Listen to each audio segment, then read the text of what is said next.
Balairí le féchana fud na héireann agus fud an dain mhór tá muidir sruthún seo BEO TG Cahir ihe mhór na Dornálaíochta anseo agus tá nídra déag amach róin agus nói hí na lítsin seo hana seo mí anar se caite ach tá na lítsin ríiste nachtar mar ngeall go mé na clufií Olimpicecha siúla bárás a 2025 agus ní sé sinach séanú seach go bhíanaí bhain. Ná beáin á fórta agus Anthony Toto ó grífa i lín ó am go chéile be mise agus Casey Rock i créile BEO in chéad chúg chreid agus an sin chéad chúg chreideile beáin agus Toto mise agus Casey arás agus a ríis críochnó Toto ó grífa agus cuáin. Casey 100,000 fáilte rud. Dígurt gur maith agat? Will tú sais dímach nach bhfuil tún seo? Ní réile le sam áta le cheannis? Tá díma arm nach bhfuil mééis teach a tréad an nachach tá mé sásta bheith an seo caint libse go má? Tá mu desúla tridan na mór an seo nach bhfuil. Tá cúpla tridna an sco an seo nacht agus tá méid siúil go mór le gacean. Lawn men sin na clufií Olimpiceach agus tá riontíine ar nó dheiceas buide nacht. Tá siad cáilethe hana héin. Tá cúpla cín an seo nacht tá an troircálín tá Michaela Walsh, Aoife O'Rourke agus Kelly Harrington tá siad ag dul chuig na cluichí Olimpica agus tá Jack Marley chomá sna buaclaí tá sé ag dul freisin. Agus ó luamid Kelly Harrington agus Michaela Walsh is ihe an speisialta go lán na berste go bheith seo nachcha? Tá siad ag teach lethe an ein ceann déag anocht so ní leon den éis sin dhéanamh agus ceam gur rudí tu é gur Bert Collín atá ag teach amach chomá feicimid bhí ceam gur Kenny Egan cean bhí Deigín aige agus Jimbo Sullivan agus an sin fecinn tú bhfuil Bert Collín teach isteach agus tá siad cé steach fiúháin thug léanóchan go meach berste bháin i ggéire seo dhéanana agus go meach an neir sin peibleocht ir go meach se ó srothú a TG Cahir. Leis sé ag dochreide tá. Ar nó tá bátaí mór amach róine nacht. Tá. Bhfuil éon seans go bhéh a bhéir nó do gána i leagan ar chupacha. Ní lis gom ba cúplacín an cóngroch. Bei. Ceapam na meachan Olympic ba siad sin an spéisiúil mar tá an chaid an chóhórda i gachtainna ann, so ba se an dacarí má bhéir ar aon ceann ach is féidir le aon rotóirleonacht sin an rud le Dornálaíocht. Is féidir go dat. A réanos feicimid linn réanos tá chuidir na Dornálaí ar nóí tá siad a fáil faoi réad. Agus is ihe an speisialta seo go fearrití freisin as ra fóg an chunaáil sinna Peter O'Donnell. Tá sé 74 léon. Breithaige ní go. Ná ní sé cinseach aon duine tá sé faoi rún Colin Party. Caiimiid lábrethe chuna gcuit Canada. Ní san Colin Party fó. Bhí caiinte Louis Fitzgerald sa ní mar chin. Ba mé sin nacht. Bé me ar fádán le chuna dé. Ná sínim go an stád náisiúnta an seo. Bhí caiinte an stád náisiúnta 9 agus leagún bon chloch. Seo é an chéad stád náisiúnta mar seo a tógus an Órap. Anna? Se. Ní ra mé sin. sé agus an leagan amach ionintach álainn a thir. Tá sé go hálainn rud spéisiú le bheith tréad an seo chomá duna Dornálaí ar fad. Agus íhór go gatainine an IABA tá pléile seo nach tá gatainine seo tá seo le gáhar a chléig lá na berstegann agus muid de féchant ar riine chu nótaí féna chéile a caiint le chéile agus na léonnta bána agus na dicibás ar so tá sé sin antáhacht chun tá sé dochtáha chu freisin tá gachród in á lába ag deire an lá. Glacham leis ghfuil bátaí cheannis Casey níos nérógach na gnábháta le cheannis nó ceú ce. Tá an ihe seo an ihe is spéisiú le i Dornálaíocht in air, tá gachtainna ag géirí bheith ag tríd ar an ihe seo, tána sáiltí tá sí difriúil an chluthe ceannis, fecinn tú na churn agus gachard an sin chomá ní bíonn siad sin ann sa chluthe le cheannis nó aon rud mar sin. Bíonn sé bhhad níos plódathe freisin tá an gachtainna bhfuil sim acu sa Dornálaíocht isteach le haon ihe seo. Agus na nearbhí sé tá sé táhachtach tá na néróg an táhachtach mar Beidir sam out can sin éon sport nach an an lás fearr ón níchas fearr a bhachtú. Se. Ach, you know, tá gacrad síos den ihe seo, you know, fáin tú spás ar an fear na hair nar buin tú a nacht. Ach, is díreach duine amháin níl fear a gut, you know, níl an fear ar fad, níl cahar, níl deithnar, nílach duine amháin an seo ag tréad, so tá sé all díreach dute. Yeah, agus tá sé glacham leis tá mé léomh leabhar le éman cear faoi láid. Oh yeah, anhá. Tá sé anmhair fáil faoi Dornálaíocht agus na rudaí a hála agus an caiimiléireacht agus gach rud ach na Dornálaí mór ar fad bhí siad rá is áit an uignach in fáine. Oh, is é. Nuair a bhfuiltar an clog agus ní lánach tusa agus de chéile cóla. Yeah. Ní féad leat aon den eclisteáil taobh muid is blurry. Se. Capan tú ghfuil tú nó tá tú scradial taobh muid ghfuil gachtain an ann thuú clisteáil ach taobh stiad an fáine ní clisteach. Gluisin tú an slúach ar a bit, beidir? Clisin tú, you know, búla ag dul ar síl taobh muid ach ní clisin tú ní cliseach mé má hailech nó aon rud. Beidir cliseach mé má coach an sin sa chúne ach ní aontainna eile dúach má incin ag aberlum céir de déanamh inis. Yeah. Tá daine anna dearach go gur in na cótealaí go mín siad a caint i nimmarcha, mín siad a déanana nimmarcha cóteá. Uiranta gurann sé sinsteachar an Dornálaí? Orintanta, you know, tá si ag rud céine a rís is rís eile agus tá is agat nachhfuil an chance agat an rud sin a chahabh nó an dúran sin a leáil ar an duine eile tá tú. Bíon tú bhar dún na chlub, you know. Se agus tá siad sanna gur go leanna tú na trocha tá acu. Orintanta tá agat féin cadaáid tú a dhéanamh, you know, nar tá tú taobhiste. Agus mín tuaidim agat má bhíon tú chun cín ó híh puintí a máta nó bhfuil tú chun deire. Mín tuaidim agat rá. Bíon túram agat ach, you know, seachn caite chrid mé sa cléthe lecheanna agus imach le an bhí mé chun tosaigh. Agus dúirt mar cúnelumm gra mé chun tosaí ar fa gá bouta, thu mé seach sa trí bouta. Ceap mé tá sé seo gom, agus an sin bhí sé ddíirithe síos go dtí an trí bouta cé a méach an bu acu.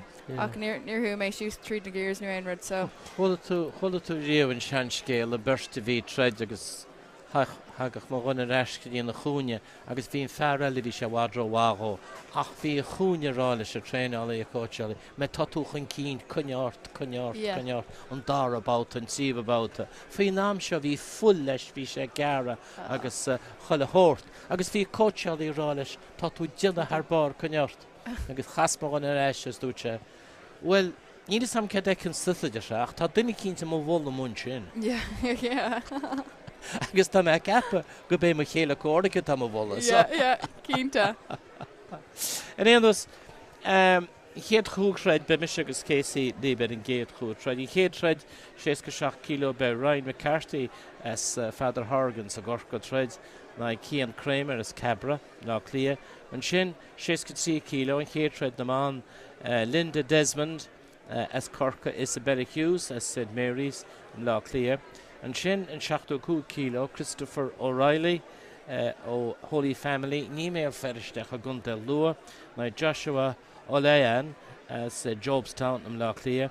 An sin ar 6 kilo tá sí cálaí hana hain tá sí seans ar an Dornálaí sa down Kelly Harrington as lá clia na Zara Breslin as an trábóra gan de fortláige agus an sin ceir 8 kilo Lois Walsh Father Flanagan's and Carol Coughlin as amongst them, but in the manach and seo lá clia tá mai ceapí tosaí go cúig chlubta sé bháis an cúig chlá tá ferrití teach tá Padar O'Donnell agus tá sé bre ar an microfón agus chunig mé idir na rudar an bhathir fála tá á microfónig tá ceann ó bhálacha go híos hín státe a réitis go dúireach duine leis ó tálínse ná seo hagan mar sin fógra go in chéad treid.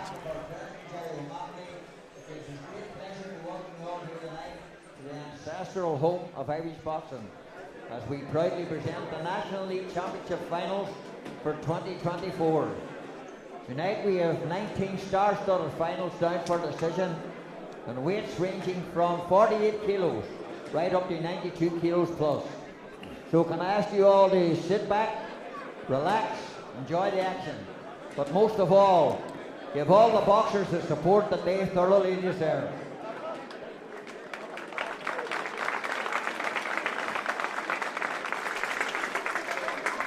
And before we start the boxing tonight, I would like you all to stand for a minute's silence in memory of two great men, the boxing that we've lost.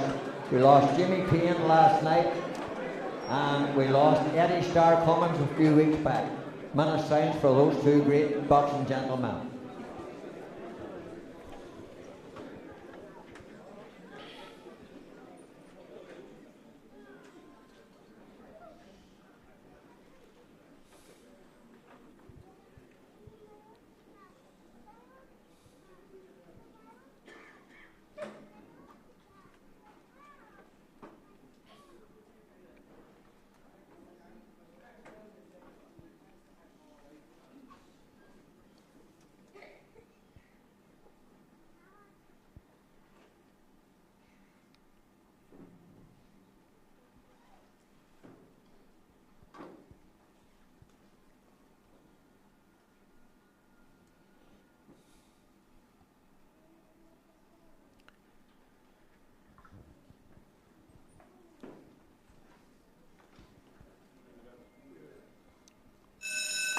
Thank you very much. Thank you. Can we have the boxers to the ring, please, for the first contest? Boxers to the ring, please.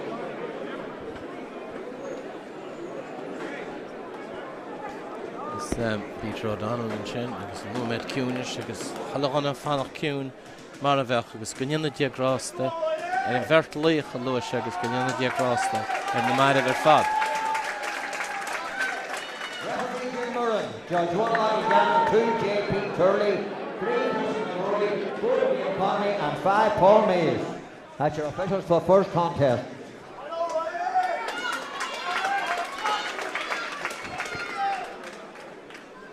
Our first contest is the welterweight final, 67 kilos, between and introducing, representing Feller Horgans and County Cork, Ryan McCarthy. His opponent across the ring, representing the Cabra Boxing Club in Dublin, Cian Cromer.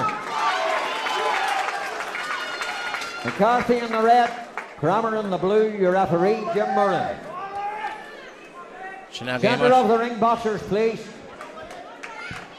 Jim Murray, Rachel, a kind of lawn the Berstucker, a Torton Nord, the Haggis, and the Hardy Shinan Tab of the Kudo, gone the Cluggets to see the venue on Usa de Chligan.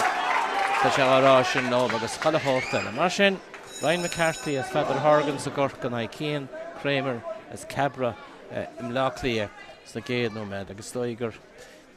Beidigo Buntoshtig on the Dornálaíocht, which has Savani and Kate trade, with Havanese Massa, no, there, final thing. Here down, is in love, yes, Lejar of Scoralton Chin, like McCarthy as Corka, Walchan Keen, and Gord Uskud Sigama, Cian Kramer. Father and T. Welligan the more on score as the first contest, Father and Chin by Kramer, Law Tash Bishop Brad and Law yes, and all in the Chin, a Kramer, and the Law Plague's score all Chin. Buntoshte Irde, a Kramer, Ed McCarthy, Tasha Cup. Oh, couple count all in the Akade and Chin. Yeah, Welsh Shin, Welsh. At foul the clusha and can a skate of each Shennigus. Annoy McCarthy against see Jared. What is Jack Pagonin Ashel and Shin Ta Ladella at light. See Howley, Miss Ardena, I guess as many Kina Shed Jivrex. Killing Shin or Noy. Gaha McCarthy, what is Jack Fee the Jabs father Shin, a tall, a gay Cian Kramer. Corum Margaret Shaw, not an on your reach, Kramer, Fanacht, as she log that, and she's scored and she can't sham up paid it. You don't know, better should I count and change up the jack back the order. McCarthy is east. Get it out for the staff Sagunia. Oh, but can't Jess and Chin. Score all to Egg McCarthy in the Hasnach, he jailish. I'll teach to go guard the Kramer and Ocean. Oh. Kramer get a calm father and Chin. I guess she went on Spruck. She McCarthy tied in a nuncier fad. She knee slew, Cahisha, you know. I think I'll guide the lesh of Berin Kramer reached it. Can't guess. She le chéil tá edit des by Kramer an sin. Tá sé scódal leis na jabs fada sin nó na lídaní fada sin tá ag mar tá géga mór a fada ag Kramer. Agus tá garda McCarthy a sé ísisiil. Sé gead an isteach ar an gáda sin agus ní sé ísleach berin sé ríiste. Tá sé brethir go minic. Agus chuir McCarthy sa gúineach tagan Kramer amachchas sa gúine. An éis go go deir. Kramer a cosint go má in Europa ar na ráilí agus tá sé anmhaithíocht amachcha sin mar bhí sé na Rópaí ag McCarthy. McCarthy go ní scóráil an sin deire an chéadhbháltain seo agus Casey difriocht mór an stíl an seo airde mór ag Cian Kramer. Tá sé chomhór, ceapá go beidir go méid sé lór an fáine níos mó tá héana dó annach ruúa ag a fecinn tú bhir sé a Ryan McCarthy cúpla ó an sinach. Tá gaiir go mála Ryan McCarthy chomáid teachtasteach faoine go mór sin ach níle sam cén chuí arach cean sin beidir. Stoi go méidir gur scóráil Kramer níos mó, agus builí níos fear i mthorm. Agus stoi go bhéh tá rá builí ní amháin go sé siléir ag de moltóirí ach tá se an siléir dhuine seo. Tá gur scóráil sé, So sin an pantáiste an airde agus na géige fada agus catha McCarthy déile leis sin. Dá a boutan seo. Ryan McCarthy as Father Horgans a Gorka agus Cian Kramer as Cabret nach lia. Would you amach be? Rachel Ranch and McCarthy. Cash got a stack Ishala. Rachel Ranch not had a stack at the Flagan. Or Tashin and Hunter took good joe. Nina and doubt for east. Rachel Ranch. Skagowisha Fogger Pibely Mahonin Shaw Yanashin. Yeah. You manage and Rachel. So Leash Tasha. Shagari in the Mach. McCarthy Kane Balla. How Pedro Kane and Shinarish. Blonde scored out to Kramer. So Gary in the Mach. McCarthy Gary in the Mach. Nedachun in Smith Goon who Kechi scored on the mat. Shadaka. On Jacker and found. Sadish taking Kramer. Net Eddie on the rope here of Green. Tagging on the rope Mach. I guess Sadish to McCarthy. Staff. Get a wall. In this time, would ship all the more on Dornálaíocht that job of F. Kramer. Reached. She attacked Jachan Fossa. Oh, perfect luncheon. Has scored on a catch-back luncheon. I guess lower Tarrant. Fion in Shin. Bellachas fair to Casey. Bellachas fair now McCarthy. No, unsee he's the ha. Keenta, yeah. I was talking Gary Gamalash and Natasha Tavish. Yeah. She's not score on Shanna Punchy. Need to put a guided you started some out there, and thought about it. Can you smooth for Carriach no Raslan or Shulin Shana Dornálaíocht for Laher? Oh, can't guess and chin. Right, McCarthy was saying, what is that? Berinshe Kramer, Kramer in the ropey, Cahinchin Jabba Hamach, and get a Bren McCarthy, Chechterstaff. John Daff paid a bit of score out in Shin. Needed some slap heavy on or Welsh Lesh in the Helta. And fish scale Neil stop now stay in the McCarthy. Tasha Gunsi. Tasha Prapper Neil and the Costa score on the love Cleanshin. Tasha get a whole tishti, their own chain tishti, passing which an Antomoshti, Tagiga father Kramer and Chin. Gerechan al face mark, and Destin Chin Ishway. McCarthy or Stach. Gunsi, get away Gunsi. Fucking the East, Teeth and Chin. Chris Kangle and Gemmerst, Eric Hale. It's a East, Orange and Muscle, Black Orange in the East. Why, Kramer. McCarthy get on the years. No, Esh touch on the rape, but after the law and on you get known. Richard and Shin did it. Le bout to do size Decker. Honey McCarthy rashin sin about the sin, you know, bhí sé déna go hintoach nar bhí sé taobhiste. Se. Agus nar bhí an burtach ú ceangail a sús bhí a méid is mó obair déanta ag McCarthy an sin. Ach, níla sam bhuiilí ionach é Kramer nar tá sé teachtasteach le héana dogs ag cuine é fada mar tá sé chóir ach caihí sé a chuineáil fada an eiste trí beit a ceapam chuna é a thógáil go sucr. So beidir nach chuil mór gom rahan go leor an sih about Ar an trí beit a ceapam é beidir can í. An taobh? Yeah. Da sé sin go dés. Beic sé, yeah. Ís an ceachí bhain na multúirí breanhfuil achas Dornálaí thusa ar nóí ír championú hain agus anscile agus chuamachchad ar na cuasaí sin agus tá na coachalaí chun sih abouta rális agus tá coachalaí na ceartaí rális cuine ort do tú dionach cuine rálisteach mar a dúirt césaí na a hain sé steach ísisiil agus na a bhín san cangol tíhuiste tá sé ríist tíhuiste ríist a bhúil sé scór an mórán sin íon cheist. No Will Kramer score on Maravi Shesagir Dalton. Goran Chakon Jasson Berenchan. In Doshan to the Casey Rocker Cantor reached. Carty and Irish Catholic Yapam paid away Captain Beren Kramer Ruggers a giveaway. That is Town. Aidan and Jara Gujonish Ed McCarthy. Aidan Jara Killing Session Hanoi. Green Bullaki Tokiega. Few on, then in Chahumska Mater,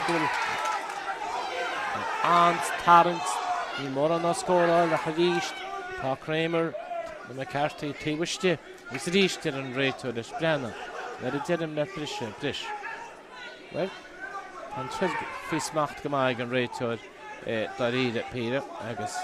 Shade and Dara Parts gone see about it, Shade out the journal and Shaw, I guess.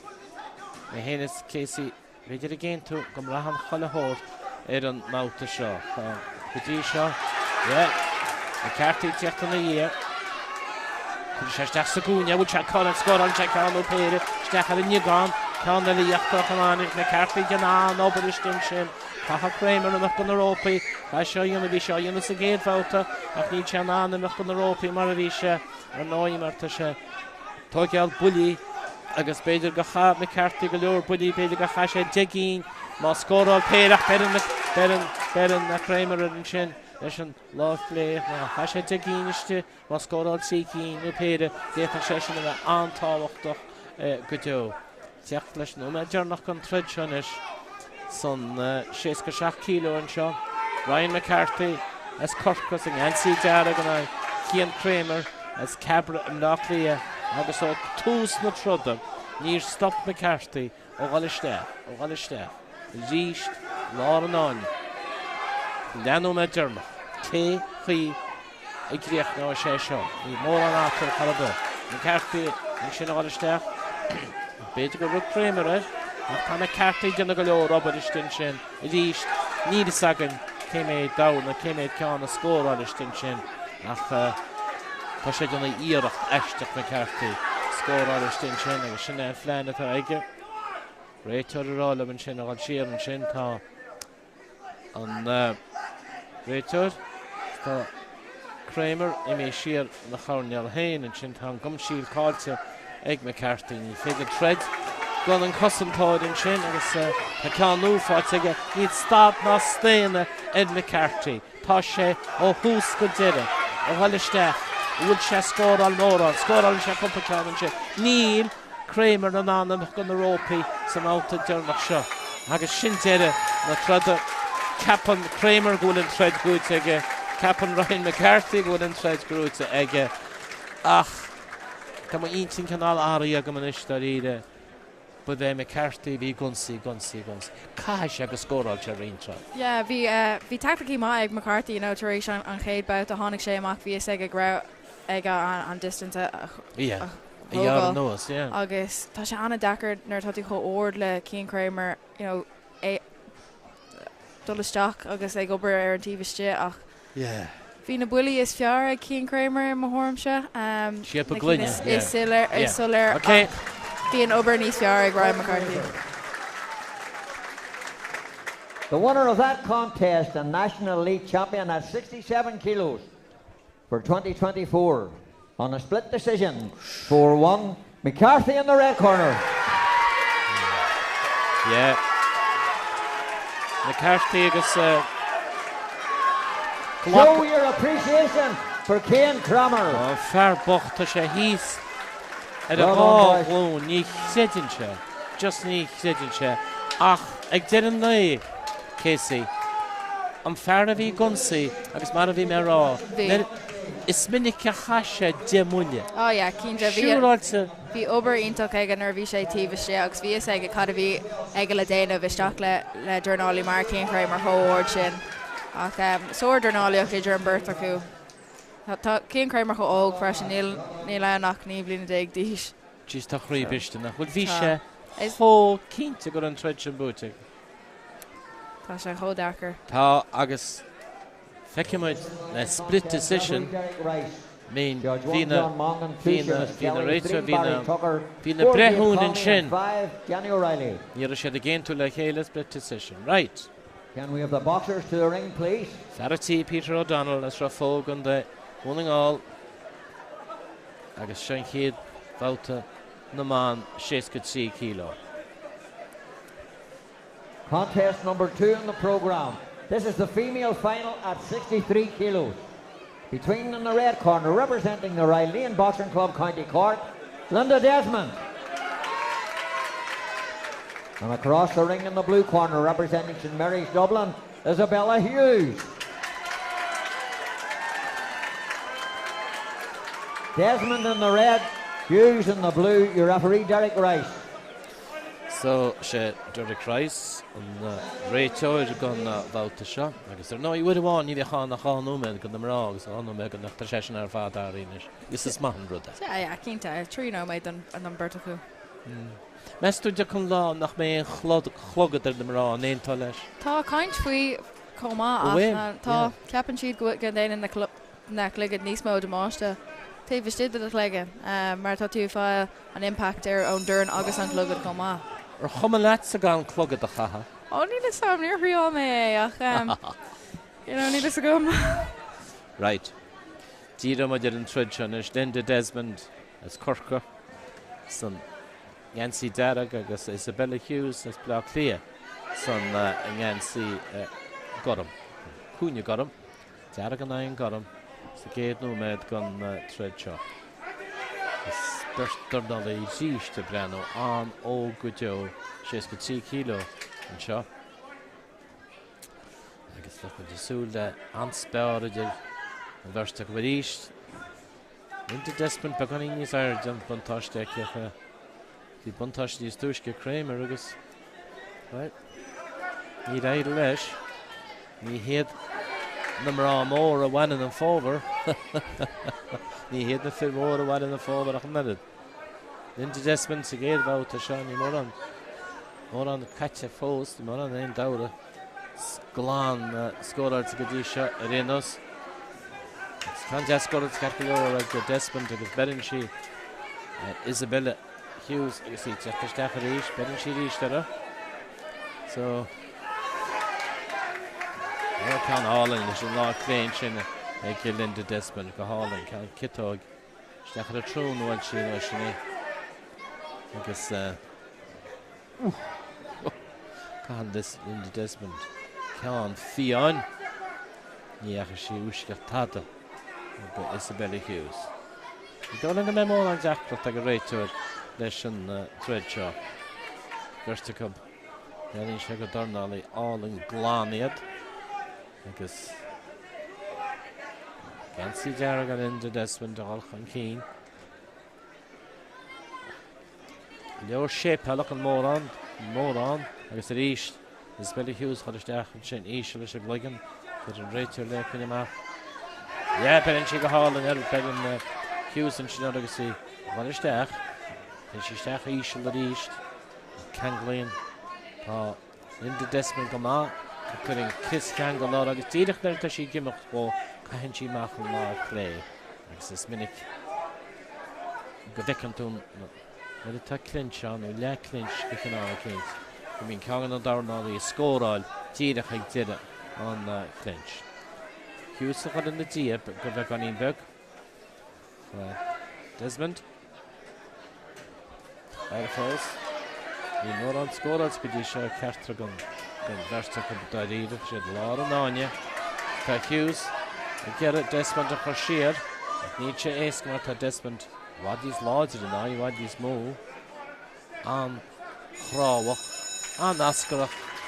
Shinderilla about the heen, Casey. Yeah, about the hen on Dakar score on Neil Sagum agus trid different lei show, you know, ta Linda Desmond trace chakshi so shocked kilo agus ta Bella Hughes trace chaksu so quig shock kilo. Wow. So Neil am yak and kyart I mean she to go ni trade down. So, you know, Neil tahi again and Bertaku ag am yak and sha fi ta jabbed and Scott ag Linda Desmond feckin she ho larger cool to host. Ver sheer Bella Hughes couple orange in.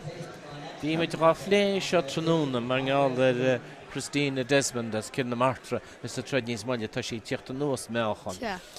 Tashi nis jakra hecht de noos wel. Being yeah, maar ga je toe an meachan ar fad a chailún dogus, you know, tatú more tatú larger ag de meachan ceart, you know, being to train all agus an sin ga tú chakshis.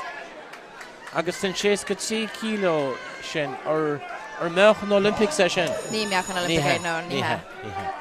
Ní ha, so na sé chop Didi and Rudawan sin Creed na Hayden elite san Chagas. Ooh, you what these move funniv ag tús and thought about and chop. Reached, could have given a rib, see Vouta, seeing them at the count, paid it seeking jab all and Linda Desmond. Sing and see Derek, because she scored on Shin, scored on she a light Kedikeen in Shin, Esicade, Dida Glam, and Hushy Glam, he roared Isabella Hughes and Shin, Penny Hughes at Ash, and the Lord Clay Hane. And he checked Linda Desmond, false siege in Shin, Beren she reached her. She got seen Polagastar. And Isabella Hughes to go low ring to Timples Dara, so Dara about the shot, and she scored on more on Reach Beren she had Desmond to Reach. And the desk that she rare here for the Lavan Ochter and shot. And she found the Law and Anya. Dick more or heave fought the law and the gave got one law what these footer like Desmond. Agus tá sé sin a rí na Rialans Hughes a heachtarsteach tá bestman to brethara. Péad desan sin scóráil Hughes í héanamh an ag Desmond a leis na ceann ní fearr dar about an seo slú bailústeach an just a start ná sin agus iad a tost. Chola hacaíocht go lán na bharsta an dáid sead cosca naimh lá clia on and on, you feel a hard rater. Could cover the blush Linda Desmond and Jen. You should reach a Kinta. Down his most score all today. Can't Desmond away Desmond car. She fall. She balance spirit communic son tar about and char. Better the head stay. And then if I Hughes all the stay better in the machine is fair. Ní Desmond the court and Lord Clay Macharísh. Reach Beren she Hughes that she scored on mish. That either she scored on Gama. It was Caha Faust Ulwar. Hachta Isabella. Not she let him out. Yo, Jonas him out to Sham already. Casey Raw. He should decorate the Scara some game. Wouter. She gave difficult start about her. Ní hel Irechter Noyeg. Isabella Hughes. We lost her. Linda Desmond. In with Berenshi. In with the Berenshi had a score on and she. They should a lot of non-reach to this. Robert Tishte. The Hughes sauce. The Gira. You know she could over Robert Tishte. Ni Cheska. Not on Lansha. Reach Fadika.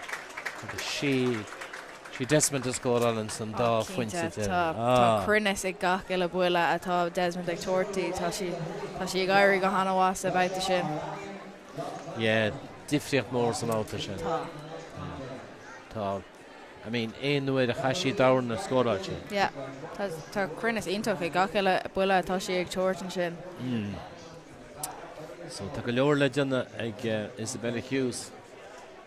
Go leor le dena ag an tíomh bouta seo ach Sinead, tá sé a gála nisce agus na cótealaí tar focail dearnach na glúis gód an tíomh bouta ach catha Isabella Hughes is bra lia ca sí eisiadí mór í dhéana san tíomh bouta an seo más lé.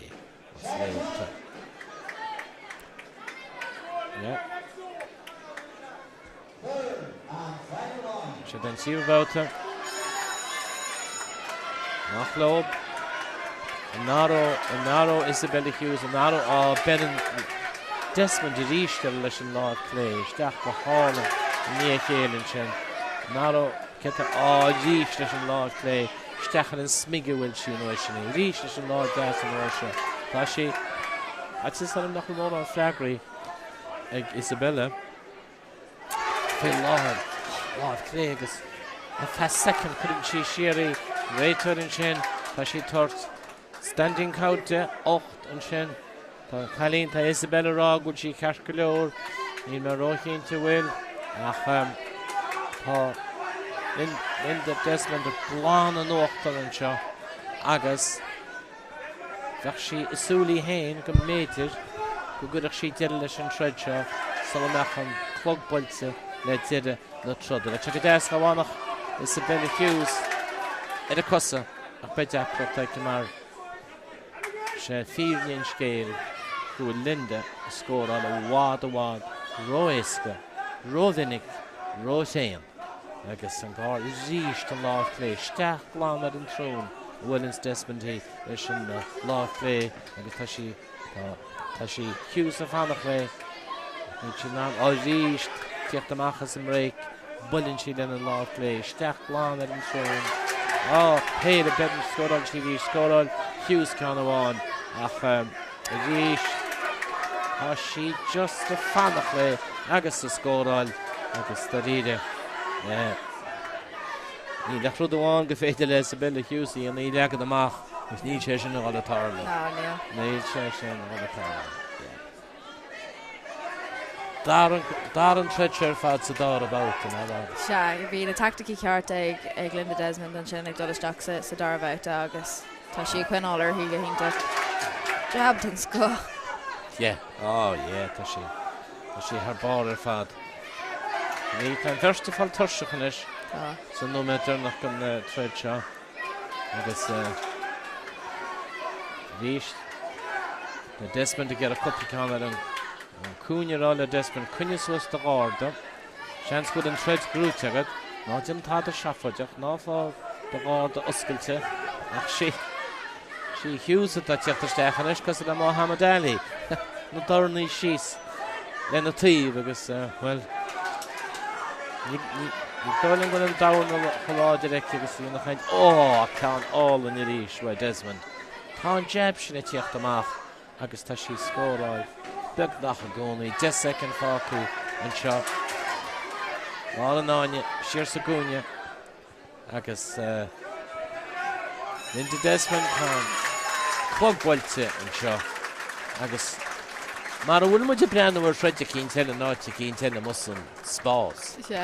Tá an treid seo grúte. Tá an treid grúte ag Linda Desmond bhí gachtar an fearfa aici. But rinne Isabella Hughes go má. Rinne go hinnta aici. Mar firsin an standing count sin ach dan si chuid cosa agus rinne si go má Berste an ó go deo an seo an á chéile agus tá scar go méid tá ferratíis. First, please. Again, your appreciation for another excellent contest. Well done, ladies. The winner of that contest, the national female champion at 63 kilos for 2024, on a split decision, 4-1, Desmond in the red corner. It takes two to make a contest. Show your appreciation for Isabella Hughes. Up to the stage, girls, for your prizes. Excellent. Up to the stage, girls, and get your prizes. Our President Jerry O'Mahony making the presentations up on the stage. Would the girls please go to the stage right away? Yeah. Split decision. Cahar hain, yeah. Simil. Yeah. In more harm shot, you can't make go around about your fad egg Linda Desmond. Yeah, basically here can corner. Okay, can be okay can corner. So Acham Bejer Darrick, mohog to Darrick can accent you can no. Yeah. Keen to Balloch Desmond and shit. Nílen doubt fí mar chollewéir a háisí amach an lád clé. Bhí sí Very builte. sure he, yeah. Fí, a gleican ar an trón ar na súla. Billy O'Sullivan. Bhí sí á fáil. Boxers to the ring, please. Mu de glóiseach go scipaíonn seo, nílen doubt fí. Se da bouta tín seo 62 kilo. Agus tá muidir eisiau. Contest number 3 in the program. This is our middleweight final, 75 kilos. Between in the red corner, representing the Holy Family Drogheda, Christopher O'Reilly. His opponent across the ring in the blue corner, representing Jobstown, Dublin, Joshua Orlanian. O'Reilly in the red, Orlanian in the blue, your referee Gary McGillian. Centre of the ring, boys, please. So, Gary McGillian. Lá an áine agus bhí me caintla chuide go bhainte O'Reilly níos túisce an seo trúnón agus well mar a dearach ferracín pumsa a chara seo sa bh bréin an fao na caplia tá siad bullis go má. Tá. Yeah. Ar chuir an birte an uirí sé lé ceannis comá agus gá óir an blionn caite ceapam, so tá sé héin a héin dul isteach ceanse. Oh, Stetson rudé sin héin a héin, so sé gearan canasára áil. The Nicky Jacob here to Northter by Champagne Erin, the Jacob. And Rachel and Shin, it's a good fanic as Joshua Olanian. There's some Balach Dieter can follow Reynolds to Christopher O'Reilly, Nancy Derrick. Gerald Keen from Gate Boughton Shaw. Oh, really cruel got Darrington Shaw. Fair Derrick at O'Reilly and a Stachan Yechter. Well, a hard go hutch the Kale is he and Hannah, not true. Anywak with the Kale. Should tread the gate of the Angar Gujo. Shot the 2 kilo top. Will you trim it? Oh, can't guess so. Shinway O'Reilly, Stachan Rolloch and Shin. Will you trim up shot? Tagan Joshua O'Lenny and Ash. Dyn O'Reilly gyda o torn nes yn dawr nes yn ach setting walling wel check is slap fi an ar gestur y reno so ni dod i'n gysgol al che in ffwynt gyda O'Reilly se began i'n nis eisle ta Joshua began i'n nis airde gyda airde sy'n wsad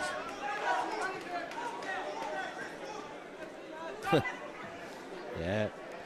Could you go right to the screenings good leorlish and it was being counting on Casey go rabbit punch and then Williams do then in your money. Yeah. The here go fluish. Shine and rabbit punch up the red meat just cabby or noi. Can't be at a gluish of a said lynch was kind of hortele. Come on. I should have fought a cool. Score all the printy. With Aunt Horum Gudisha, some gate out to block all and Shin did Egg Desmond, no Egg O'Reilly, block all and didn't take it from right to it. Shin roll up just to a cool them up, steal all and father Joshua, the son Singansi, got him as beyond him and steal it. Tag a Shaston Shin, Scaramach and Lord Yasos and Lord Clay, she's in the heave. I guess I get it there. O'Reilly agus it's yet club sophomore or no Jobstown and Malaclia up head of desk and chin why Joshua Nia Kayla O'Reilly checked in the year Hello on the Takansi Jargon after she had the Tajan on Segas all King down Father and Chin Jeff Father why Joshua One fuck he's made out of bed in Joshua Rish Television Lord Des he's in Yechter Shagaro oh now Father and Chin did it lesson gate the Welton shop Agus Casey doch sat er chuikins go lein walk by the Kayla Tá sé just sicolaíocht a gestin just a géad bhá. Tá is ag burt acu cén cuihfuil an duine eile chun an stíletá acu, cén cuihfuil si chun tríd. Ach ní si go hongrach, ní le sam cén cuí a chuirh mé cén sin. Ní dachas he a géad bhá sin. Béidir scóráil Joshua Béidir ceanna níos glunne a ríist.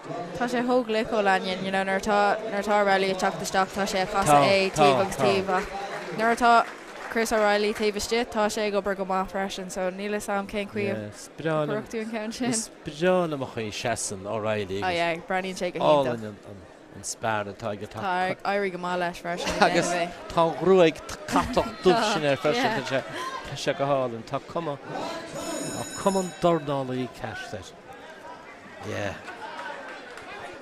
O'Reilly nach sciúpaí as an gcóine ríist chur goráce chun scóra berin se berte bléiricéidir sa berte scóráin sin.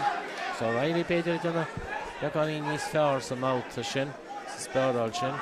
Cean álainn sin ó leíon bhirrug sé O'Reilly an láh clé an láh deas an amach agus an sin chuann se láh cléad sena. Ní réad leis an uair sin. Ní réad leis an uair sin chu sí amach le tíomh clúis. O'Reilly ní scóráil si. Lachal des ríistanta ag O'Reilly feide go isteach ach tá ó leíonn leis an áda sin a ríist an lá des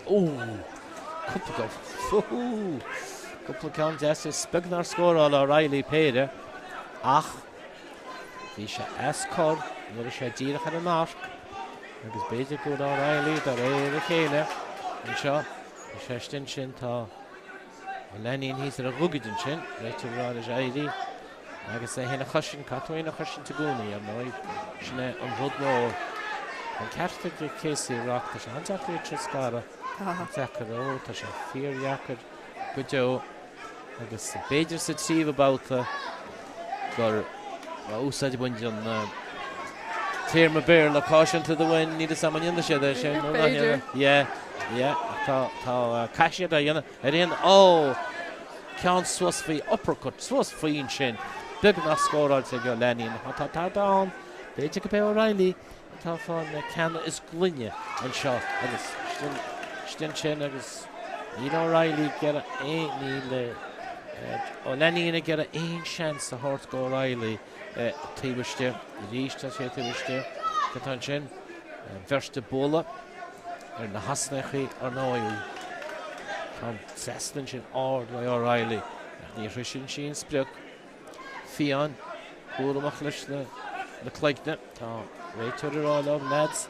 Bhí cúramach leis le cleigne tá sé bistin sin. Sna náteachas sna nátaíar a hansa gach teánálainn mai O'Reilly sin na scodáil sé sin. Ag go hálainn ach tá an álaíon a leis na cheann hain. Tá sé seo bátar tá sé táirna gáirna an deachar rá cecha bhfuil se den dá a bátan seo agus tá siad lá an áine agus O'Reilly sé gansaí dear agus cosca. Nú go bhaine scéalas chun de lua Holy Family, tá coppla Holy Family tá ceanna mé feriste ar nó ceannas cáú le beidir sa down nach drédá gan de lua tá Holy Family seo. Agus ríist, deachar a scara. An dachar é scara. Beidir O'Reilly sa báta sin bhí na builí is mó aige i mo thorm se agus bhí sé anna glic lena dúran chumá. Ní bheith argón tagad an éondro.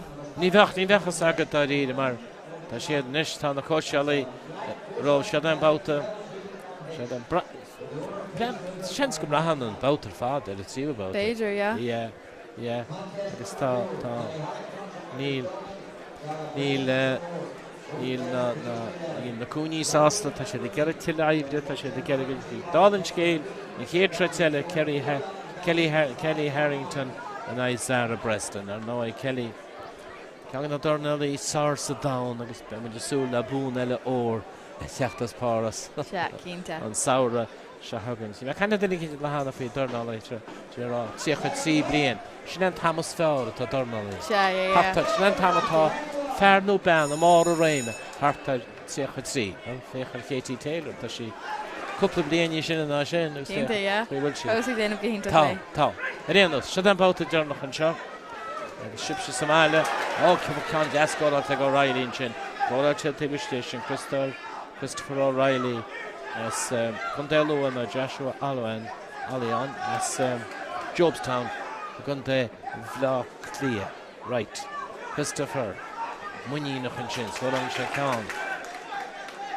Ríist Tá sé spáda sé fan Scolan se can gas an sin ríist agus réitúin sin bhfuil súl hí me go be an éon fulla le O'Reilly sin níl beidir go súl dúlaige carca leorach ní an néiltíocht eistú mar scóráil Joshua can gas an sin Leníon anisteach cetá scóráil bhfuil an bhfuil O'Reilly is scóráil na tá ó Leníon teachtasteach sin é cheistúir réitúir rá le O'Reilly tá tú cuneáil an láimh go mí lethach níl sé sin cedathe ar náid agus níos cén sin na bhí an áine tá Leníon anisteach an sin Gera bhil chun cín ar a chuigean ríis na siad í ciscóráil an sin an deacra rá tá me sé ceap go scóráil na bhirsteacha cean an duine á be sé seo anthar go deo ní le dat faoi níos tá fógra fáte go O'Reilly just gangail sin casanolaíon agus é bhilisteach sé slin sin cean réitear scóráil ó Leníon cean an sin agus tíreach hééis sin clinch Tá an táhachtach a réitear rá an sin agus go sé rá an gomsíb tití ríist agus an uair seo tá Christopher O'Reilly hé sé cháile. Ar nói Caithar ceanú a chu síos cin bhíonn sin sa muice duisce sin. Salan na stóid nach cha? Níl sam. Yeah. An gomsíb an cosantóir sin tá sé cearcailóir ríist agus tá Christopher O'Reilly an ansaí an réitear rá le Christopher O'Reilly I ríist go ceáin sin ó Leníon ach tá sé hééis áhhagur na seirteo tarníonn sin nuasa tarníí O'Reilly nuas go talla é ach scóráil le ó Leníon cean ó péire álainn sin so go dtigan go méidir go dtigan O'Reilly go sé nó breisi gna san láta dearnach seo tá dátrab le a scara sé ríist tá sé lá anáin agus bhfuir bháin eile an réitear a caiint O'Reilly an chuúil sé brethir láimh ar ó Leníon agus é bhil isteachta sé tarrant agus tarrant sa chéile tá bhir tuirseach sin rud amháin tá sé siléir go le bhirta tuirsú nééis se doin tíomh báta scóráil O'Reilly suas faoi uppercut a me ceappa go méid agus scóráil agus má scóráil sí sin déta te go ceán antáhacht faoi 10 second fácií bhhailes ceán eile scóráil sé ríist an sin ach tá réitear an sin rá bhfuir bháin eile ga sé bhfuil sin tála gláán sin na mitógaí tá na mitógaí glánta Tá trid ha is decarí de scarúnta an cúpla ceán na scóráil O'Reilly ag an deire Déta se bheith cinúna? Déach trid an sco é sin thug an burt acu tháinig siad isteach le gachród a thuirt agus thug siad gachród a rá acu an sin soir Dornálaíocht idir an burt acu. Ní léon bhhailíonn seo chu a bit a sé ionta go sciúpaí. Again, your appreciation for both boxers. Well done, boys.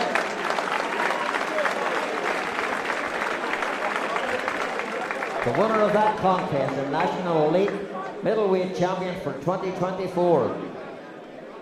On a unanimous decision, Leníon in the blue corner. Show your appreciation for Christopher O'Reilly. Well done, boys. Go to the stage right away, boys, and get your prizes. Well done, lads. Our President Jerry O'Mahony making the presentations on the stage. Hí muid gur seháin níos go a bhí se go éon ró. Bhí sé gin go ach éon chuí a thuí an cean sin bechtú sásta. Ní raibh táda adrú. Agus lena cheart a thuirt chó ní rá Christopher O'Reilly níor cheap se go rúis an treid. Má cheap just. Well, orintanta ní chuann tú do láb nó aon rud sús Beidir orintanta ní haon sé a tro so níl tú géirí máthú mar sin ach Beidir ní le gam. Because he's got to accept this. It's a version, yeah. Yeah. Hungry. Yeah. Credéanos. A lot of nocht. Dó a héanais of Auber O'Reilly.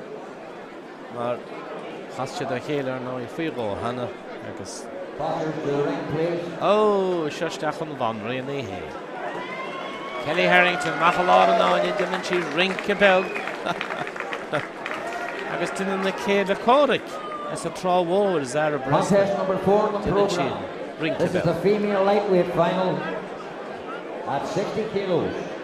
Between in the red corner, representing St Mary's Dublin, Kelly Harrington. Her opponent across the ring in the blue corner, representing Shermoor County Waterford, Zara Breslin. Harrington in the red, Breslin in the blue. Your referee, Philip Rooney. Centre of the ring guards, please. Philip Rooney, listen, Casey, we'll end chance ag ban na trauma the Bertlaud again. Nech the Machador. Tá chance gach in a hen stock Safania, you know, it's Dornálaíocht and Scotty Zara freshen, you know, so Kai she vet Anna Glick and I Kelly. Yeah. Ach, feckin with Kane Tro Rocky Lane. Snee Martin. Head Voughton Shaw. 60 kilo. And a Durpataner now to Kelly Gira. And Rud on Ewikan Day go Vuchtal. I guess Corrierach no Huckru. Jigging at Hoscore to Kinnig and I guess Jim O'Sullivan.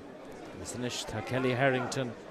I guess Michaela Walcher now is Molly by Kelly Head in the Div. The Ewikan Day, Mavon she on the thread shop. Sarah Breslin. That's the throw wall. Oh, Peter all mentioned score on say Harrington. Tashi Glick. She ain't tough Tassa Kigama. Kadi on the sheet. Tashi went to no such in a Savania. And let it Tahi Ekinish or Noi. Couple of days now, Honey Cap, but took a check in the Olympics. Let's go more she. The Ordina Hershina dust. Onig she did a hagan amcast. She not an on yagus Niek and Mandy. Falls she hinigs Mandy, Lynch Akati Niek and Mandy on. Now, you some my shin should not take I bet she on, bet she on.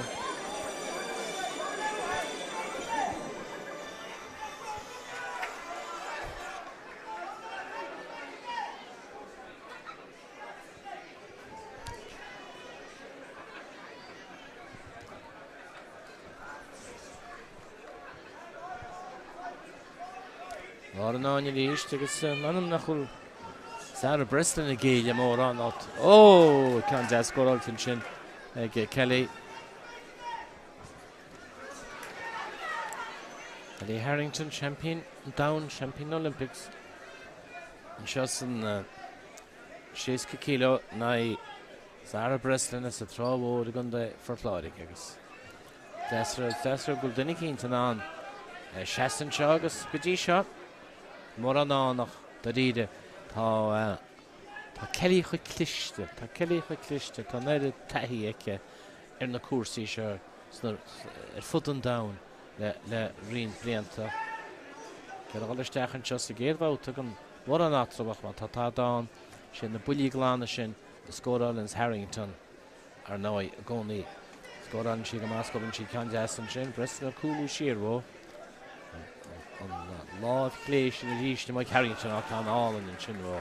Scott Archin Conscion, Gahalin, the East, Preston and Gary Hectorasha, Tasha Decker, Martha Harrington, a law of Gig of Fadershin, Eke, Agus Seed, Tarrant, Jessica Fockison, Gate Wouter, Agus Harrington, Agus and Rinkish in Temple, Eke, Orchin King, a Babel, Tussi, Dedilishan.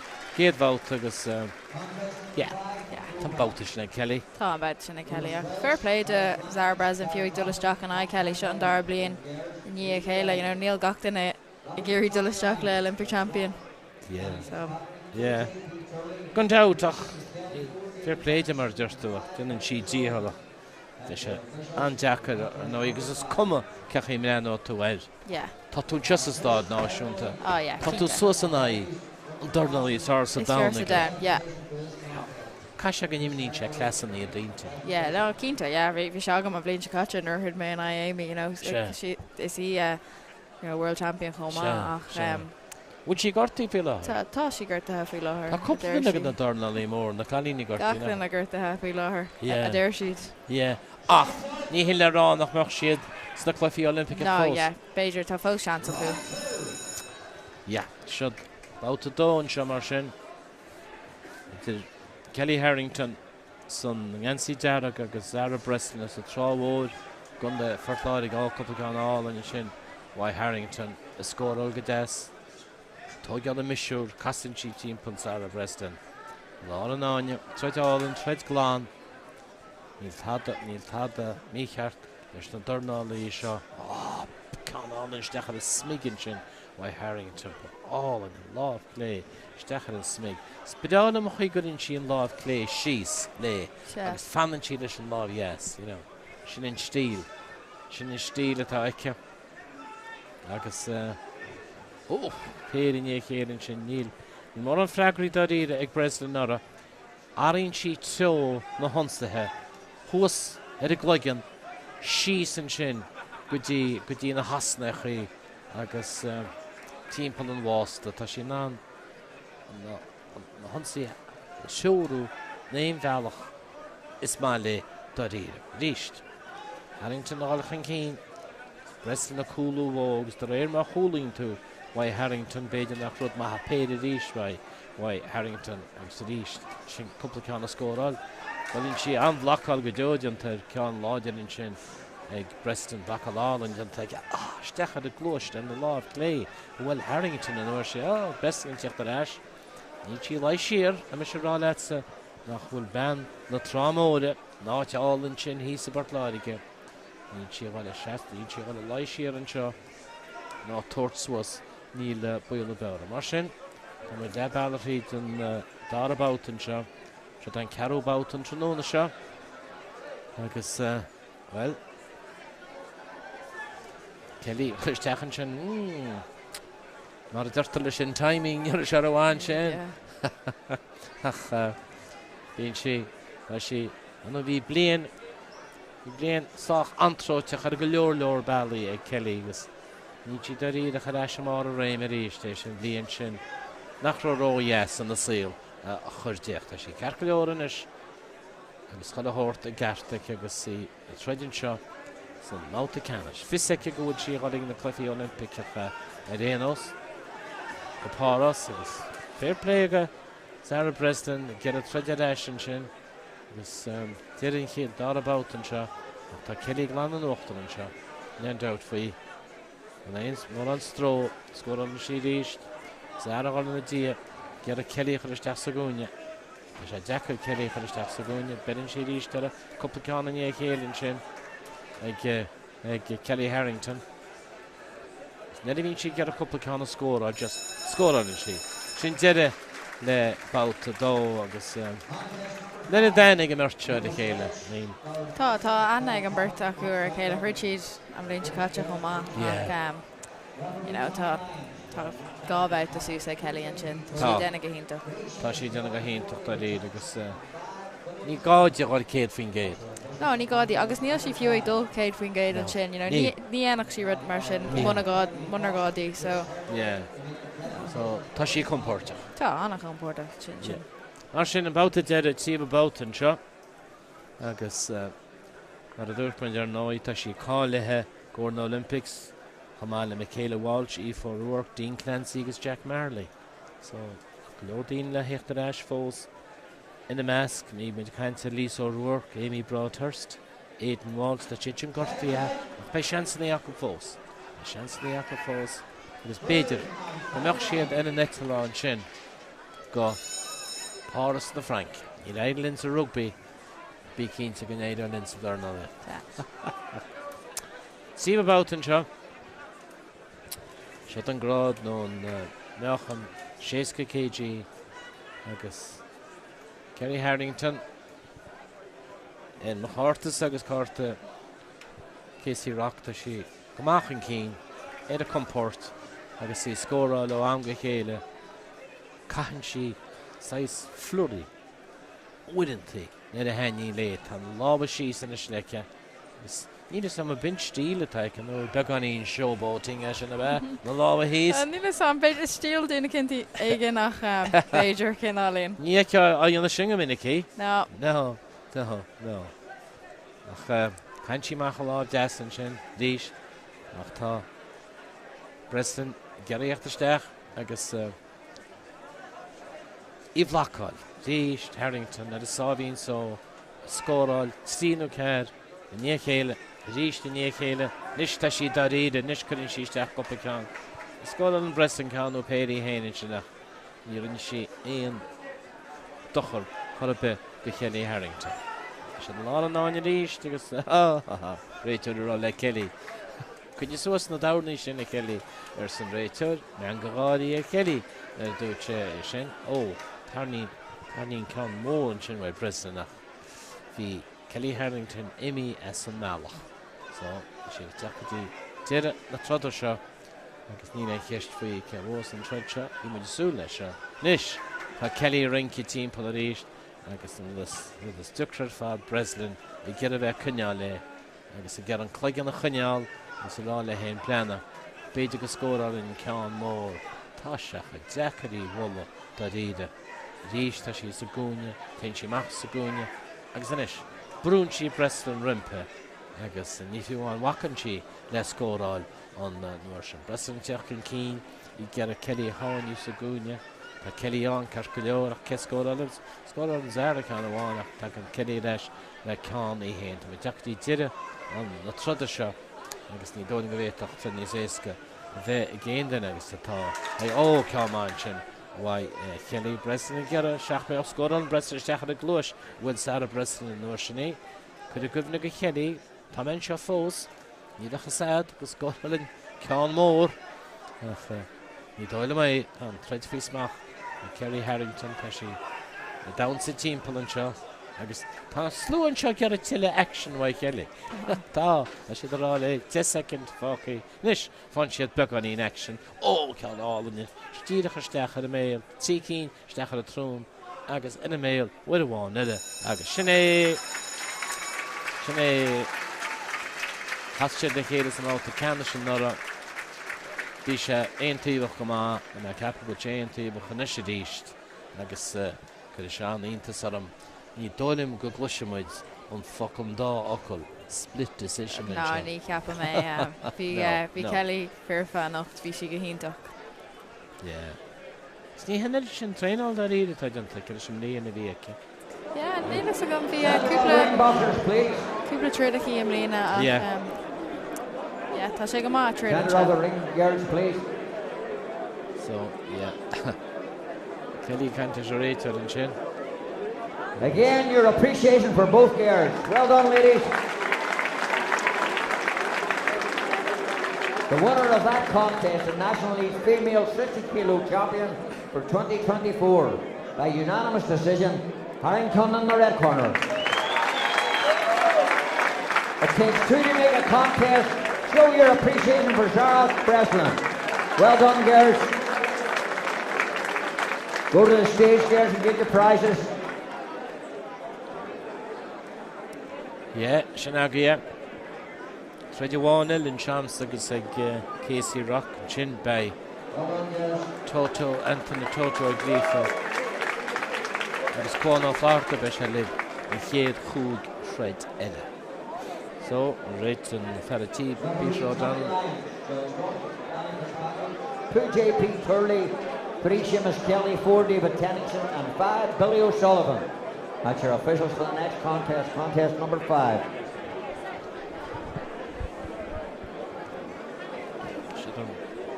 Hugo Boughton Shaw. This Scoopy Joe. Officers to the ring, please. And profession to fad. And out free. Dornálaíocht an óg deachtarsteach sa gúine dearad Lowe's Walsh. A burst down hole, dachmí. Catherine go Carol Coughlin shock Contest number 5 on the program. This is the female 48 kilo final.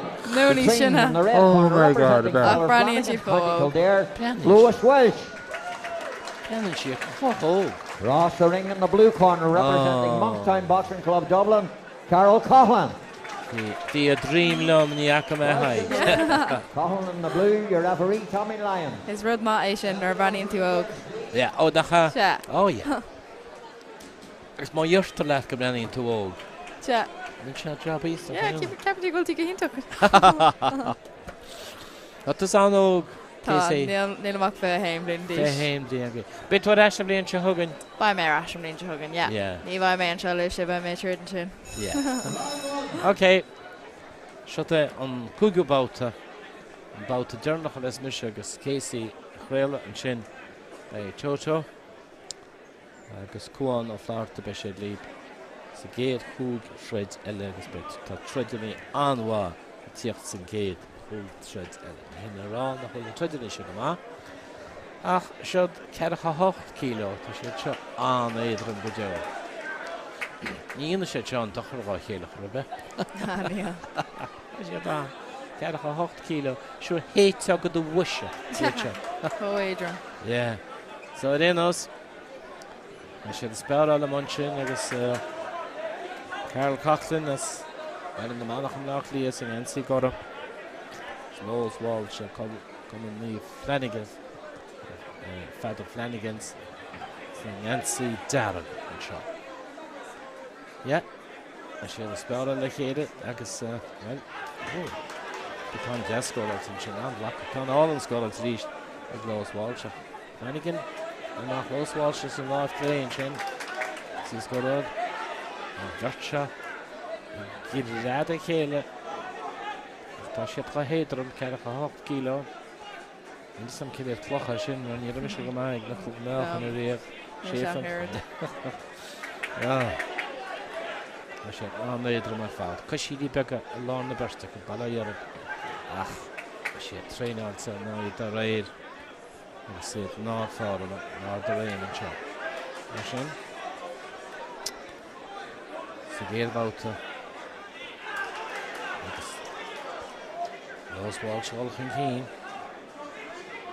So Jack will just got around.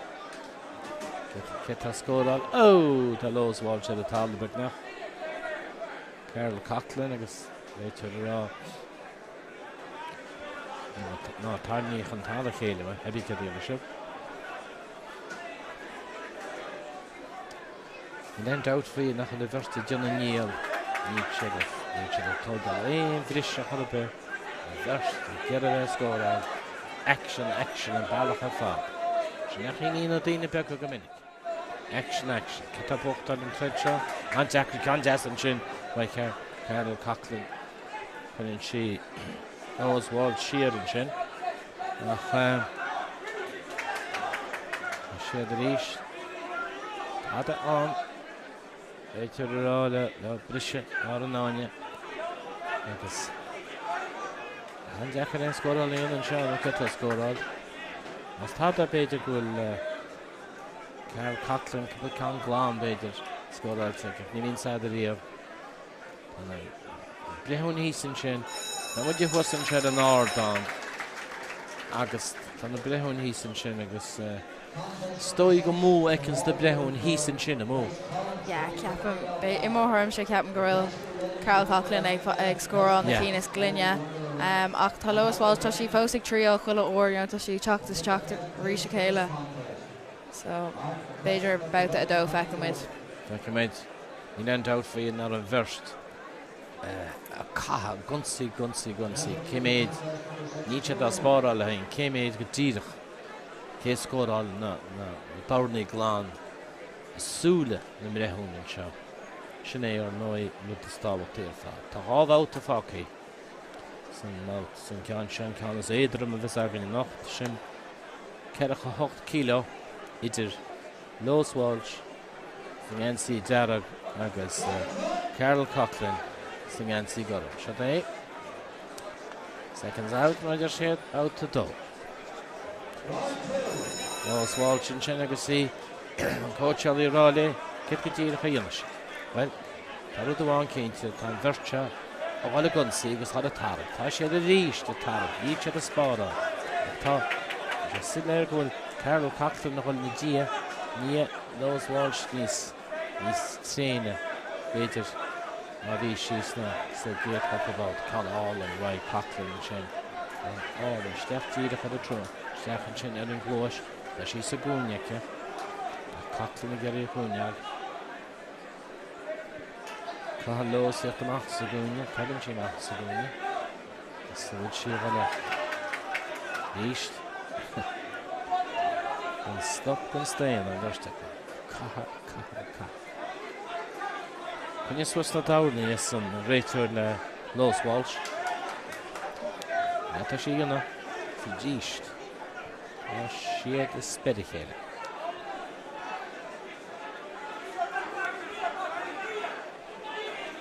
An slwa I grisa. Lois Walsh ar ole, walch yn cyn. Gera ar noi an dar about seo.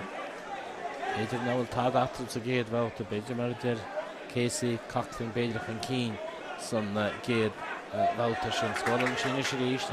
Mar I bhín sé tíiste, ócúpa ceann de scoileann sin ag Lois Walsh, berin siar Coughlin tíiste, ócúpa ceann ar a scoileann seice.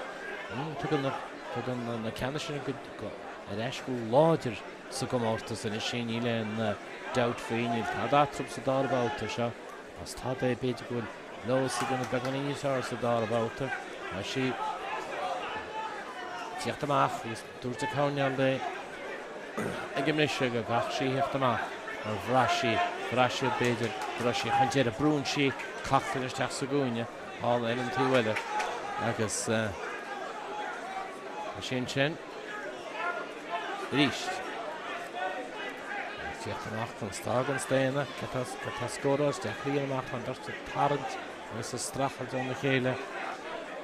Jacker has scored on this thread marshal. Nach well the case. Anna Jacker, first near us on. Yeah, and Jacker Mark. Oh, scored off Coughlin. And the fecal Marachonik what's again about Canada Jess has scored on Coughlin. Oh, hurt didn't she?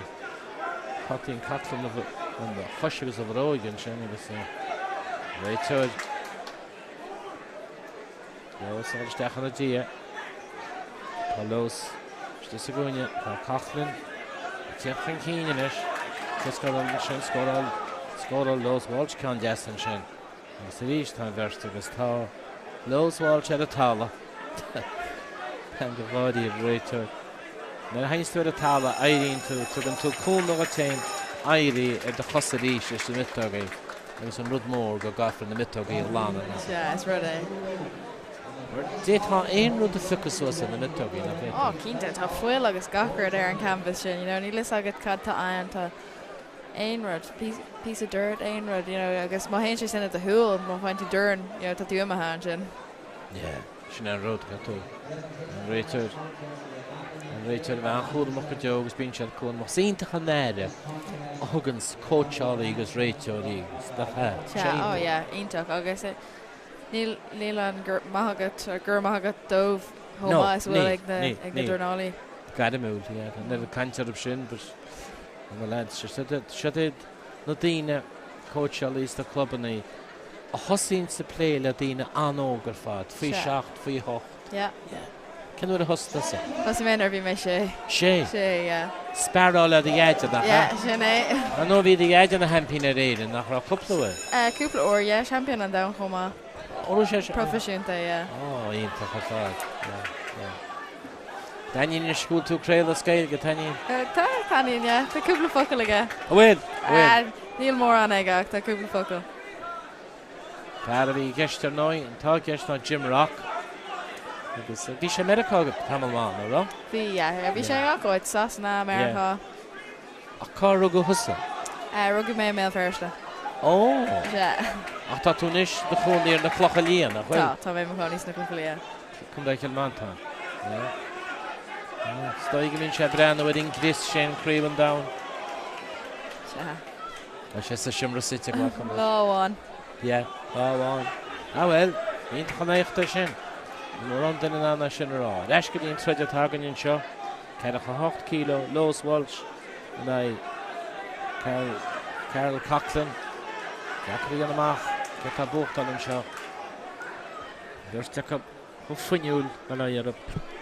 You don't doubt for you. And it's going to the gale. Ungona Aula. Each of the gale and Shaw. I guess the goal.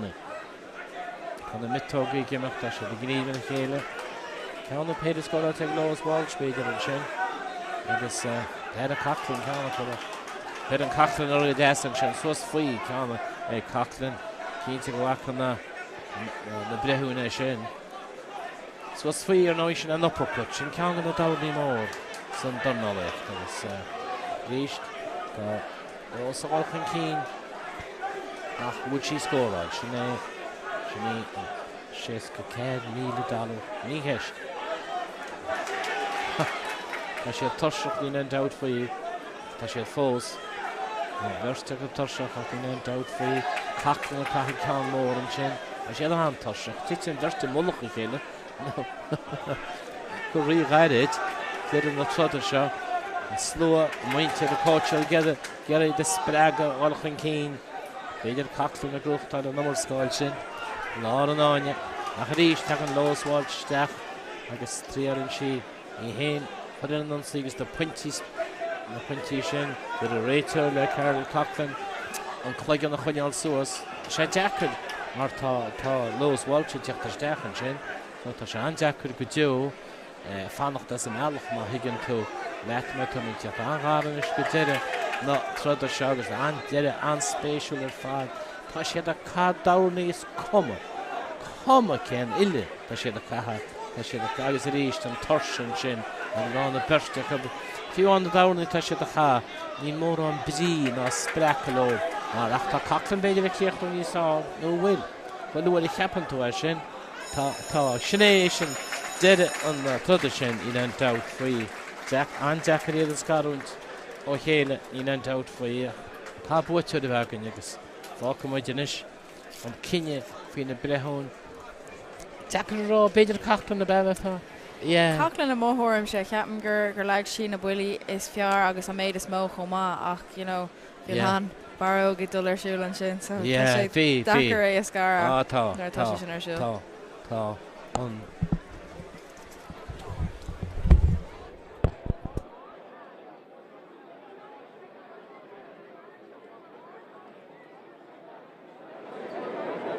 Gears, please. Again, your appreciation for both gears. The winner of that contest, the National League Female Champion at 48 kilos for 2024. On a split decision, 4-1, Welsh in the red corner.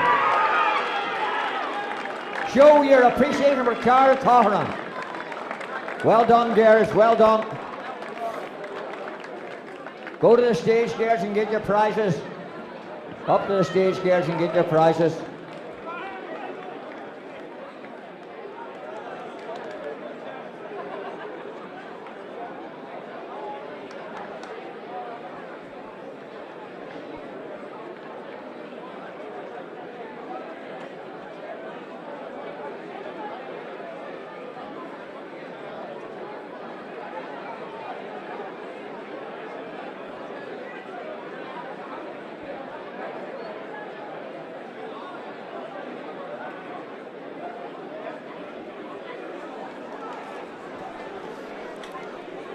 Fodresh Suspioga Wacking Shambon August Marsha Mahinik August Anthony Toto O'Grifa Hover Downscreen Head Kuig Brian Elle Hoto Anna Quick Trade Feke Gidisagin Keen to go down to Mars Gohundul to be Musule the Bouty Canish Holotom Sugar Leon August so Tagalor Lean off fresh and August Tagalorco to article Farnish lay the Cree Bouty in the Cliff Olympica the Macaroons in Leon. So Shohei Bryce Collins, Toto Ha, Safina Gidisa, Milenia or Tridigan Shoot Tranon and Yov Marshan, nach Brauchen, nach Bochent, Axilene the Rine. Keen to go down this blower that, but keeping pricing the Verlachin that we are shut 13 nach as fast as well done, Bryce. Well done. 3 points from Hike, I guess. Go to the stage, Bryce, and get your prize. Clayton's one hotel. Good boy, Bryce.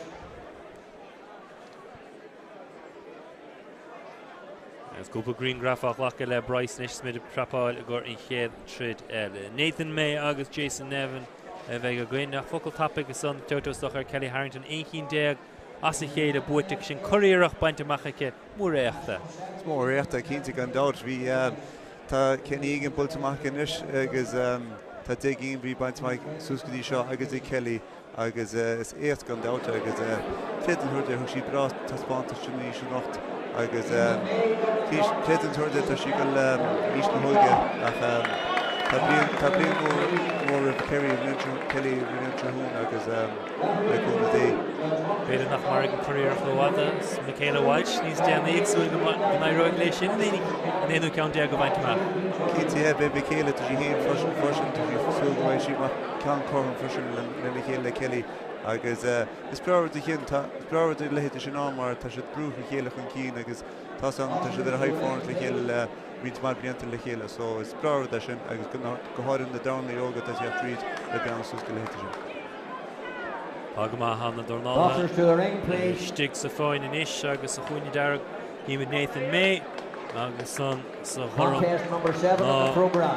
Jason Nevin grab anna chuige fanóna a réir agus pertóg sa Nevin an taobh óige há bríon anach.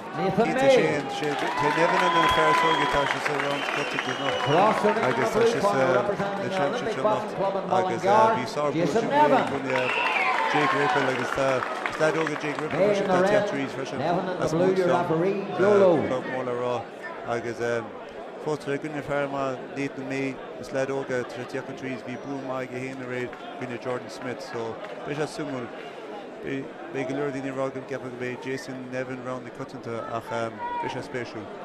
Beg agus Nevin stocha anna hí agus Dornálaíocht geile John Joe Joyce aige sa chuine. Cínta gan ná is mór rud sin taithí sin coach the Olympic on the heaving chin. Marsha Shirlin, Chief out the Chino with the Vouta. Nevin. Safesh to score him. August Nathan May, Safesh to star him.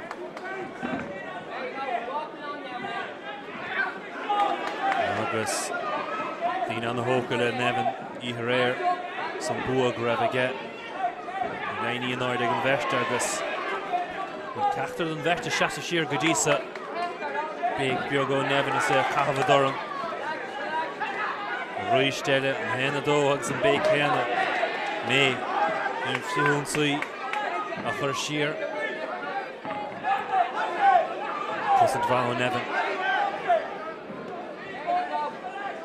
May treat the arch Daxton Sneha. And Nevin didn't go mad Toto and Hendo.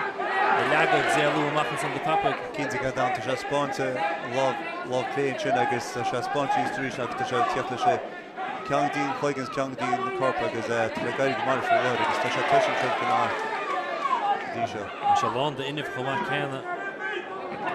Nevin on this side of fine air five. Queen Atara Gadisa. Eluma Homey. Roy Stella May Cheeky Nasicade August Nevin Butch go Glana at Calmella. So Nathan May didn't go back after Nash. Kinti at Cheeky Nasicade, Fatima Chiefs go hard listen love creation to hero and to guy blue corpus but the Nisha to just ball to finish with an uncanny to just touch to my Nevin. So Nathan May just Barna I'm shoe either ball Lauren Nevin agus Hasha didn't go ma and spiok I'm shoe. Nevin nach there no see agus grind more gria hut go da chéile.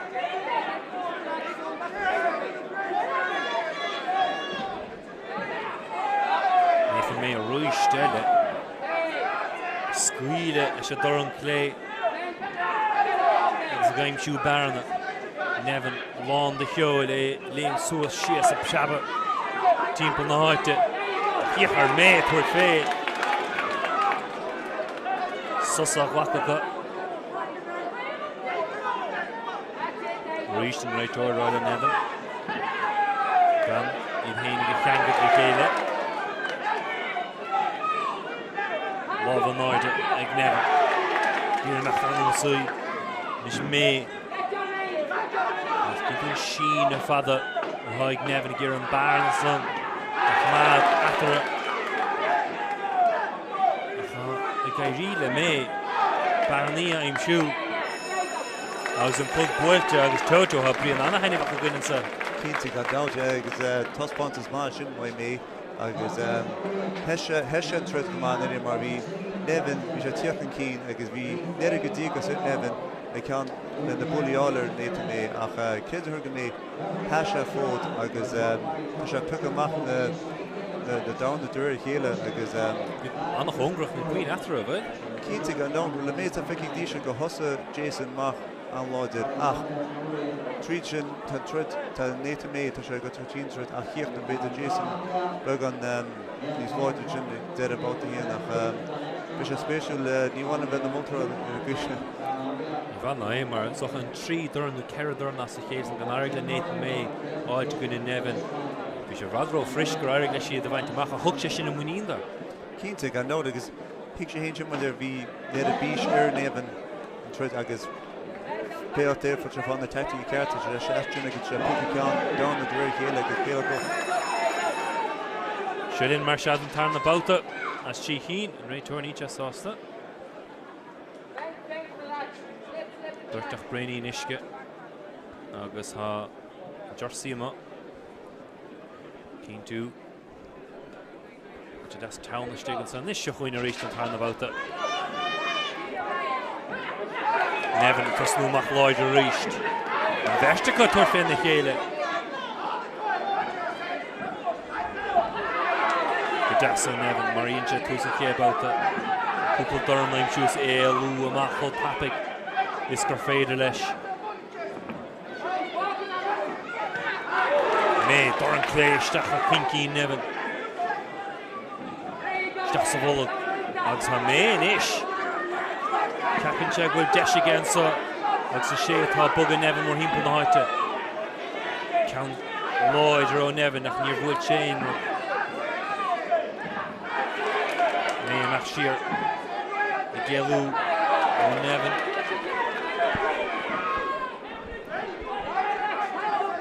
Doran Das on Nevin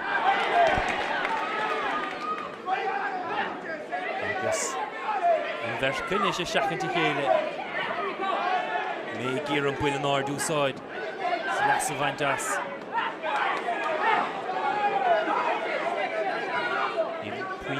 Pwili Guana Ishkin to win Savoutus the Toto Keen to know mate a Vicky for the ta Majin to Harba Stadroch agus first I can the pain these trimmer fighting on level for Lord agus New Organ Nevin Sucker Sheepsburg and then Limca Bisha either Gerald Shafan agus thinking the me Ben one is couple of Lord I force in the Tad active Noidea go Nevin and Nisha Queen Suspioga Lakaka Nevin gear Turfe and Corp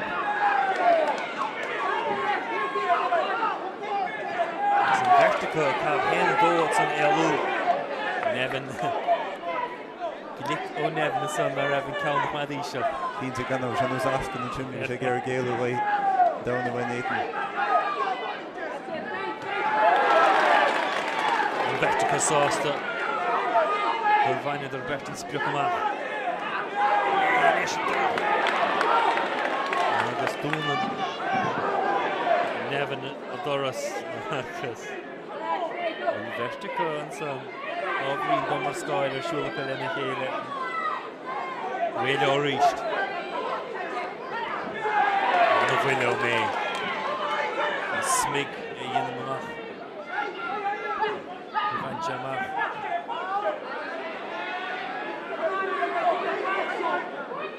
Door Fuckle is close to getting Nevin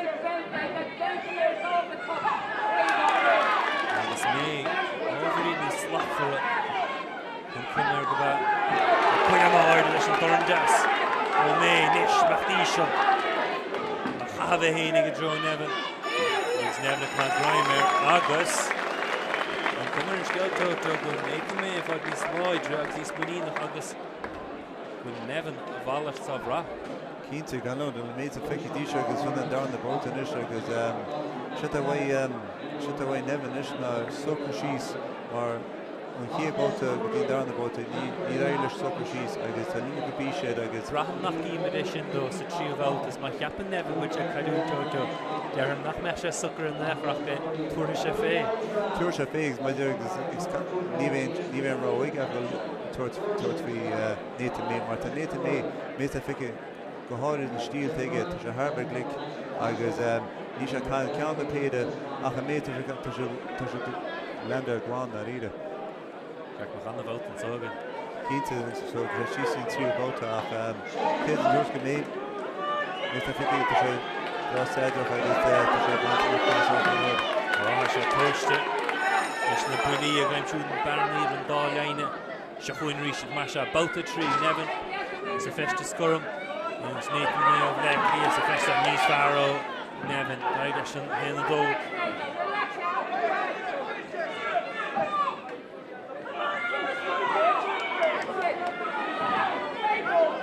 Plusan fa ó Nathan mé i ggéalú ó leine nevin Face éonúir go scuil a nevin sin dom dasú han mé a bhfuil a dheachar seo Nathan mé.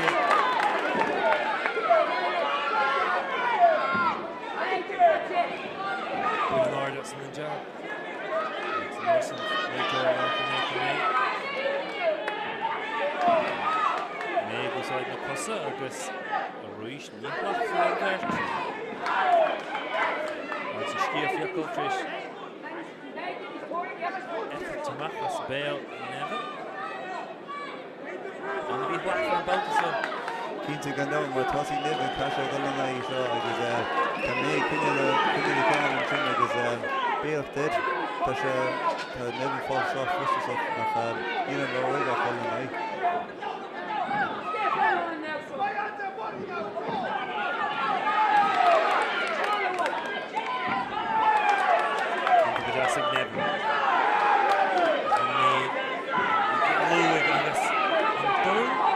Son it didn't divide.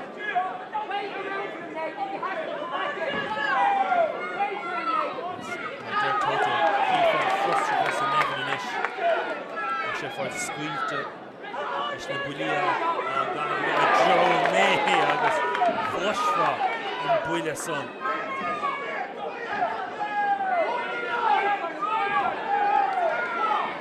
Ish na nevin it. Down the cell lean.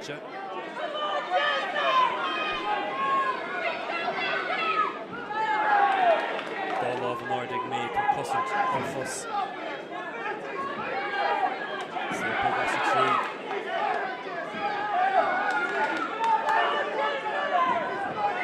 So Ruish made in the below from Eru or Snubri and my never David Joe. Queen and Nevin like in beer toward face knocked down on side. Gach bout to the Jane on side. Doran on the show, May.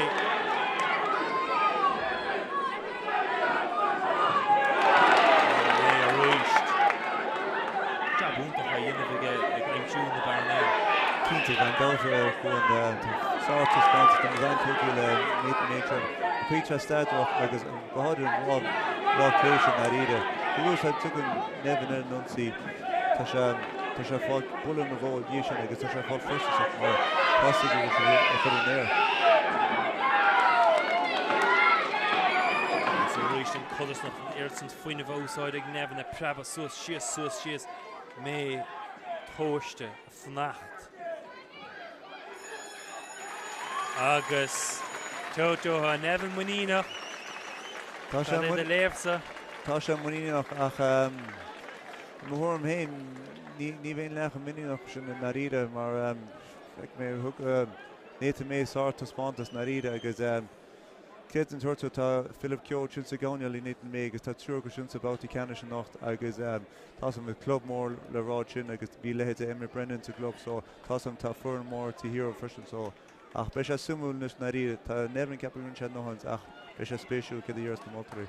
The husig Nevin on the Lodgers chéad bhót an tarna bhóta ach mar luchtú Toto bhí mé stadéireach tóiste daimse sin na barnaí sin comer go bulí níos glunige. Cínta gan dáta agus is spéisiú cad íras na motorí na ríide. Stó mid amach Chucka. The winner of that contest, the National Elite Lightweight Champion for 2024 on a split decision. 3-2. Nevin in the blue corner.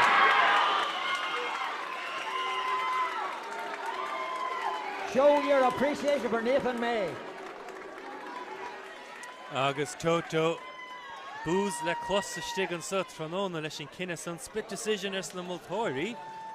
Bhrachas sa stáilm, bhrathas sa stáilm, greibh an bua tilteag Nathan May. Cínta go dána agus tá se le taspáin senos taspáin le seanachta mai frostocht sa slú an seanachta go leor bús go le Céit an Turcur Jason Nevin rinse sáir obair na riide ach I mthúm héine cheapning go Nathan May beag an níos gcuine agus Cíimiid an coach an sanna caiinteas na multóirí I ggéar áilteach cad a hála cad stáil hála an san Toto mar bhí cuma gláán ar na buíre mé a chahad a Joe Nevin.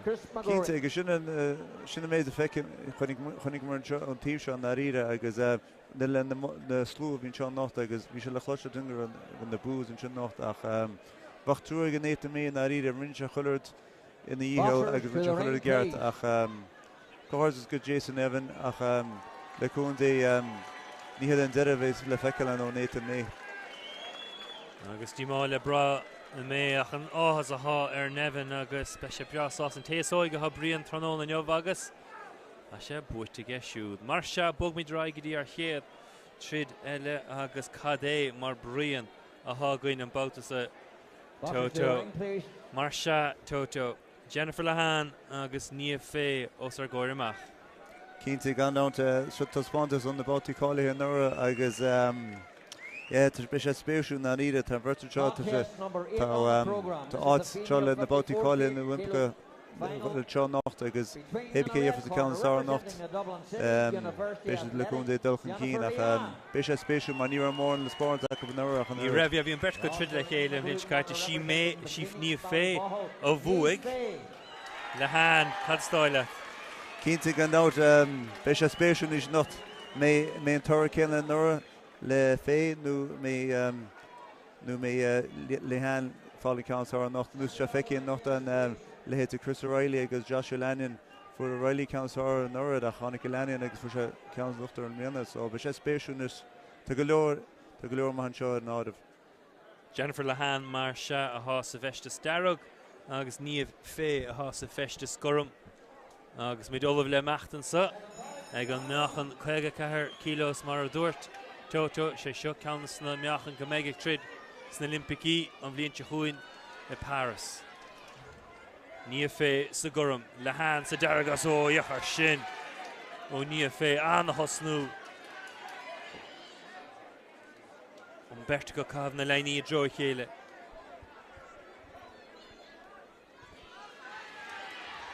Agus builí a leaga ar a chéile go mertacha.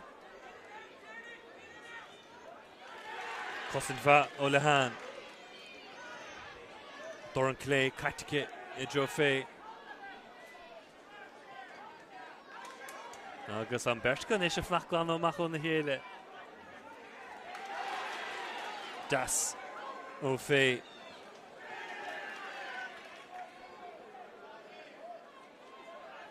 Lahan I gíre an spriochíon an níos lús níos dacra de fé.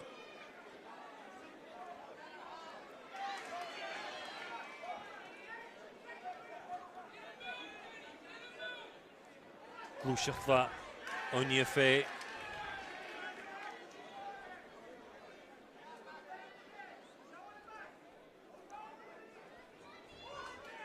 Agus an bhertacha sa Toto cabh na doran na dro chéile. Cínta gan ná tá bhriscéar trid a thuis agus tá fé gúnaí ar nuntaíonn sin ach tá líhan tá sí beidir le ceanna féidir féin sin agus héisciúil fé tíar seach tá sí fáil ceanna féidir ach sé spéisiú go mar fiú láthir. Fé a lár a fáine. Grain timpeall mineál ag le hanarthe.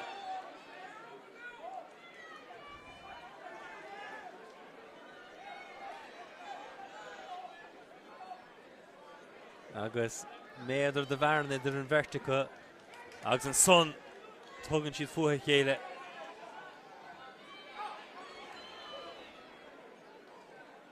Rúistellen focail an réitóráile.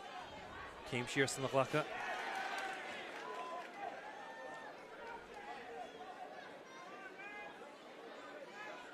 Agus hífa Toto cecho cóngras tá an bheirt ó hebh an taíathe chu tiide gine chéile. Agus iad dúna an bear nach chu tapis gur féad le. Cínta gan dá agus má tá feici fiolthaí mór le spáil. Tá fé gur an nontíí na gúnaí trí tíoch leis lábhheis mar go sópáí líhan agus ach tá líhan glústa tí seachta féfáil bulan na ró agus ní tá atru fiolthir. Ní an chumar nach bhfuil réanos lehan úsáid an doran deas bouta son.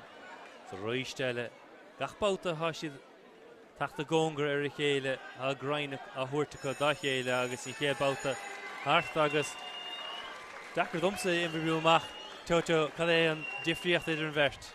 Cínta gan dád bhfuil tá féin sin tí tíochtta nonsaí go minic agus tá go brú tá beidir gímar líhanna ceanna péad a fós tá fé fáling gímar da na ró le líhan a líon gústa a glicanas tá sí fásteid ar choús tu go féin nonsaí tá sí tíoch leis counter an sin agus tá sí gaibrin thusin go má beg an glicas beidir líhan ach ní mór le spór leatru fiú láthir.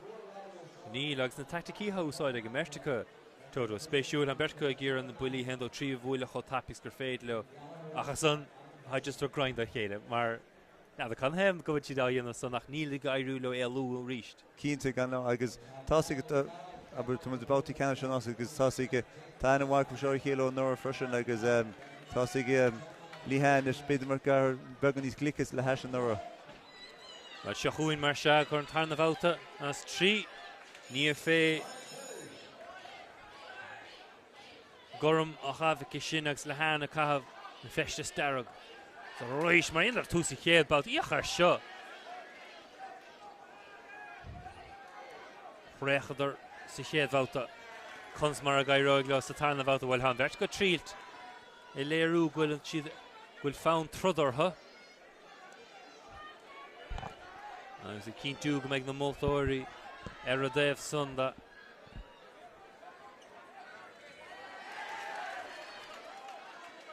Willias ó fé ag í slú a corp agus a tuairt fé le hána agus le hána má graim daingin ar fé inis. Cín si a si duna bhí hénig beag fan léinte dro le hán.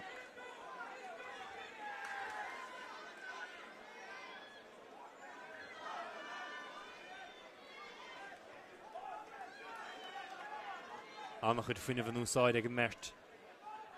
Agus cínta ha fé tréis dá lúin son a lúba níos mó chun a bheith choíir de le hán. Agus isteach le a ríist. Preban na dro. Dor an deas an láb deas agus. Déalaigh le hán go deas ón únsaí san.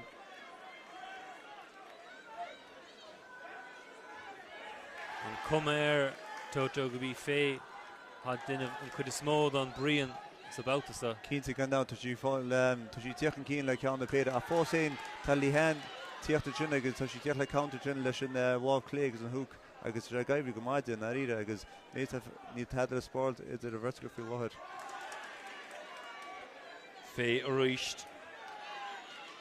Na gaimsú béal le hán ach anna chosintó le hán.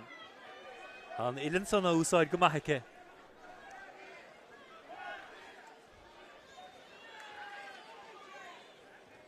Fé i gcír eilú isteach gan líganta le hán na hilan nach a úsáid chun graimach ar na ggéir go fadaice. Agus fé isteach sa chorp. I gcír an doran deas a úsáid níos minicí go háir isteach sa sníoch agus dairig lé.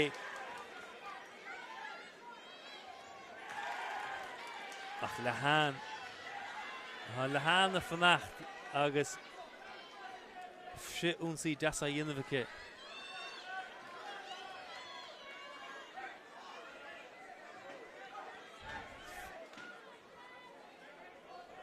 Fé úsáid na rópaí agus an clógáilmh le buaile. As an clog buailte Agus Toto aníachrí seo bheas mar bhís rá an cuméir féhil an Dornálaíocht ar siúlachach gachúir déintíisteach a le hána gaim siú paistéig nó barnaig a cahabh doran. Cínta gan dát agus céad gur féit tá sí cur go leor brú ar líhan sin agus tá sí gúsat an reach version ag chumáid cén a cholú tag sí seach plúcha sí beidir naibre agus tu sé deisce líhan an cinál an counter sin dhéanaan a ré leis go háid leis an lámh clé agus an hook agus tá sí géalú go gúnaí an aríre. So be sé spéisiú ní bhhain bheith moltach a trúte an aríre mar tá cháistíl difriúil agus brandse go bheitchan na moltúí bhábhar. Agus nar chiimirí ag tús an bouta tacht a ggóngad a chélas na lábhamecht sin tócha tríd rális na moltóirí nó haimse tríd tríd. Cínta gan ná ach fós é níos bulan sin na chuide glunne a spáintí de an léon na riire agus tá bhirt go fá ceann na péad gláánna i chéile rétar se déana. So be sé simúil dáach féin is be an í staideach nus beidir sa tríú bouta a fós é ní tad le sport idir bhirt na riire. Bouta trí le hána gine fé ceochad an mert go méid ag chéúra tránón na neomh an bhíonn se caite mar an bhíon bhirt lena chéile sí fé a bhuaig. Nach sí le hána dimme go dtíana bautaí cáile a gcóir na cluthaí Olympach. Cad a tharlóig imlíana le gá bauta le cáile mí Márta. Agus mí bealt na stáilm i Milan agus sa Thailand.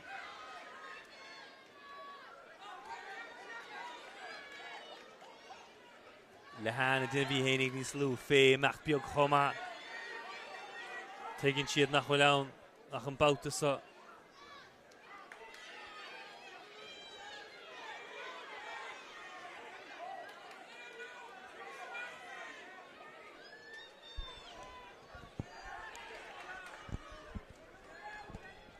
Agus anna chosaidir fadaigh le hán. Didn't si cínta nach féad le fé éon doran sa bhreis a chahabh na dro. As í géalú. Á bhíonn scuite ach fós hénig darig le taobh clogad fé a bhaint amach agus níos fé gír amach. Buil an áde eile. Cawn eile. Ach déalaigh le hán ó rúist eile.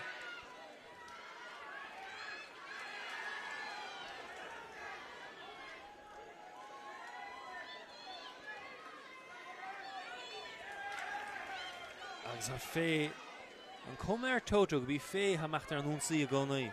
Cínta gan tá sí tíochtta an únsaí gúnaí ach feic America tú líhan tá sí fucha de háide agus tá tíú blátanis agus tá bhirt go bhfuil an aonis na riide ach méid a feic dí seo bit sa tríú báta a méid atú bit beg an glicas bhaid líhan ach ní tad i go ná cé tá fé tíochtta agus obair na gapal le dhéanaice agus tá sí chud túfas brúir líhan.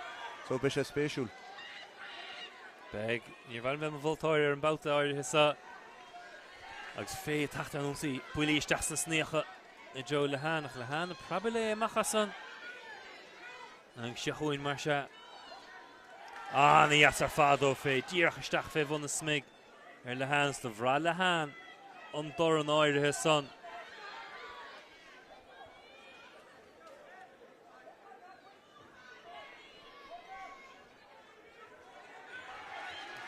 Fé cúpla cawn as i chéide caite céad Joe le hán agus cawn eile an doran clé an boutan agus ha fé a tara clé sa bhouta sa le hán a gíre eilú a ní féidir le fé an doran clé a rúist eile agus ha fé breasásta agus nádar Toto a bin an difriocht ag a deire. Béidir gan dát an 10 second sin tí si gan na 10 second dúrnach Chonig féin sin agus fu sí cuppa ceann níos glúine sin ach sáirtas spáintas bhaid berta go damlaí nene agus stíl spéisiúil na riide agus go háidir céan thuirca líhan freisin bhí sí sin bhí brasáideach bhí sí gur gaibriú na teitií mar bhí fé tíochtta nutí gúna chuir brúir ach bé sé simúil ach be simúil níháinna bheith na moltar na riide. The bhuiictíor in Ghobhíle san 90 na European Youths ha elite spúite hanna féin a chailtíim bhíonn se caite go dtí le hán. Bhá le bheith machtaí na cluthaí Olympacha. And your appreciation for another cracking contest. Well done, girls. Nádar ceochad an bhirt. The winner of that contest, the national female champion, at 54 kilos for 2024. On a unanimous decision, Lehan in the blue corner. Show your appreciation for Niamh Faye. Agus. Well done, girls. She Niamh Faye sa gorum of is a mascon and so mar Niamh Faye ha sa gorum Lehan ha darug. Agus ha cookstí into the sun ish. Na rí tugu na nana míchart gon Conya míchart so be sé sumuke bear show you in the east. Agus stolen. Sorry about that, girls. That was Leanne in the red corner, the winner. Unanimous decision. Agus Toto ní bhéh chuir a ceist an na multóirí agus mar se an Dornálaí tóiste stadéir a go bhuaig an trid son. Cínta méid beidir chóga le Lehan sin héisgur ní fécur túfas breúir ach beidir a bug an glicas má déar ó túsa trid agus bhíon trid tuisig Lehan má déar beidir ó túsa trid go dtí deire báta ach níor mór le spáir céidir thuas go fé sí sáirta spántas ach Lehan bug an glicin agus go háirid leis an stíl sápáin sin beidir sin bug an stuchirte. Beg fé díach. Cínta go ná mar bhí go leor ar a lína se nachta go háil in na bátaí cáilethe agus tá de lug gear council de chéan nacht ach be sé spéisiúnis tá sé lug díúnis ar na bátaí cáile. Paul McAvoy. Mar se ar scéad trid eile sa tránón inniuh agus Jude Gallagher. Boxers to the ring, please. Agus Jude gan áras an Dornálaí haga ná Eric Donovan agus ina gcuine siúd ná Adam Hession.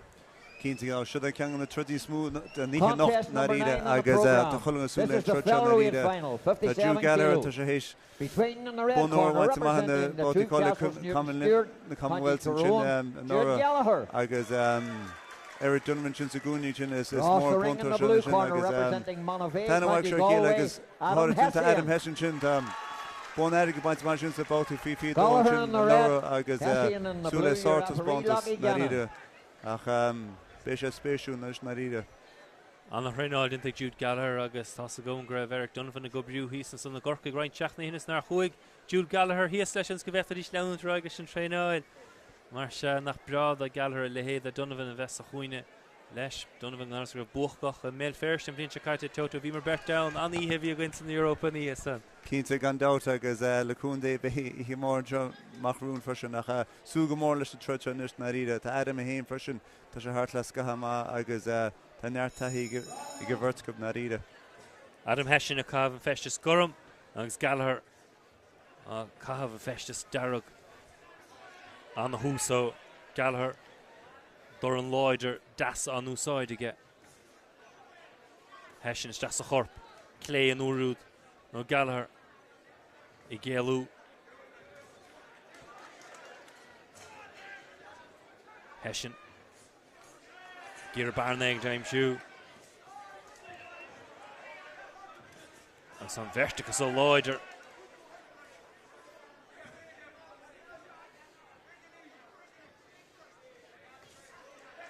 Gallagher a bhuaileisteach díreach féin scart.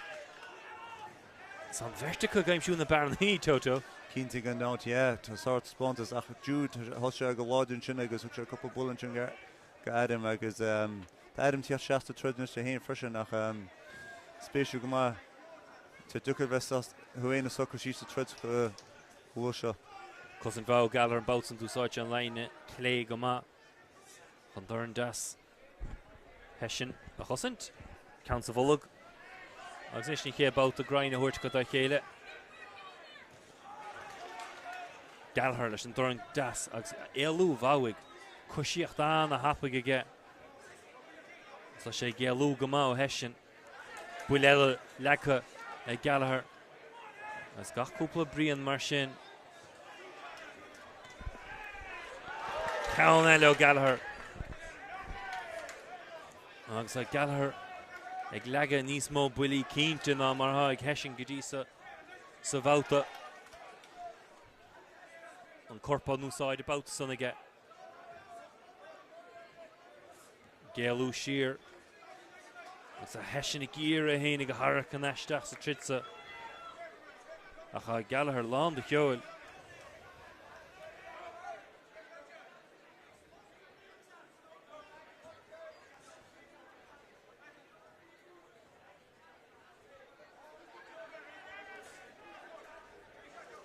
Níos fear ó Hessin.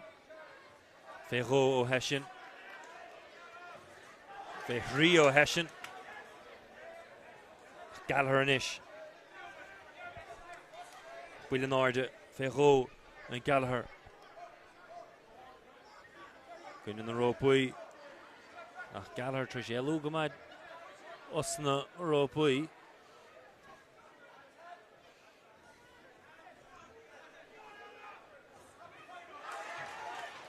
Jude Gallagher rwyst Ellen. Dorn dasan nhw'n said ige. Agus Hessin a jan I acr elw. As fiachar Gallagher brias as na lof. As sias yn y hef ige. Agus anna chaiflint. Cínta gan dá sort spontas sin tá sé tuchar in éí a méid beidir Jude Gallagher na bulí teige sé began níos glunne agus níos láidir agus rud beidir bechórta Adam beidir na began sucr síos agus bheith began níos staidirach na riide agus mar sé tóga ceann na péidir sin agus sa mechan chuige seaí an tá bulí trúmar chatha na riide agus Adam beidir sucr síos began agus teach maith le began plein mar tá Júdan sin agus tá sin a láin cheolalan sin na riide agus tá tíoch glús a Adam tíoch an cín tá sé gúsa a corp gúsa a cheán agus tá gús an ile na lug na riide. Gallagher na hasaf olaf le tuairt fé a roist Donovan a caint leis agus Hessin fósit ar an stól agus níor puin deisiún ag Hessin sort tuairt fé níor scuid Gallagher leis. Cínta gan dá bhfuil bheith tháinig Adam ar nuntaí bhí sé tíocht sin na búlíonn sin na scoiléileann na riide. Is roist chuirtúsas an boutas a sé Gallagher. Gúid a lár a fáine.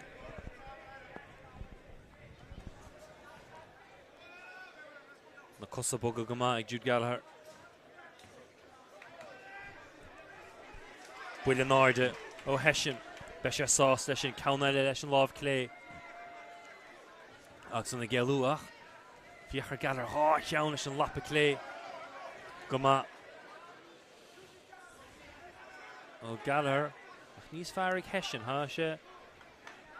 Ag lega cúpla doran ná raibh á lega ges a chéad bhauta.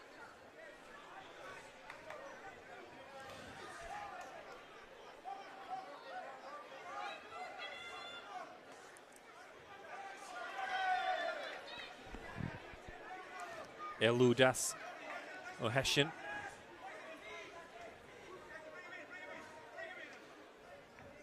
Cúin Hessin I ggéir ráid leis sé thuairt na reo. Níos fear ó Hessin. Fear mina bheith. Ceann an áide. Dor an clé. Ceann ar an lámh clé dim go máda. Agus áide tuirse.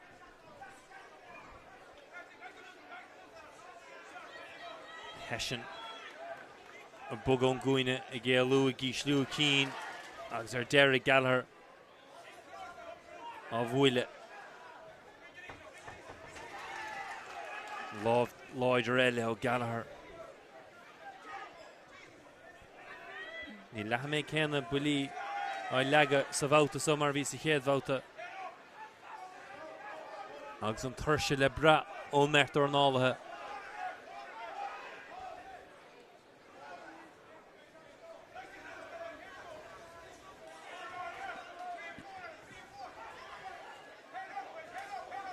Hessin a gealú ó friachorn Gallagher agus Hessin an bouta sa cínte rihim níos fearr. Ach ní hógan teach buile bháin gan áras.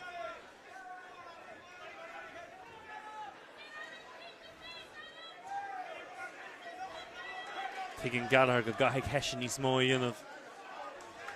An í as ar fad ó Gallagher. She keen das builtige ceann eile das ó Gallagher. Bhuiil sé fé ród sanna 10 second adul. Ó agus session anna hás lei sin. Mid dridim a dro der an tarna bouta. Agus neadar an gih mid entrid an ní enimid agus bouta bhain eile le dul agus cuma na maithas an bouts nar Hessin. Cínta gan dáta an tóci le Adam sin sa dar an bouta go háirid cheaping rusaige beidir in the feed a beidir or Jude fall count stars the cable ach méid chunim go gadam tá an losca tá bhaid chuúsa can dána tá se losca tá se go chuischan tusa ag sé géalú bhaid beidir fu sé gríim na ceannig geamh na rós abáta sin ach bháinní sáir adam agus ceapaní mé tá figéim na go le bátan duine a go bunis fi láthir I mthúr méon ach agus é sin báta an duine béidir ach bhí cum an na bhar galthir sa chéad báta bhí an cuméir go se cabhís mó builí go bhís mó neirtdown an countan ábhar níos choramí mar se an báta sa brahan sé nach léochtas an fuiineh Cínta gan dáta agus beidir go bhainte go leor sa héin sa ché báta na ríide agus créad an tuairca gadam na ríide agus dar sin na tetaí trimsa dar na báta agus hepaní be sé 16 tíú báta ach be sé spéisiúil agus bhí sé sitar an stól an báta san sasach lecha gin ní raibh sé sitar an stól deir a ché báta hesin an tuairt fé a roiiste báta trí an meachan 6 kilogram was na bharibh Jude Gallagher a cabha festas darug Adam Hession an gáileh sa festas scorum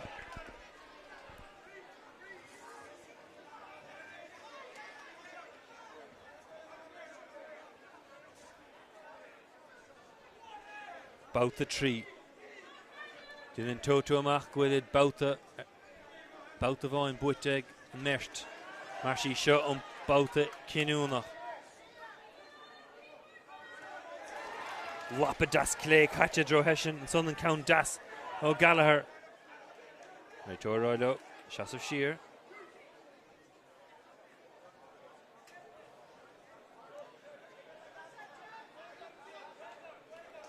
agus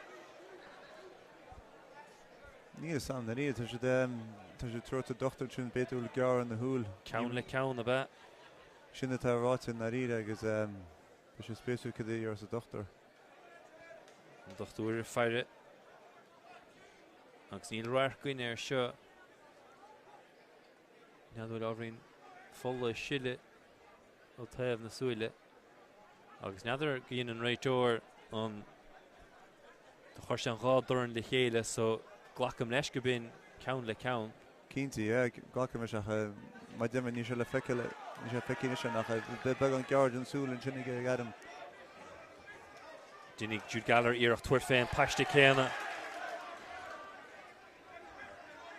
súil deasta Hession agus Gallagher gír díú isteach ar sin á dhéanamh lappa clé a sin amach aige a Hession gír a cosintúirt a hénig agus an doran deasa bhfuil aige dro clúas clé Gallagher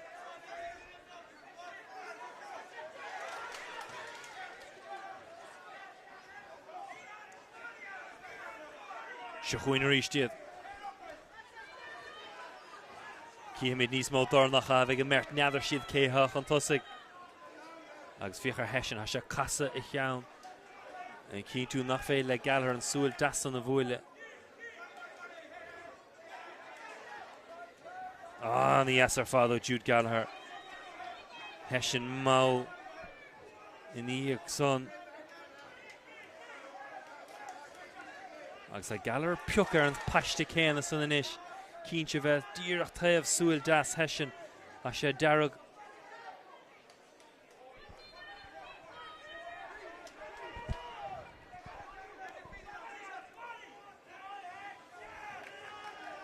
Cána le láidir ó Gallagher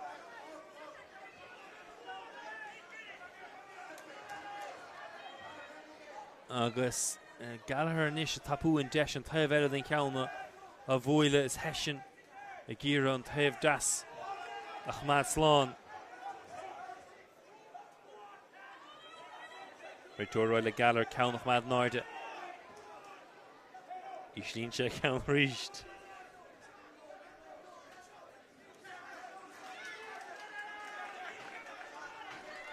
buil eile ó Hession a mid nachmór ag deir about inis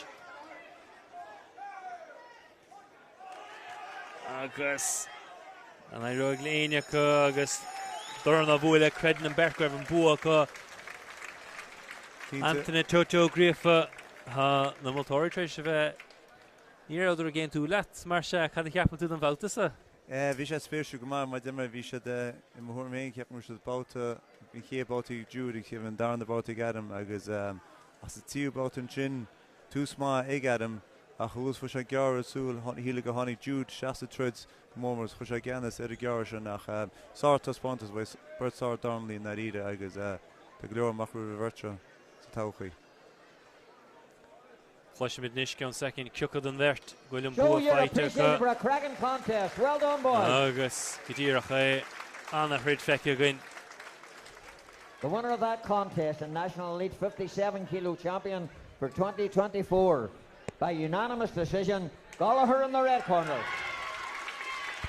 Mar sé Jude Show your Gallagher appreciation for Adam Hessian. hat sé bhuachan Toto agus stoch ar an omláin bé a bear bhí sé buile láidirige. Cínta gan dat mar chunig bud sa ché báta sin bhí bulí láid in sinnigs bhí sé fáil bhí tús má ag Jude an sin bhí bulí bhí sé fáil chuideag an láidir gláán ar Adam sin agus béireacht ar Adam han sé rasta da an na báta ach chuús han sé geir sin híla go fud Jude sin a funim sin sa tíú báta agus chuús hánig geir Adam sin i cheapin go cháilte cin á compóisiún sin agus béireacht go Jude Credan sorto bé bar bhí an nacht. Bé agus be Gerrick Donovan breasás de chomá agus míán Adam Hessian go háir sa chéad bátan bhí cuma láidir tappa gaclaí fisiciúil ar galar agus dínte a róhan tríd an siidir fad. Cínta gan dat agus ma dimmer sáirtas spáint bhar burtánlaí bhí cúgan seo bhí Paul Lúnam aber cháilte sin sé rú an nuair Paul Lúnam is cháilte sin na Dylan Eagleson agus bhfuil Drew Gallagher Dylan Eagleson bhí cúgar sa meachchanseo déta an bheachanseo rucht an na ríide agus ma dimmer siad an trid a smúbhí masúla niche an na ríide as na bhir. Mar sé chéad trid eile gcuineann sam le Dana Moorhouse agus Shannon Sweeney le chéile agus Dana Moorhouse meach gur a ceathrú craibh as a chéile agus Díl me anna cháirde se an bhirsa Toto be. Cínta gan dat mar tá cloisí go dtí seo tá se go mór le chéile mu cepi go le leite sír le chéile an le Casey Rock chomá Casey Rock tá go sóach ma de céisiún hín group chat fi saún len caiici se nús na ríide ach bhí sá bún sin na daine sin agus sa botí leichéanna sin agus agus nel Shannon Sweeney sin fu sí cean sóir sin ar Caitlin Fires an sin agus ní asúla sin na ríide ach be sé simú leis na ríide bheith déana beidir round na cutanta a fósaon tá Shannon hain tá sí san ádah. Deach ná sí déana gomúnar heáfacha sé buitecha ar féró. Cínta tá láh nuachta go fíró na ríide so bé sé spéisiú leis nach bhfuil Shannon anna sin áú. Dana Moorhouse sa festa scorum Shannon Sweeney sa festa starrag agus bainan Moorhouse anna leas as an bútha ceol maidid le iirde agus i chintíh hasisiní sísle na Sweeney agus tá Moorhouse anna bha an úsáid son agus leas a bhaintas.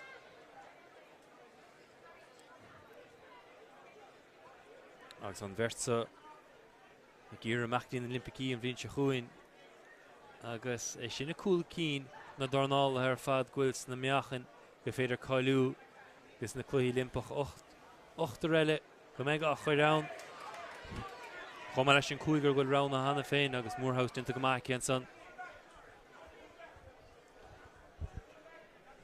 Cínta tá méid a feiciniste de déana tá sí sin tá sí bra faideach agus tá sí teis ach dúna sí notís fu sí Shannon Sweeney fu sí tína chéile daní chéile agus ru spéisiú seo burta sápád iad na ríide agus a stíl éagsúla i go bhirrta go na ríide agus mar recum de ríis tá déana sin sí tuis threads agus tá sí gur gear cháneáil sin.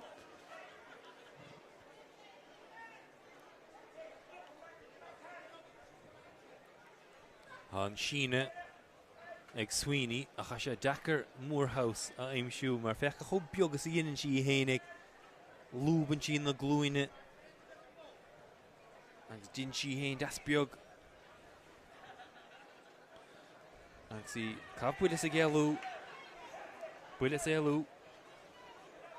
rísteile buile ealú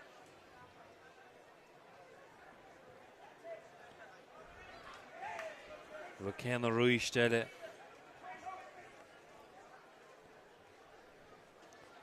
agus Moorhouse an doran dasan úsáid go mertica agus caiigúte Dakar Toto Bert Caramúr mar se bheile na chéile. Cínta gan dá maidir tá si anna chóirúil le chéile agus tu cepa go leontíir le chéile a fág se a caiidir sin tí mór sin ach credu go bhirtuta sáirta spántas a thuirta seo agus credu go seanan sin tá si seasta fóda sin mu si bheith ráfáid a chuúsa go daine fu si ceanna péideach tá déanaan sin teise treds tá si seastaach si géalú go ná céanna. Ní puin buí glán fecha gin in áír an vertica anna hóiste agus anna heicniú leis an tríd th siúlaach. Ní sé mar bhí an tríd déirnach a greibh again. Samid nach mór ag déirn chéad báta. Das ó Moorhouse. As i chéad báta dinta Toto agus bhfuil puin atara? Sá tá spántas bhain verticum na ríide agus mid ná mór natrabach an méid beidir tá atrafúiltha beidir déanaan sin gohfuil a chuí go si gaibbrú na dain níosá beidir agus sí teistrid níosá agus chuús éann si sí na hí slú so sin ní stucha go seanan sin cin antíana déan antí sí bula mitógan sin. Agus is tócha Bhrafagur cordí slí is an barnas an maspéidir goile a haspáint gur a chéile? Cínta gan dáach tí smúgur sin fágus sin an caiidir sin tí nu go hána an trudnaí seo arsú agus go háirgurn chéad rábháil eile se. Cínta agus tá rud is mór seo tá bhirca trudí gona le híbátaí cáilethe sa miadrúm, so is anna mór an bhirca sin hépa géobh sa ceansáir héal nacht tá go leor líon seo nacht agus is sé spéisiúil. Agus beag tunnachar ge seo ar na bátaí cáilethe ní hé seo buna spáir an scéal le meachtaí na clí limpacha beag rán ófar daoine le dul go dtí an chéad rá de seilech an cáilúdas na clí limpacha beag tunnachar éigent ar na trid náirithe seo mar derm rán ófar na daoine le dul a trid i Milan mí Marta. Moorhouse ani as ó Moorhouse. Dairig lé an doran clé son. Lega suin in a láh a buga go mertica. Ní siad a buga dro a céile córic.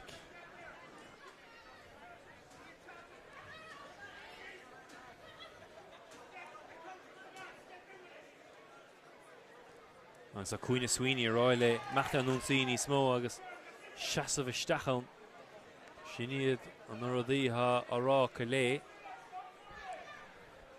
Cínta tá seanan tá sí cunne láháin na ríide ach tá cáil sin tá si scead seacha duna began níos múntí mar tá sí túlumm go beidir spás go déan an sin agus tá déanaan sin tá sí fáil sin bháh clé meach maríos leis corp agus thar chléigen sin agus ar gaibbrú ionachta na ríide agus tá sí bra sásta sin tá sí Hús tá sí cambó tá sí géala go ná céanna.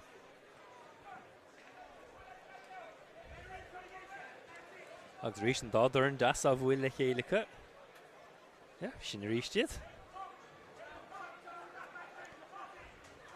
Cínta is trid an technicú le seo bhain bhirtarmlaí na ríide agus fiún seanan héin tá sí ggéire seo thuis ach beidir beag seanan sin beag an antí níos mú na ríide. Bag an beidir déana flucha bag an na ríide mar tá num go scópa beidir déanaan sin agus tá sí fáile deis tríide thuis agus go háidir se láh cléisian thar an chluigean agus tíon chorp go gaibh ionach lá. Agus cosíocht bha a léirú ag an mertica nach chuil ó thaobh techníc das mar sin deir siad a boga go má gealú go má agus bé nach chuil puoin builí a chafacha dro chéideach. Cínta gan dát agus sinna gá sé síí nuir cébí cé chas na bulís glunne na ríide ag de a báta agus go hána tá tro technicúla a gí seo ach be sé spéisiúil.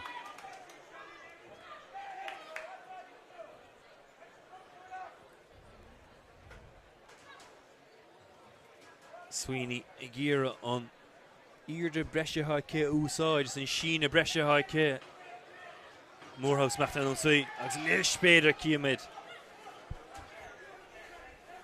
cúpla doran le dearbh. Agus machas an dá stól agus sustan bert Dornálaíocht agus Tó. Muid corrum? Bes a spéisiú go dtíras na moltarí, má deimar níor mór atrum na ríide agus béidir gá a síos go dtí na hebicé na bulís glúine na ríide ach céan tuair go Shannon Sweeney tá sí cunne mhárháine sin agus tá sí tuise treid mar a béidir tá bhúsa sí began níos fuine bhíh beidir bhilnaí ná fecin á fánach mar méid a feice minis go déana sin sí fáil began scópa sin agus gohair tá sí tuise treid ach tá sí gúsa lámh cléisian ítach thar chuigean Shannon agus ceann na péidir sin agus béidir binne na búlís is cinine a bhééis an a béis a spéisiú leis. Agus bíon an bouta deir gcónaí spéisiúil mar de ná bíon clúéig ag na coachála cétha buchaint agus deir siad luch ní feicla caiúint go catú tuair fuaithe agus bíon cad meachtas aráile Sweeney. Cínti se an tíú bouters ní bheith tead le Collins agus mar recognition na meas bhí idir vertical sin ach ba sé déas an á Shannon beg an níos mú brúchar ar déanaan sin ach be sé sumú leis. Íirecht a dhéanamh cén son a réanos tuair féin corp.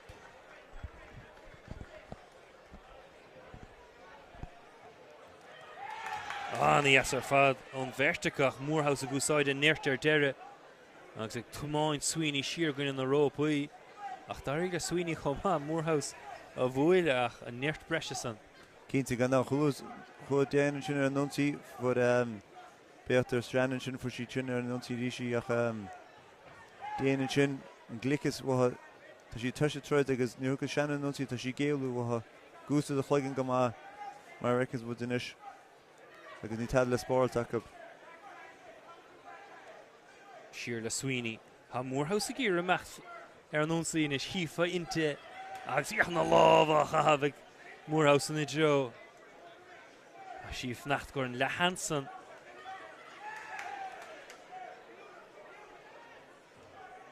Sweeney gír he luathe agus tríd an paiste ceart sa fáin áilt an verticún chuis ar chuis.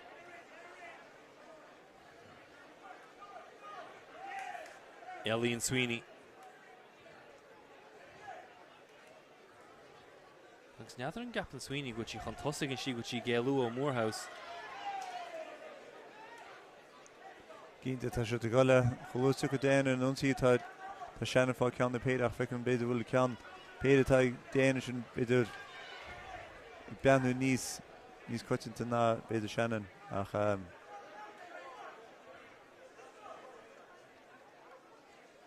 Dorn das Creachnar a chéile ríist. Agus inis Sweeney in si go má Moorhouse a bhfuile leis an Doran clé ach an leora sa tríomh bhauta. Moorhouse treis rá cheann as i chéile a bhuachaint.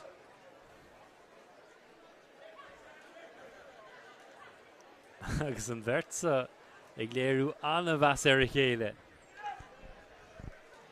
Cínta gan dát agus ach fút Shannon sin sí ceann sin chun sí bháil clé faoin sin agus tá bhirtcomh mai deimid stíl spéisialteach ach tá sé tuiste treid ar cían a fad ach méidir bheice tá déanaan sin a chuí tá sí a chorp tá sí gaibh chorp began sí bena began níos compórteach.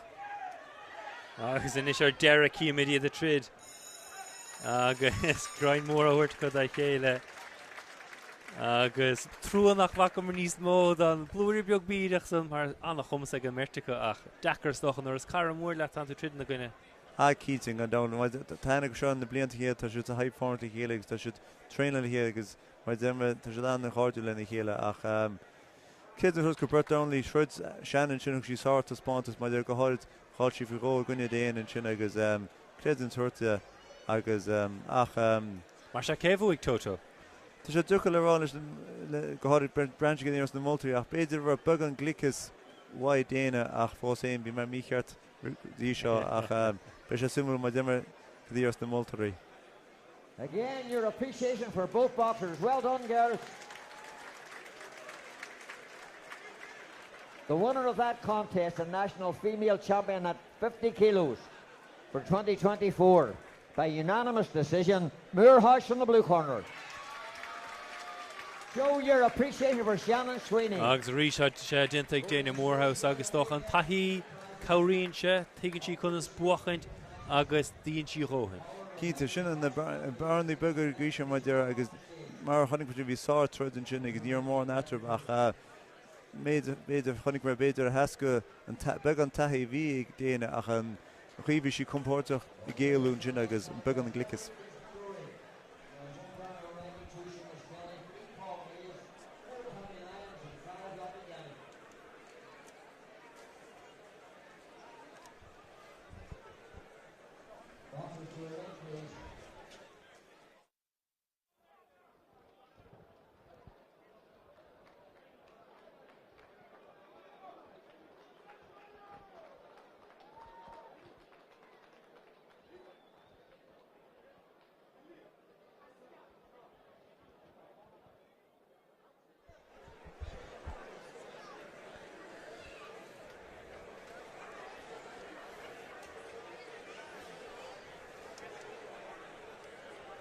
Contest number 12 on the program. Super heavyweight final, 92 kilo plus. Between in the red corner, representing the Dublin Docklands, Ilya Masharashvili. Across the ring in the blue corner, representing the Crumlin Boxing Club, Martin McDonough. Masharashvili in the red. Marsha and here tridel no kilo bisha hun meachen gwen mi fosse tridel toto ba Kinte gandalt ja shouldn't machen wir mich tridel joggers ja just special shouldn't tridel in khullen soonlisne so turmbach and ta my records Mr. Burts downly more joggers me ta feki disha Martin done chin slado ga show the tichen keen agus to glor creeve Bantamweight gedisha ach far in the Georgian show the tridel show le Dublin Docklands is made fecin for is fair and large as cumasach agus William McCartan show Tattinger Kata ach bisha special is Spórt is my demra ni hugshach bulla one le Tricharu Masarashvili sa vestas darach se shooting fair on torsha agus na noti a Church O'Neill chuin fachach le Doran Moore Lorder ach curry keste fenachlicht hage Kinte gan now the maid honey wish Tattinger Kata vi Jaharva Lorder agus tusa tufas funya vachen made the honey way the virtual channel grab bug on these who active baited ing met done ach besha special nil my demrahin ni hugshach during the one lane le the thread the grisha aru agus is lad oga shot freshen Spórt lad oga chach Martin McDonough go hadia to threads fi hur and Phil Suckler for Grumlin agus yeah ta the creeve in the Sheencher Brutig River Show agus besha special Begadain agus Fear more so is trid an exúile bheith gwyn yn son o'n cawn derig agus siochwyni agus Hannah Fay McDonough leis an Doran Loider McDonough ha sa vesta scorum Masharashvili sa darog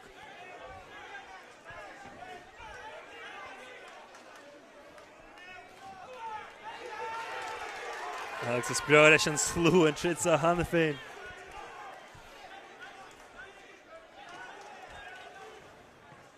Masharashvili Love Clay Jas McDonough Gelu Stasavola go McDonough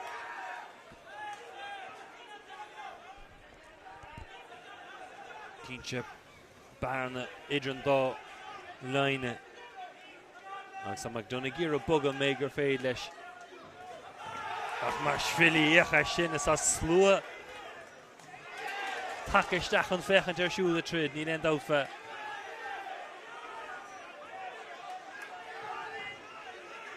agus is fear mórtha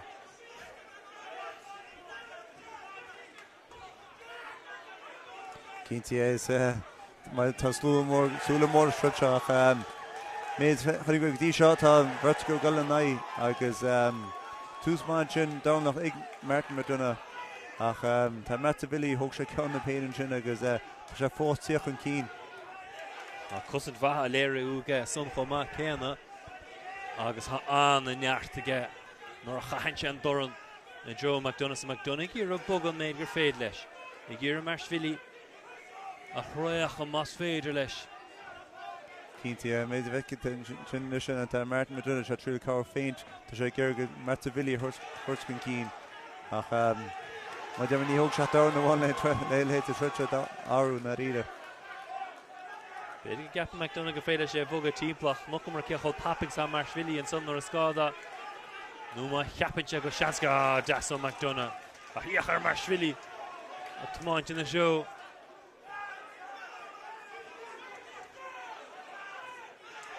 An vertica is an spriuch a bhaint amachcha na láh an áir ní siúr de McDonough is agus an cosint is fear again an meachtar nó sí agus ceann gliicisteach a taobh gial. Níos fear ó McDonough gairí a bhd níos fear leis an is buil an áde a tmáint Marshvilly siar na bhfuil ar fad steach sna sníoch ag McDonough agus McDonough a féchan níos compórdach na mar bhí sé ag tús abáta sa is é ggéar a Marshvilly a bága mór hímpel an bhaine.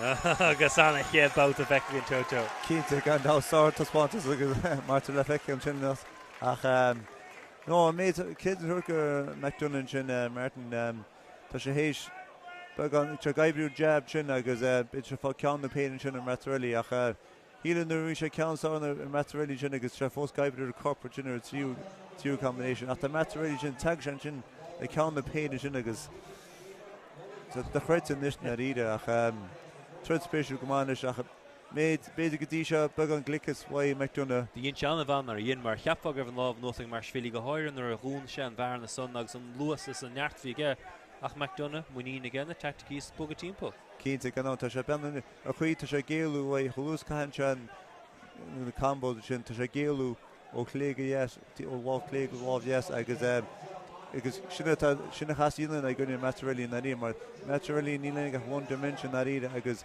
tá sé ggéir tre feidir a gan one dimension céanna go madó toto. É sé simú leis sa dar na báta as íte sin golóran. McDonough sa chur Marshvilly sa dearag bert mór láidir.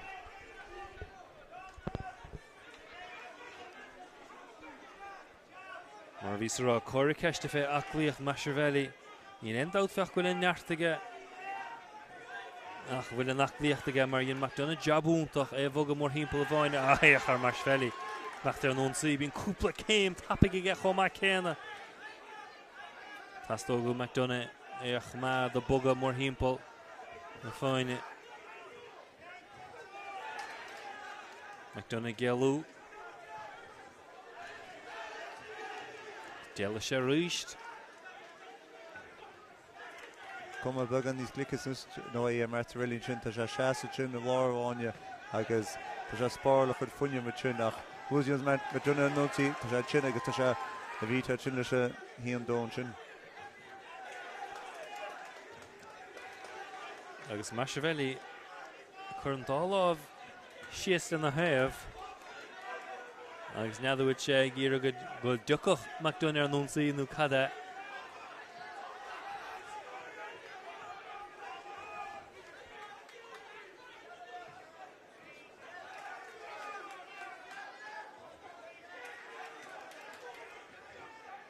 Bhain fan na henne was féchant ar an bert bulí mór agus Marshvilly a chaise an doran an hiro. Cínta tá Martarelli tá sé fáil híú sé tíochtteasta truteach na bhar rí tá McDonough sin tá hééis ceanna péidir bhfuil sinna ach spéisiú go maithú lochad tá sé tanachta leis an slú an chum agus fiú mu taon an seanna na ríide. Tá an slú baint anna henne was.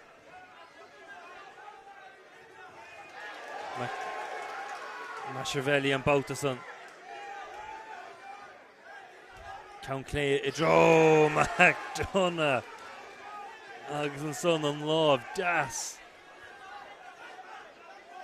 Bin buile láidir. McDonough fós na hasa, fós a siúil tímpol. Ach Machiavelli a pohíle mohanson. Tá sé trecha. A Desha McDonald sa Machiavelli trechta. Cínte, mar go McDonald bag an tile bag an brúid tá sé tur neart funne tún go Machiavelli le heasta troid na ríide. Ach tá mert me duine sé lúsco gomáin sin mai sé lúsco gomáin sin ach mai de American ní túisce tá Machiavelli feidir a gan mór agus fu sé ceann na pein sin a McDonald ach tá ceann sin hurtta go McDonald sin nach bachóra hurt. A díachar Machiavelli níos ní sásta a ríis McDonald an a chosint. Agus deir leis bouta. Agus a sí seo na haine bachtóirte. Cínte gan ná mai deime nús rud a bit a chunna tuid leis súr go mór leis a trúmbeach an na ríide agus mar réicins bhfuil teannar tá sáirta spántas mai bhirt na ríide. Burt stíl difriúil tá McDonald sin tá sé ggéir gaib leis a damlacht gaib sé híon dós éalú cléige deas. Began ní sáir Machiavelli sa darnlia ní sé gus a lean ar a funineh mar tásaige bhfuil se sa tankiige be sé simú sa tíobáta ach tá sé began níos glicha cuma an recht ar sit ar an stól an san os ar ggóir ach an pohíle siúlaige ha potáil an áil mór grí a ghlachaisteige.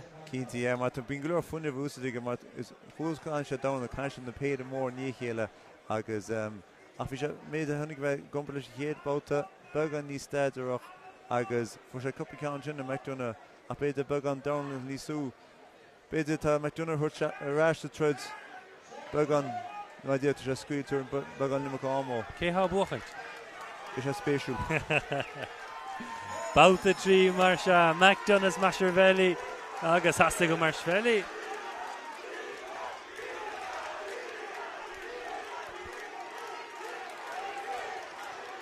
An slua baint anna haine vasa Seochuin McDonald. An núnsúi Machiavelli ceann siasige. Níach rud a bháin sa cheannach ag sé sin nach tríd McDonald. Tá sé bit. Agus níon réitear sásta sin béic a scuil Machiavelli. Níon réitear sásta ghlacha léan sort.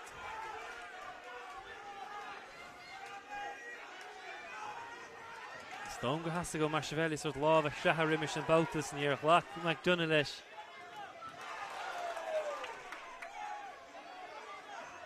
Spiáil a Machiavelli a bheith ar gcuin an Europís ar arda se glúin.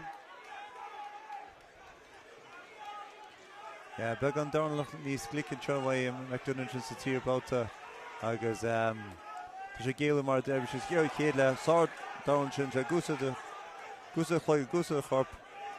Bin hen dó deas tá ag leis an smig agus an bhulag a bhuaile.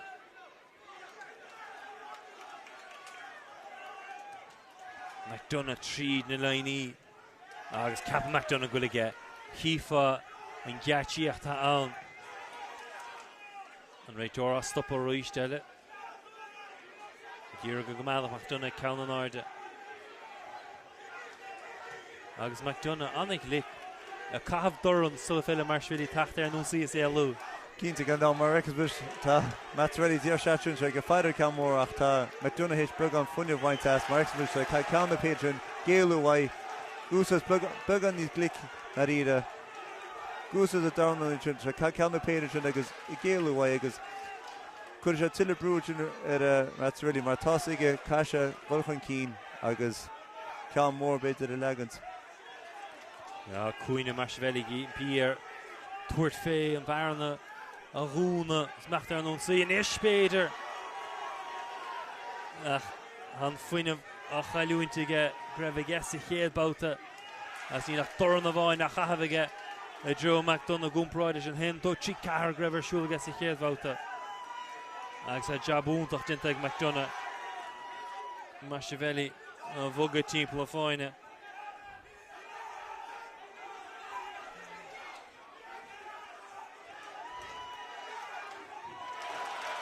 McDonald leis an doran deas. Machiavelli ní féidir leis ní smó an en doran a bháin a chafann an seo. Credim soclef gwyl aige agus credim muinte chromlin gwyl an bú ag fear chromlin.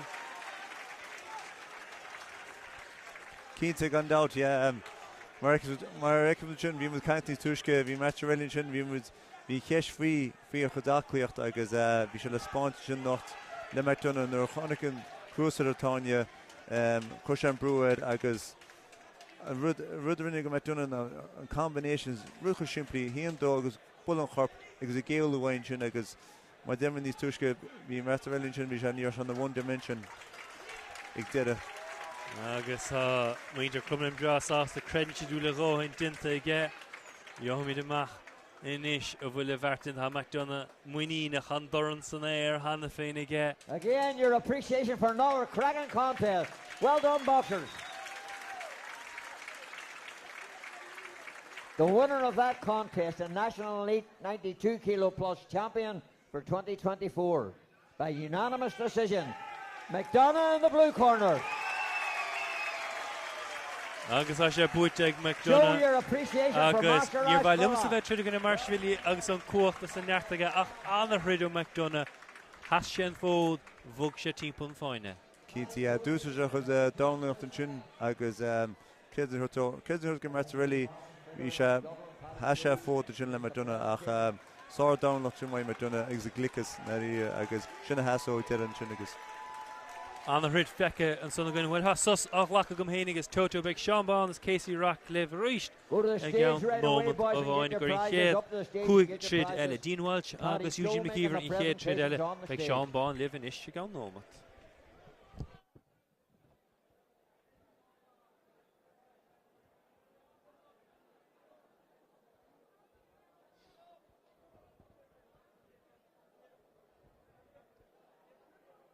Judge 2, Laurie Duran. Judge 3, Danny Fitzpatrick. 4, Joe Lowe. And 5, Billy O'Sullivan. Boxers to the ring, please.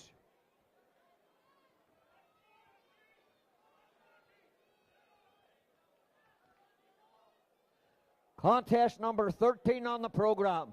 This is where light middleweight final between and introducing in the red corner, representing St. Ibar, St. Joseph's, Dean Welch. Across the ring in the blue corner, representing the Holy Family Drogheda, Eugene McKeever. Welch in the red, McKeever in the blue, your referee, Seamus Kelly. Yeah, Falter Ash and shot, Nisha Agus Casey at Ash, Kedder Fred, Agan in Yale, and Nisha Agus Shut Fred Ward, Detra Shahanga, Tredany Ward and the Heike, Shachto Heen Kilo, Dean Walsh as Finn Bear St. Joseph, Agus Eugene McKeever.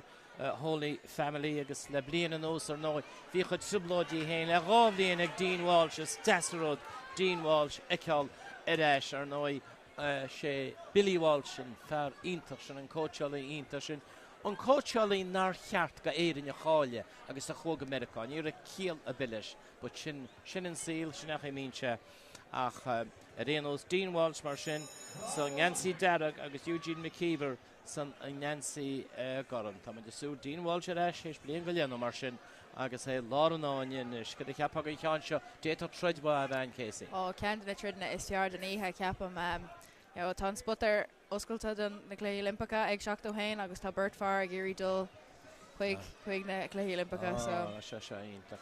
I know bheith muid go Eugene McKeever ach buíntacha scéile a dicha Dean Walsh héis na simlóidí ar fad a dicha sé reis. Feiceid sin an síl sin an stair tá sé reis agus tá sé san mánta canis agus tá sé níis I ggéire a bharc chur síos an seo sa stád náisiún tá sé faoi láthir inús ar stéidir gá chais Eugene McKeever a bulítramach seo agus ní len doubt faoi nach bhfuil an bhirsteach club Goma, Will Dean Walsh mar a bhí se cúpla líonach an feiceáid dilinn. Can deascóráit an sin ag McKeever agus cimach bhaid Walsh. Walsh ar nói sin Nancy Darragh agus rúchan cían seo.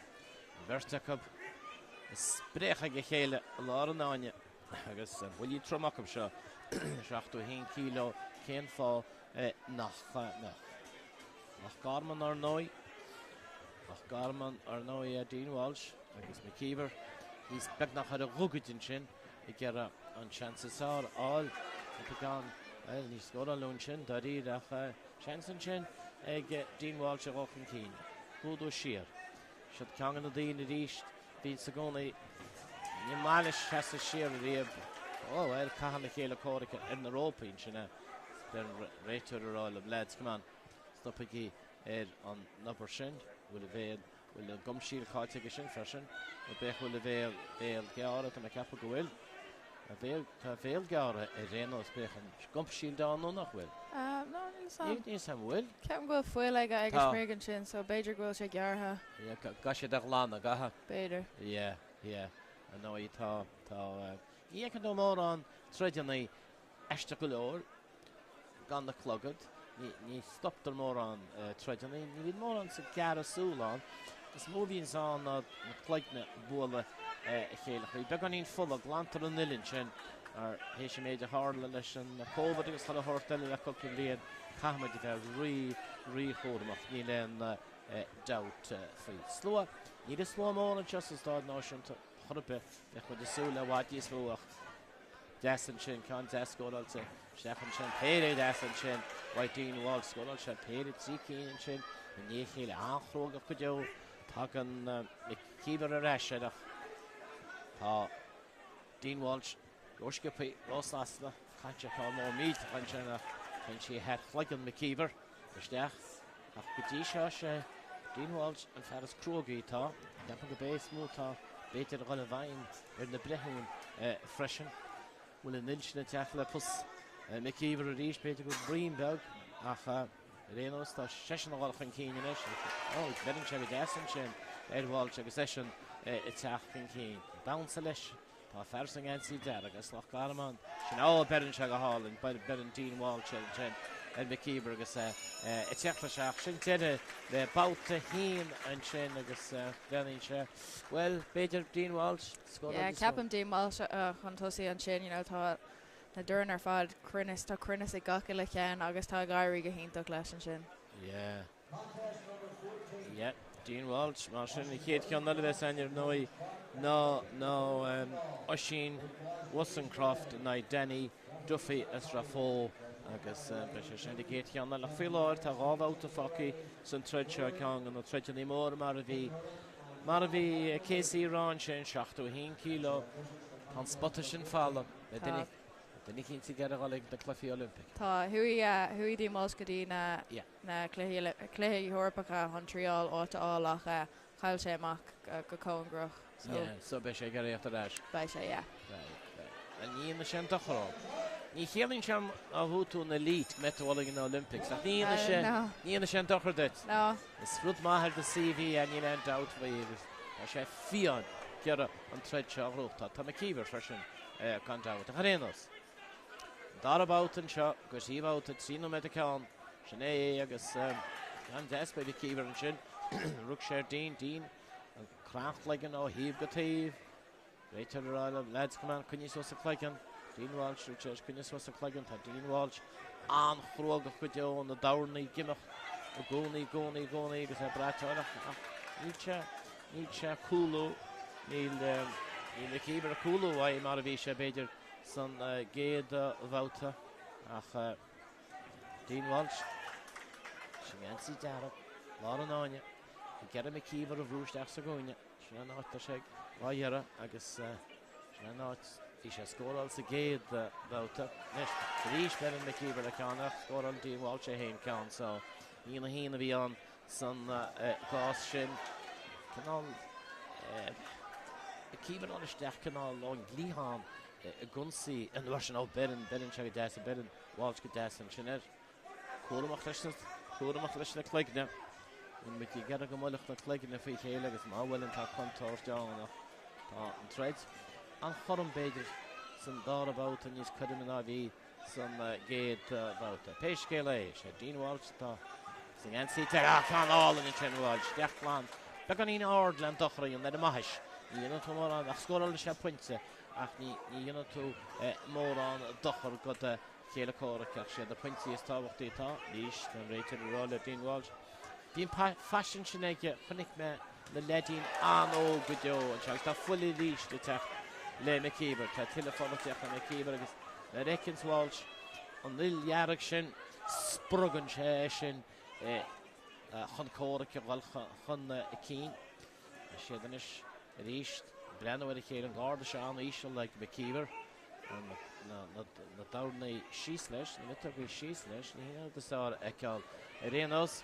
Tá sé gearra bháilte chuir isteach sa gúine, chuirn sé sa gúine scóran sé ceann amháin ar a glóis a charíist. Is beidir go puinte bhí annach, ba doran gan dochra bhí an, mar níor anna canál Dorna bega éidir isteach an glóis. Ó, dá híbanis, dá chaurneal á sprega, á spruga, agus a gearra a bhil níos déine. McKeever, bhil a níor dín Walsh, sé brúte sgóine agus can sé ceann. Se gúsa go leo fuine leis na canál an dásaí ceann álan in sin waith tagan bháilte leis ach ráileach gur rinne McKeever a héin go má san máta áide sin bháilt alchan céin rís lában sin berin sé sin tíidir le cáta dó Gordon bhfuil an tred chorún go má. Tá sé chorún go má, sorbáit an sin ag McKeever chomach. Tá sé dechar dó é teachta seach agus álasteach i range dín Walton sin mar tá sé anhá anna sciúpaí ina range ceart ach ceapan bhfuil an crunas agus tá sé bhád níos tapúla nach bhfuil dín Tá sé scóráil go má sin. Tá sé scóráil go má ní len dáta faoi ach beidir go mar hacha leor ar máta deire. Seo an báta deirenis tíú méid agus bhí ceáile san seo. Stoi go méidir go sé a fágáil sláán le páras. Ja, beidir. Ja, stoi le méid. Fós nílas agat. Tá fós éidir Walsh an sin sem machan chomá, so, Fermá. Ja, anhá. Ok, tíomh báta mar sin. Siod 71 kilo Dean Walsh as lech gadaman sang NC Dearag agus Eugene McKeever. Sa Condello an Holy Family go leor Dornálaíocht tacaí chan cín san glob sin was a Condello Racle Dún Dalgan réinte Antonista McKeever a tíocht a reis agus é caiise beidir a bheith bhuidir sé go gaiise an báta dearnach seo rúchtáil. Is gile Tá Walsh chosciúpaí ten sé isteach agus amach agus scóráil sin agus McKeever tíocht a seacha. sé cáirne le ráin leis olchan cín gona me brú siar chorpa.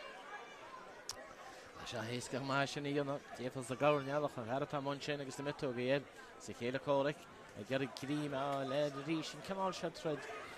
Canál se tred a gohín se a tarnta sa chéile agus an sin scóráil an duháin go bheáin. Iad ráile díonháil se ochna deáhhugse le cá álan isteach an íadan sin an chuoin go deo bhaid díonháil agus nílas an héna ghortais a ghorta sé ábhailin sin an ghorta sé McKeever an uair sin. Má é níos stoppin sé McKeever a tíoch fan chéin sin rááilna anhá anláidir anhrua scóláilte ag Dean Walsh an sin is tá McKeever stim mulach Dean Walsh den an réiteil le McKeever brenna na bí déimara sós mar sin chuine síos an Cleggan agus Walsh is gur cléocht nó gonáta anlach takeíocht an seo ag an lead óga seo ar náas Loch Garman in a mór le tamil ach sáhána ceanna le má scóráil te. Cai McKeever leis antéidir chu leis scóran sé ceanna sin steach a fána chlóise scóráil McKeever tenseach an cín an chosalachtar go leor rébaid an teigeach ní dóim go scóráil se mór an sin ó Paulín an áde beg nachtinta an sin Gordus was Dean Walsh agus le bailríd an áta deirin seo agus a ríist McKeever a gáilisteach agus brengín básta agus a crocha Dean Walsh gáilisteach de scóráil ní mór an scóráil ríist siad isté sí tá siad a cá dánaí cá an réiteir i hecht atram agus ríist scaran seo a chéile. Brenna. Neri eres me let stoppa dir sena McKeever stop no being green it a chéile choras Roland go man sin Dean Walsh can desan sin wa McKeever here des ní chéile ó scóráil Walsh sé hen ruk sé díiste agus a tíochttasteach an buile suas faí cean eile suas faí sin agus cean álan tresna a fus ó bhfuil Dean Walsh sin anna canál dánaí rúns treidena roit i daríd agus tá Dean Walsh ag tíochtú go máin seo ní len dát faí tá chéile córa an Rópaí ag imín se an Rópaí erín seach réimen sin imín se an Rópaí tá an seach a lábáide a ríist agus a ríist tain Dean Walsh teach bedan McKeever ráilta McKeever Tá sé cinnte bhfuil an treid grúte aige. Yeah. A bhí sórbáte ag an sin ag McKeever, rinne sé go má ach am sé road ar nach chun é anamh sa tríbáte, bhí sé all action an sin. Bhí. Ach Captain Grau. Beidir gur a dín. Captain Gwil dín chun cín. Yeah, stoilm sa first an ghailach níos agan. Cinnethe. Well, ní raon chinne mór eisteach an seo droch chinne nach. No, ní rá. Cadí muid asú leis beidir go rá. Cúpla ceanna bhí an ghar go deo agus. A réanos tá Dean Walsh an sin agus McKeever agus Faratí an chug a Peter O'Donnell as ra fó. Sinna fearatá marcaní aige. Tá sé na spéclaí chud éidir dasach. Right, Peter.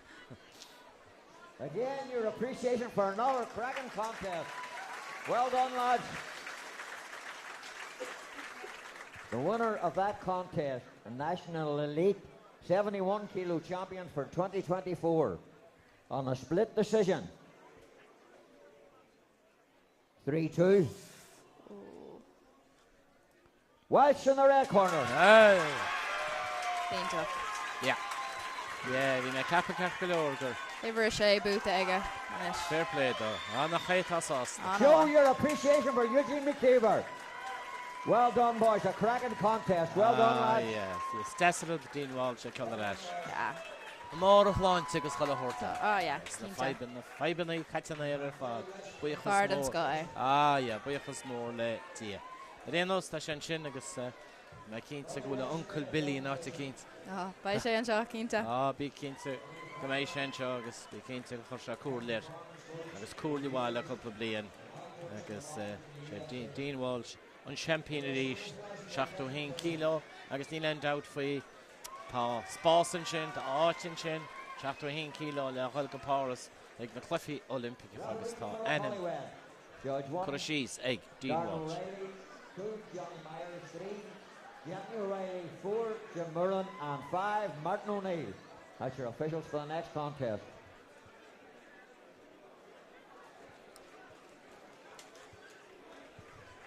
Boxers to the ring, please.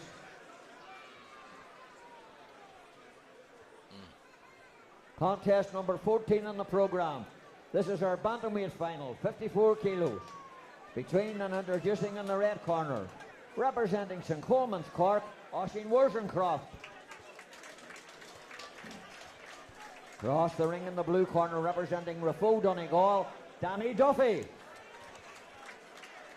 Worzencroft on the red, Duffy in the blue, your referee Philip Hollywed. Yeah, shot threads. On special to fresh and go hard Casey go Danny Duffy. Halcha Gail no Halish Halcha Wahid Jimpish. Jimpish sa tuisgart glúiste an chulpa bliana chuin. Agus an fearbach bhí sílan chrú ag Danny Duffy. Ach tá sé take ar eis, agus tá sé tradinis le beidir blian agus cúpla mí agus tá sé ar eis. Agus is deasrú ag ceall ar eis. Danny Duffy sa gansaí gorum an sin, as rafó an sin I dír chuna. Ní teas fihe blian go íseach. Tá sé sosna ferma Oisin Worzencroft as St Coleman's a Gorska. Mar sin Duffy san gansaí gorum as rafó as Oisin Worzencroft as a Corska.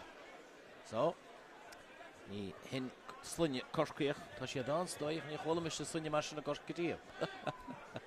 Ach bhí duine cín rála mar ball, nar chola sé slunne díobh an treid mór san trumhechan, I chola sé díobh go réon McDonald's a Grumlin am le lia ach tar cosolacht atá. Agus cibé craibhrúte meachta McDonald's. Captain go sé sin an carú can sin nó cúgu can. Craig plérós, ní bháin go rúise tá díide rúise go maithe. Dina muid tuaci muid staidir in is an átar se chuig 100 kilo. Oisin Worzencroft as Corca na Danny Duffy as Rafó a gunta róning á. Bertóg anó go deo agus an tá átrúb sa géad nóméid an seo. Agus tuairte réiteoid lob. Stoppa í sépa le lads. Tá sé nám dánaí húsáid. Í reinne sé réiteoir go nimar go sépa ar siúlacham. Nar sé de baint an úsáid as na dánaí chorbe Achanish, an deas on the Hitogin chin. Why Danny Duffy Stacher Wollstonecraft is Kurka. Jachan King, I can't deas on Wollstonecraft and log play Jachan chin. When you Duffy Glandy, the Stacher the bus. Machine, Yancy Darag. Shot, he's phone. Later the Startrub. Jachan of Wallen chin in the sun. And no, not even still in Chapter Stacher Gunsees, most of the Wallen. Shanna an Eska Domashti Yona with Giel the Kela Korek. Shanna Misha Kudin the Gully and Chin, the Gully old source and Chin. Town of Perry Jason Chin scored also egg Duffy. Carafo, the Gate Vout and Shot. Akara Wollstonecraft as Korka. Kulu Shear, Duffy got in the year. Get it, egg. Washington. Duffy got a stack. Get a bread. Bed and share. Fresh in the can jazz. Wollstonecraft a cunyo. Give a why. Kaha Duffy bread. That's a great one. First to place Christian Chinny. Dolim go score a lumor on. Christian Chin. I guess basically we're Duffy. And Cannathars and Mauta. Audit Chin. Wait till the roll up. Come backlash and load skull. No. Backlash and the Brishaki. Generation. Kate Vouter Chin. So decoration is score all. Or need score all more on. Near Horla alone on Shane. She hook homework, you know, Neil Sam King. We are Cork Wayne Kenshin. Yeah. But stoi go major go score all Duffy Bader needs more now. Bader go score all of us San Decker raw and Shaw. Duffy Elenos Caramore Ferratin Shaw Peter O'Donnell is Caramore le Shachlán agus Colahorta agus Nedvin Timpish Morshin ag Glán agus Wahdi Gimacht way Danny Hugsha an Huna Rob agus Lord Trago G doing all the couple of blian and us she then know Haggins Nadine ta cardulat ta morlet agus eno to the hard to go in the tattoo upon can coachally towards Halichanal show that she thought Halichanal show it one so go in shin tagan she damach agus she Wollstonecraft as Kirkham and she can see there again shot she don't thought about it not it did Casey and Jackery on the mach Kehru on head about the shin so the yunta that he the Yanamach she never go Brehune she never go Jet Heason shin Kuyarakab Markal ag the shit na see Timoganani ag Achachi Intachar fal the Vekished Khalagaurna Dirachar and Ropas Ishle she not in the Breno Stefans African Intachakab na Tridley. And I'm thought about us and some Kikad, Kane shot, KG. I guess, can't ask shin. I was in Craft Fark Horkuruk shed, Danny Duffy shin, set up the staff of Berin Duffy a Hainer, and in Shawaya, her father was the Svedelish. I guess the East. Aunt and right to the arm, Dean Gojo, the bullet down to hear can win on rabbit punch. She had Antina Shintranona. We went out for you. I'm going to finish and try a Guskud sauce because Duffy on the staff. Ben Wollstonecraft, but in check it out, said, I can't ask Duffy a hay, check the dash, the Eastern Chinnagus and Ilin Hosega. I should have spelled all the lot on you. K scored all this. Can't ask K the score also. And Verta scored on the Shin of 10 Duffy in a year. It's must have a better of what can spell machen Shin, some Malta, Audit Shin, he'll have the Dadida. Duffy, I get a Kirkirk, so should have Jarrell, a Horshier and I home, Tasha in the rope, which an uncle point to score all in the rope in Shin. Well, thought, the share, Ferenos, a finish. And shot, I guess Duffy's and Nancy got him. You get a hack me dealing in a score, I'll talk. Wollstonecraft to Hain, can check on Isham and Shin. Angar Gudog and a Hasnachi, ni Durham, go score all she. Nach on the Brehun, ni scored on that Mudin Shaw. Rish, that she had the put the Kelema, Dirk Maladach, Hullach. I guess Nimor, is Spugnar score all Wollstonecraft. Spugnar score all Jackon Orange Shin. Dadid in Tower Duffy and Chin on Ride Lish on Kisuku to cast a hórte a gó ach go sí an árís gon tíhir gon winál agus seachóinis Orsancraft. Get a Walchan Keen agus winning se couple Princun se Duffy take up the second Meriton chance again. Na Khadish the Shan Jakarish scored Nilen can all in chin when Gorka Gansi Daragan chin Lenny Hitog Soas Glanfing Neil and Chin Welcher Duffy Nilen out for Duffy for Bagonin Fion in chin Wal Sastan Yanok the Kayla Korek with Tainchak and Keen Agus score all in chin Tira Hakin did it yeah Russia Sastan chin Bhí rinne go leis an burtaú sa bouta sin bhí sé chuna lá agus las a céad le ceap méid raibh Duffy teachtamach go raibh sé níos fear agus ag land an na cí is fearach an sin ag sa dar le ceap gur tháinig Worscraft isteach agus bhí gaiirí leis comá so sé le agus le cén chuoireacha tú. So do riidir sé tú rá méidir tá feici agad fós go rahan sé máta dearna. Beidir bhfuil nílas agad an bhfuil na moltarí éis gábát a thuirta duine amháin nu éon tá sé chunthgrach sin nílas agad cén. Tá agus neidir bhína neidir umarscáil tíhaiste ce scóráil nó cin bailach a mnaí na moltarí ar sin, ní bhíon sagad a riamh. Má tá duine cinnta go obair taobhaiste Beidir tuach si dóibh mar tá si ag déanamh an méid is mó obair taobhaiste ach má tá tú taobhaiste mar sin. Tá sé dechar scóráil. Tá sé dechar. Well an choras Americanach nó é sin na daine vín sa tíiste. Sin ní éon bheach go na daine vín sa riocht. Sin an fáin ar mór meach go bar Mohammed Ali a bheith blianta. Chrois sé há muochas ar fad go bé an Dornálaíocht a bhí an na díomh. Peisceile. Se an stáid náisiúnta an tróna seo, tróna deasáran agus tá céhrús an trid seo.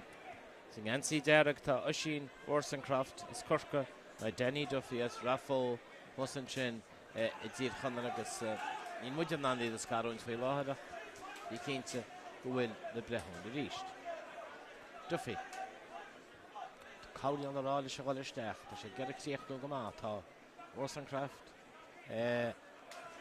cosin tá féhblion, tá inge féhblion an duine tá sé le an óga go deo. Déach síl fada déach síl fada bheith machrú mar Dornálaíocht agus well fe go léin cé gur éis an chríomh an tróna se cosisiin cháin sin dionta ag Orsancraft a bhil cín a nach legan í heine na réiteil heine sé sin na réiteil agus tá siad lá an áine inis sé ríis. Duffy í léana go scóráil de ríidir san máta seo Duffy teachtasteach cear bhil na dhé tá sé bhil na dhé tá corceocht an ansaí dearag go chun amach go deas tá gáda álainn ag scóráil an Duffy an sin chuníon beag deas steachan sin ar a bus steach sa gún inis ce tá scóráil an sin tá Orsancraft a hain a cosisiin cumá Duffy scóráil beidir ceán agus corceocht scóráil ceán eile i réanós Zechar rá tá deas an sin bhaid Duffy gus mé scóráil an sfermar sin nó ben agus eíonn siad an slua tugann sé an bhisneach go deo ó hób an slua gear Duffy stin sin scóráil sé ceán deas bhfuil corceocht nána chuneáil gear a ráiteir le Duffy a bhaid siar machal á an áine mór an náma fácaí san máta cinneúnach seo seans go bé an dáta cinneúnach é hebí cehrús é seo an deas bhaid Duffy umplín se riomhann sin a fé second ní dúirta go maith an ruta é an Dornálaí do rion an puach a rénos eis ag an mar scáil agus Duffy beidir go bhfuil sé méadúnis agus an bhisneach a méadú spectar scóráil se le ceanálainn testan sin ar a busa bhí sé hartar cuppa lárach kitach hí an láhí légus fóríl gosrún a chorcaíoch sin é ar náí Oisín Orsancraft agus sé Duffy nó Denny Duffy seo san déidir nach go bouta sí agus a ríis tain Duffy na dhé na a scóráil sin tainte na dhé ceap sé gur an gáirta licí síos tá sé tíochtú go má bhfuil mu sé tíochtú a caiin sin isteachan sin agus binan chéile córa cead agus tarníonn sé timpeall tá bouta thart well tá Duffy cínta go bhfuil sé héanaan tred tá Orsancraft cínta go bhfuil sé héanaan tred ag diaatás a bháin nach na brethúil nach ha. Ceapam go raibh bouta an scó ag Duffy an sin bhí sé ag scóráil go hintach an sin an dá about a river sin nílas am cén chuí ach an cean sin tugh méid do fi Yeah, vince géin tú leat, when you géin tú leat an sin agus sciorga méid saganne bei rábhátalinn seganne KC agus an sin be muidir an reis ag Cuán agus ag Anthony Toto. Can we have a round of applause for both boxers, please? Yeah. Tá. And the winner of that contest and the 2023 National Elite Champion by unanimous decision in the blue corner, Danny Duffy. Yeah, níl muid bhá as cor nacht.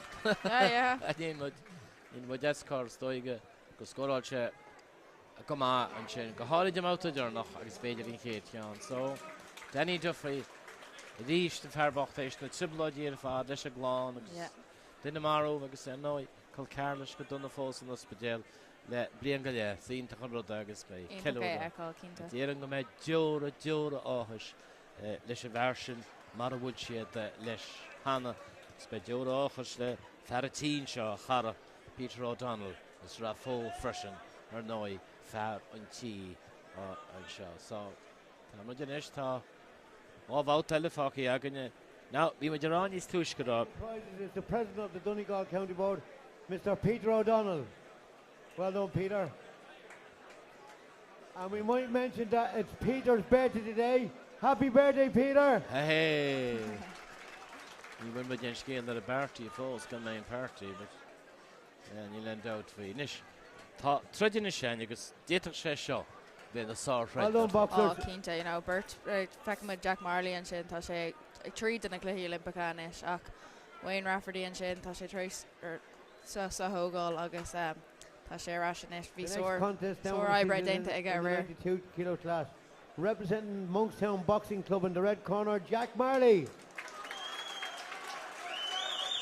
And in the blue corner, representing Dublin Docklands, Wayne Rafferty. Your referee, Mr. Barry Tucker.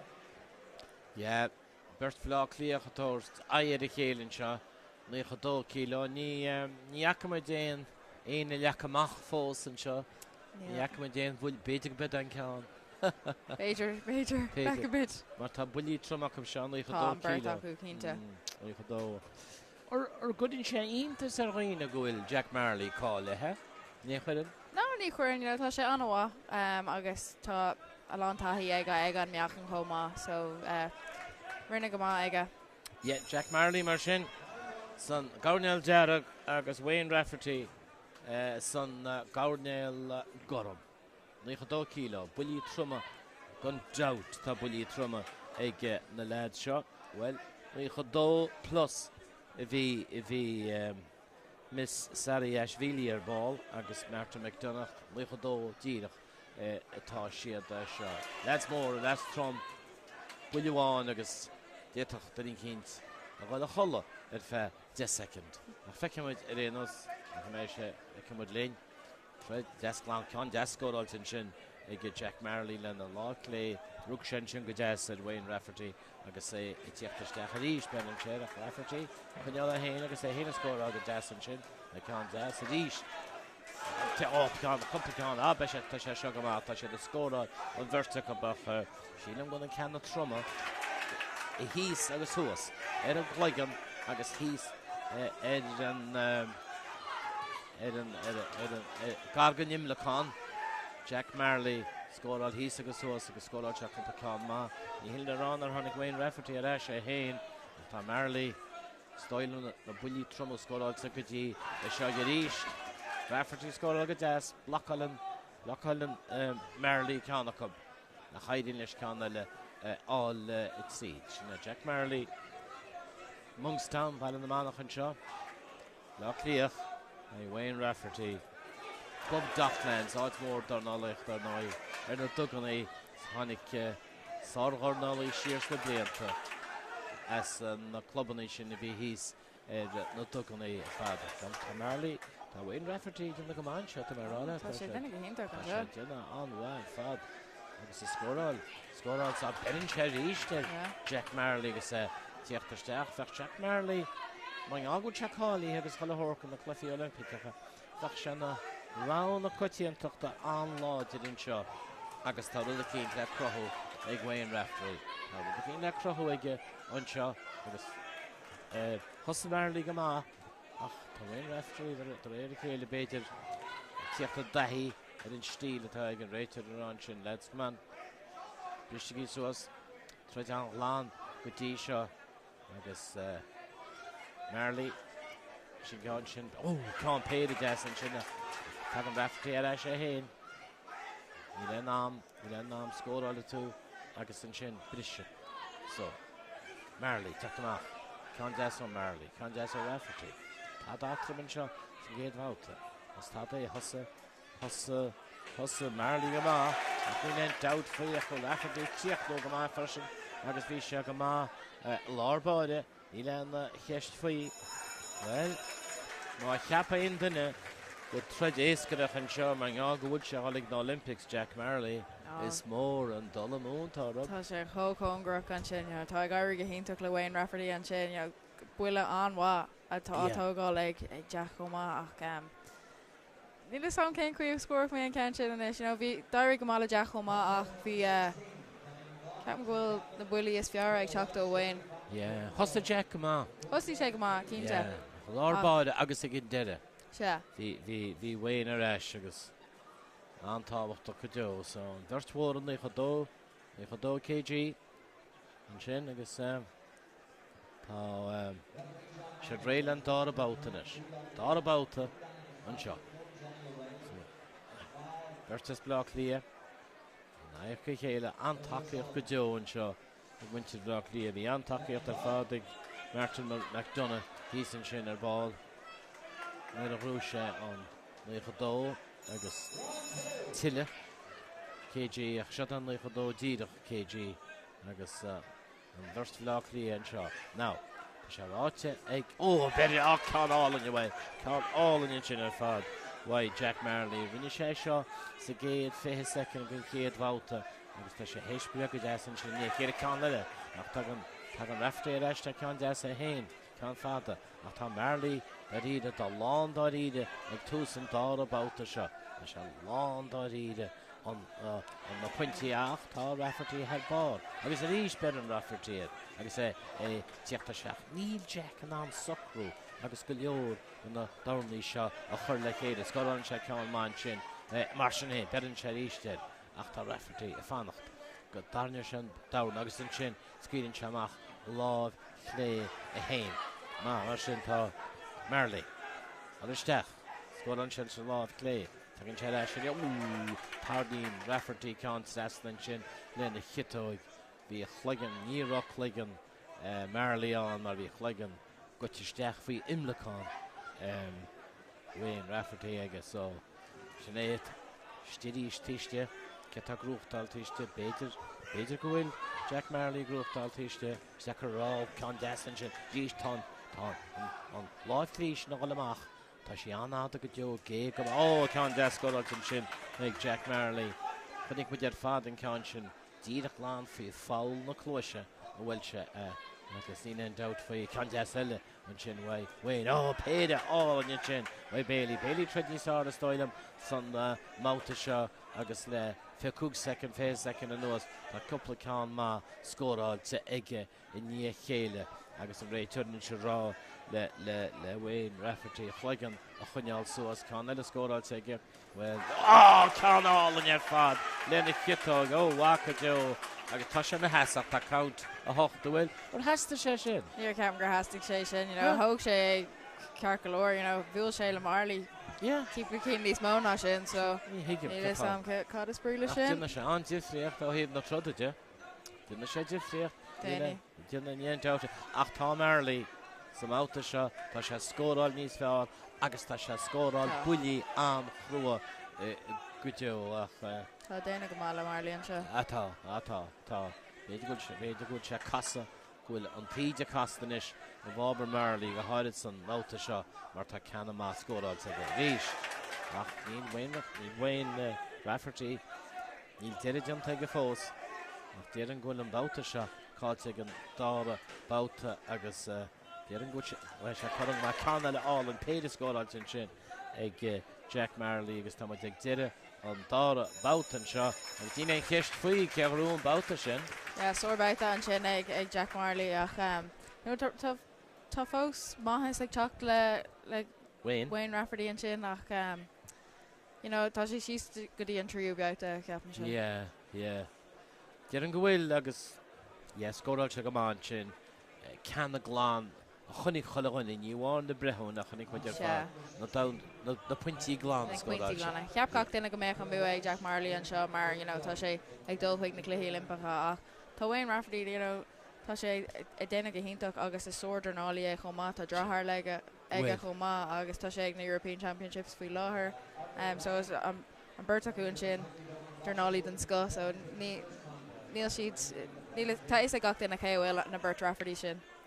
Mar sin bouta trí agus tá an chúrle tíochttasteach go Wayne Rafferty as club Dublin Docklands an Jack Marley as Youngstown Lockley a shot on bouta dearnach is ríist an cairneal rá le Jack Marley rud céanar anise sa dá bouta tosaí go má scóráil go má buillí crua scóráil agus má scóráil se mar scóráil se sa dá bouta dír na fechan doubt faoi an Ginne ach cáhain íocht ar eis san cheapan sa máta seo agus I dhéala dhéanana rion puintí scóráil sáin se machal láh chléin sin anada a reach ma hagat níos scóráil se mar sin héin I ríist chuireann Marley an dalam lógar an orsin agus tarrant agus a gús a go leor funineh a Harlíonn se buillí mar sin tá Marley inis tógeall éimead scóráil can deasa Wayne péidir deasan sin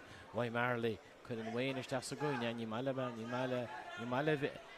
Wayne bheith sa gúine ní maiile se ghríim I bheith leis na rópin sin so tagann se amach go lá an áine agus can deasan sin mai Wayne Rafferty beidir nach bhfuil deile leis fós a cha ríist an gáda tein se glán tein Wayne glán sí na gáda his gur scóráil Rafferty cánálainn díadach an é sin Honnig Marley ar eis le cánálainn straight left mar déar steachtíadach ar a bus mar I deirsta well an doubt faoi tá sé deras blód ar a chun seo an cúine grísa I grísa ríis spugnach bhfuil Marley ceán ar an ngéalair ní ránach áulach chuile agus bhí sé builte ar an ngéalaige nach ní se bhí sé beganín babíteach as cod Wayne Rafferty geirictíochtú go máin seo tá nóid go léfáí aige san máta seo tá Jack Marley ar a chumpórta go leor ar a bailí nó bhfuil ní agan sne tá muid ceapan éanamh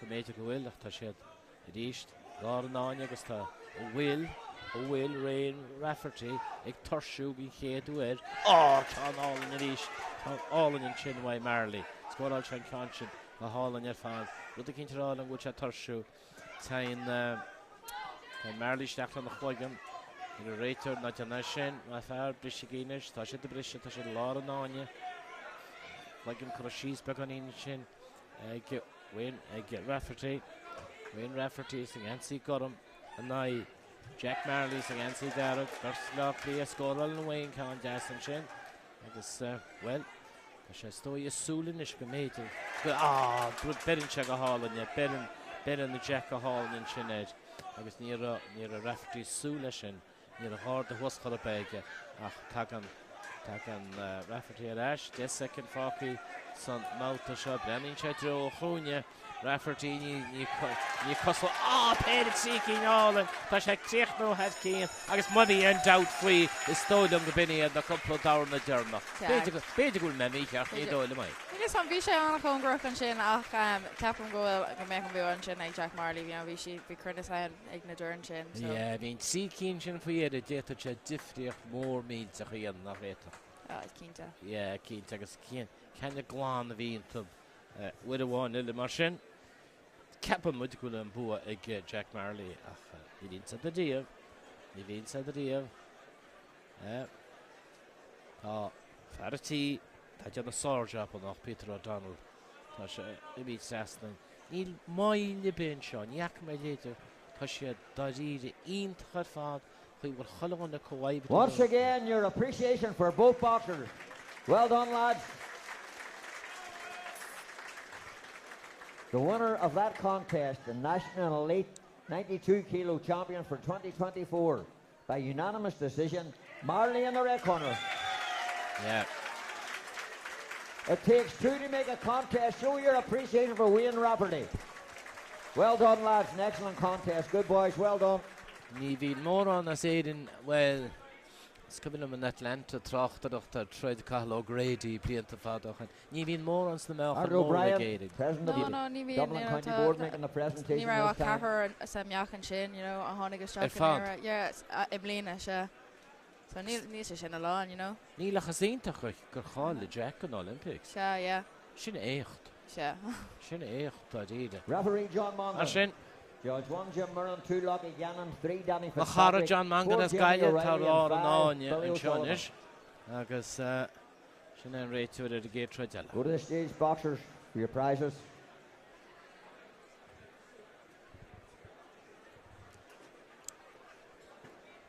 Contest number 16 on the programme.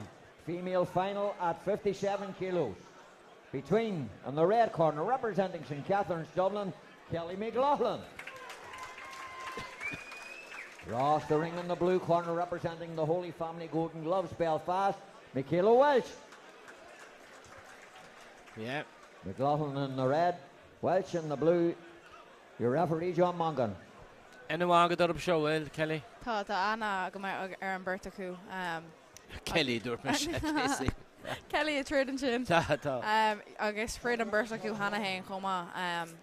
Agus bhí an bu ag Michaela ach, you know, tá Kelly, is sort of nolly Kelly chomá. So is féidir leis an ceann seo dul é náit. Or sin, Gansi Darragh, sin Kelly McLaughlin as St. Catherine's agus Michaela Walsh as Bill Fetish in Holy Family ar nó I Cangana clubbanna stoi starúla a baclanéirin é náte fud an down. Hannig na Dornálaí mór a go leor a cub. Agus an rud ítach a bhí fin na clubbanna sin a méal feriste. Bhí is cuma céan tíb a bhí tú céan fullitiíocht a bhí agat. Ní rinne sé ein difriocht. Tá gach duine. Thug an Dornálaíocht le chéile. Ítach, yeah, sin an cuir ceartó bheith. Ítach rud agus nobad ítach genúin sin hos a méal feriste agus na daine. You know, tógáil seans, but chuine siad arab, chuine siad na clubbanna I gimach, agus chuine siad a daine óga, chaintíbin, dáhíb, ón triblóidí agus chalahortal agus na ríide. Ní tá nerid ómós tilteach ab na ríide agus ní minic an siad in léad. Mar sin, siad an tron dyrnach bheits mis agus Casey dhéanana bem cuan agus tótó eis bálín beg. Mar sin, I chéad bháta an seo, siad 7 kilo Kelly McLaughlin St. Catherine's agus Michaela Walsh. Kelly McLaughlin san Gansi Darragh agus Michaela Walsh san Gansi Goram agus an oi Gansi na héireann an sin agus as minic ar nói a chaisi Gansi na héireann treid go éirin leis na blianta. Mar sin, ha siad lá an áine agus áta seo agus bheitha súl, bheitha cappa go grúch Michaela Walsh seo, per líon sa dríomh. Smó anatá atsa arab na amsa agus deirtasa na béidir bach mór an adra. Béidir nach máin ílas a gom. Yeah. Mar sin, Michaela scóráil ceann ó péir an sin agus tús an trud an seo Michaela sin Gansi Goram cúlú siar Kelly sin Gansi Darragh sin glogad bholchan cín pan ains mór an scóráil dionta fós is ní siad ná ní mé ceann scóráil wat a ceann scóráil go deas an sin ag Kelly McLaughlin hol sasna an sin agus ríist berin siar Michaela agus í teachtarsteach leis an láimh clé berin si ríist ar isteach ar a glúis Michaela gal isteach an sin agus í héana scóráil ceann ó péirin chéir ceann eile bhaid Michaela Walsh san Gansi Goram an seo agus í lán das a cé go bhfuil Kelly McLaughlin hos si mag go leor de réir chéile tá Michaela socrú síos ceann deas an Michaela sin agus tá McLaughlin a cúlú siar be an íbeg agus tá Michaela gal na dia agus a brethar a berin si ríistara, berin si war bháin eile ach tagan na tlachlan a leis sí hain le cean deasach na céile a sé bhirteach a scóráil in sin ach ní an dát faoin ach í na céile stoilm smútha a scóráil ach treid glán an mór an briseach tarnín celín sin tarnín si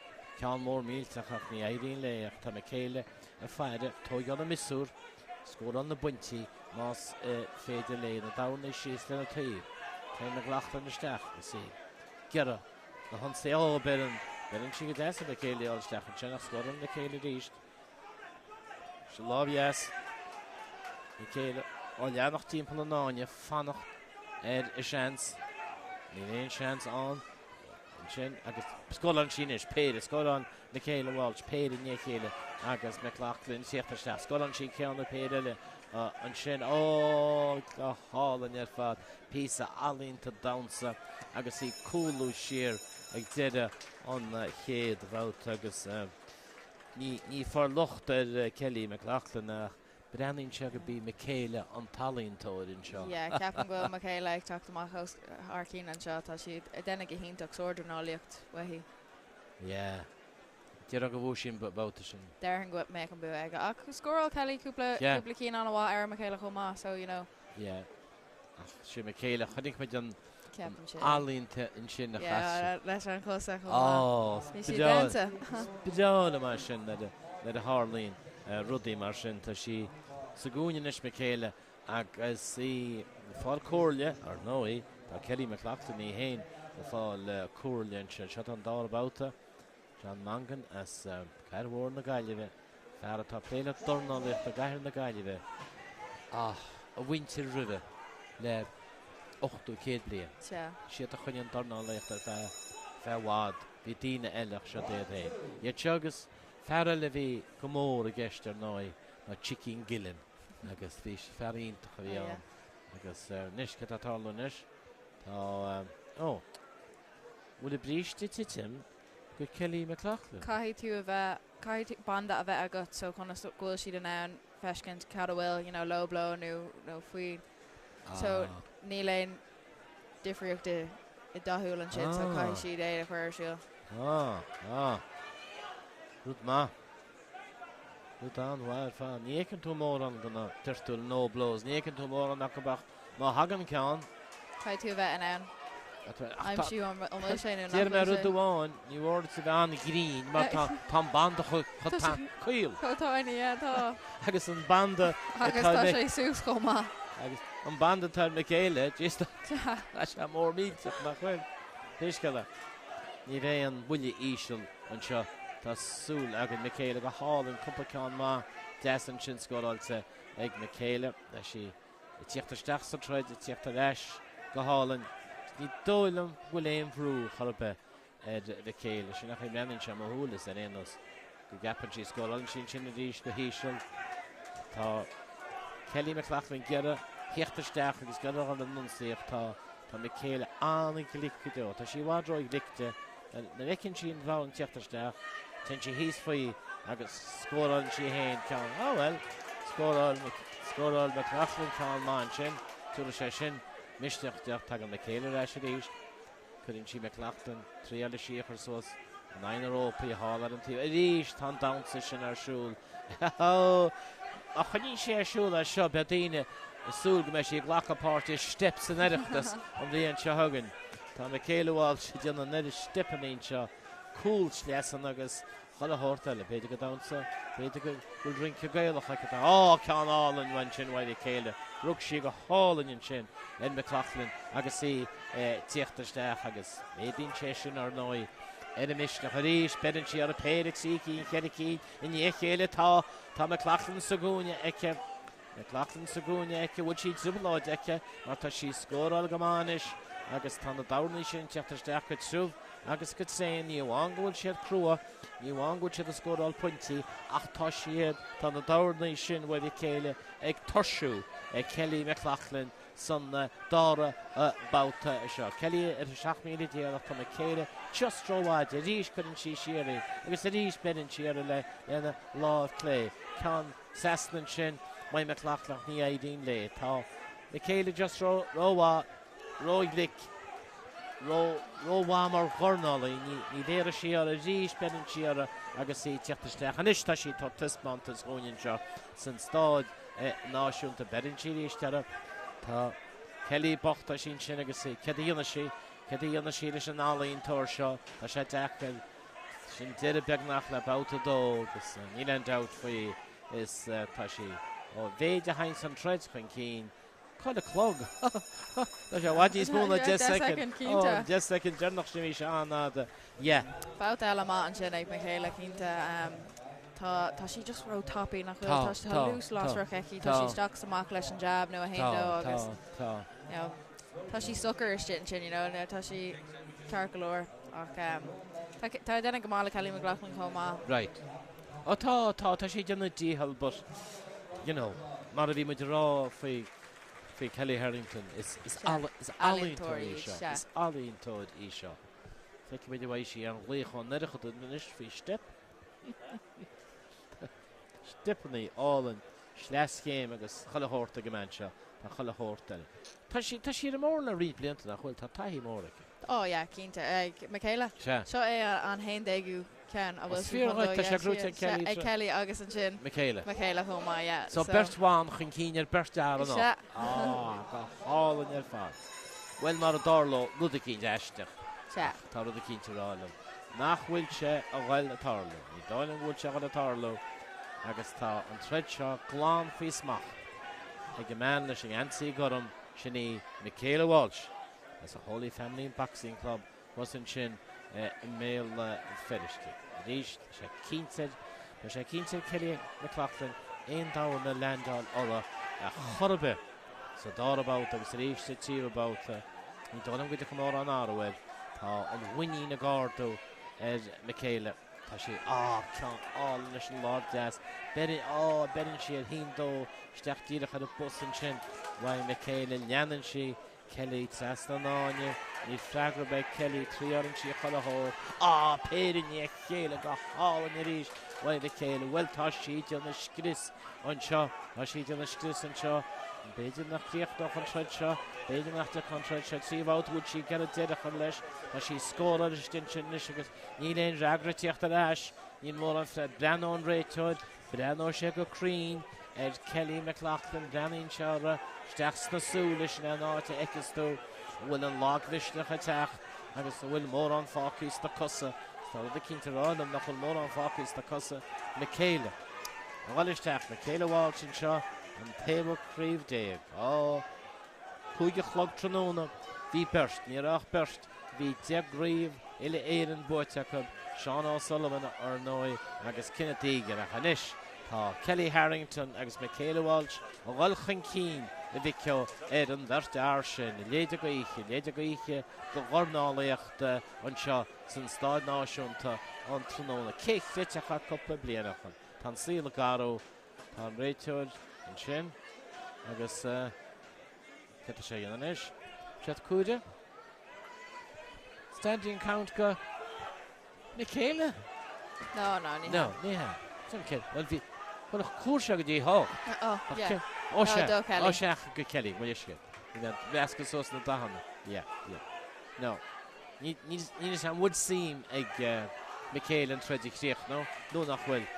Ní le gáda Michaela bheith sa chomórta seach an air tá sí dóthaigh na cléthe limpa fiú láthir tá sé anhá iad nánam na go móra eáil tá sí na caafar stoppa sin can réiteir é seo stoppa ní leon rá aige tá réide níos tá se hála breanús nasúla chud is sé cheist bhil tú ceart go leor chun sé intar na stop sé a réide mar bhil tá se chu gá gon deire i ríis tá sí scóráil ó gá go bhíoh sí batrál mar seo í gá í dóim sa go gá tá sí go fáil batrál níos a bheanhacht agus níd freag an séú boch chu sí chluicem amach an sin agus well soir Dornálaíocht an sin ó Michaela Walsh Dornálaí den Scotaí sé bit a híine ag tá tú héine agus Kellynis Harrington ar chóscóir Ní sacm. There's a hí stair cúpla nóméid ó hen dúirt Kelly ó má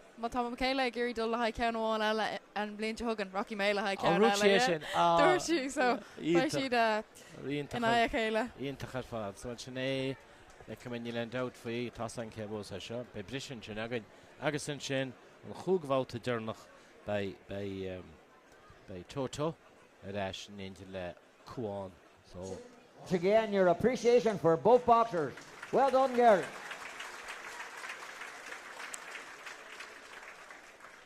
The winner of that contest, the National Elite 57 Kilo champion for 2024, by unanimous decision, Walsh in the blue corner. Sinead Walsh, Gundout, Michaela Walsh. Contest. Show your appreciation for Kelly McLaughlin. Shin Well Ibidi done, Hinde. ladies. Shin Ibidi Hinde. Well done. Finish up agus Up to Kelly the stage, girls, for your prizes. Up to the stage for your prizes. Sinead. Well done, girls.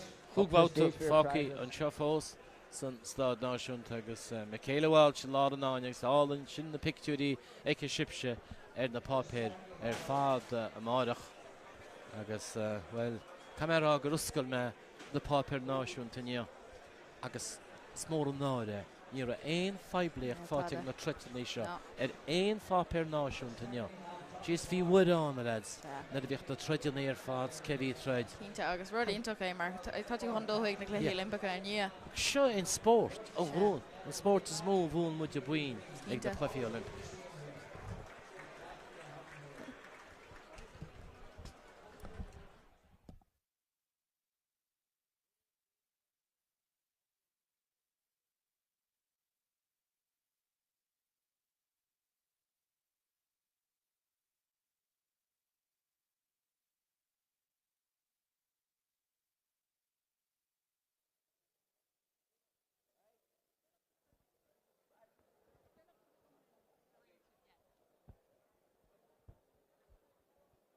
Boxers to the ring, please, for your presentations. And we'll have a 5-minute break. We have a few presentations to make.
Eugene, on behalf of us all, everyone here, congratulations. Thank you very much. Kira. Hold on, and then we turn.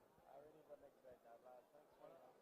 When you said it the other day, then we turn there, Kira. Sorry, guys.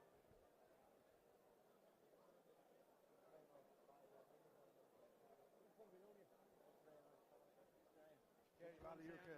Thank you very much. Take a lot of you. See, do you want to say a few No. words? Hello, ladies and gentlemen. I would like to thank the IABA.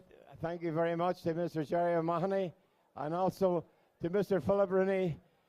Thanks, it's very much appreciated. And I really didn't expect that. Thanks very much, folks. All the best. Thank you. Well done, Eugene. Well done.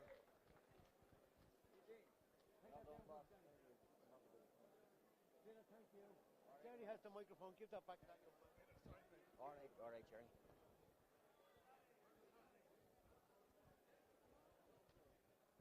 Now we have a 5-minute break and we'll be right back with the boxing. 5-minute break, right back with the boxing. Tommy.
Have we Shauna Kearney, Bunclody here?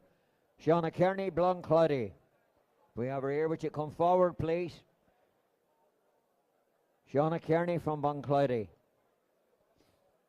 To get her presentation.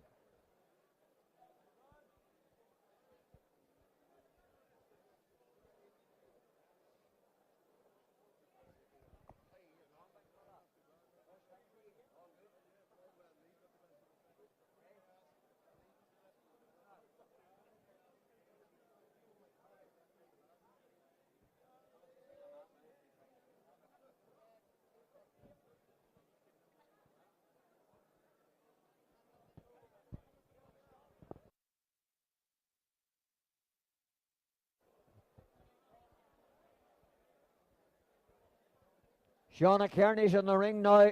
Shauna's a presentation to get.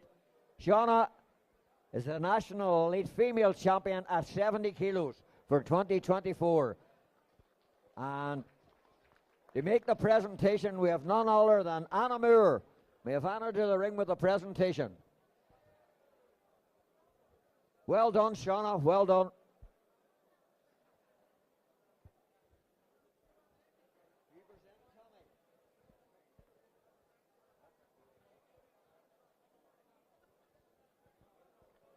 Well done, Shauna. Well done. And we have Anna Moore to make the presentation.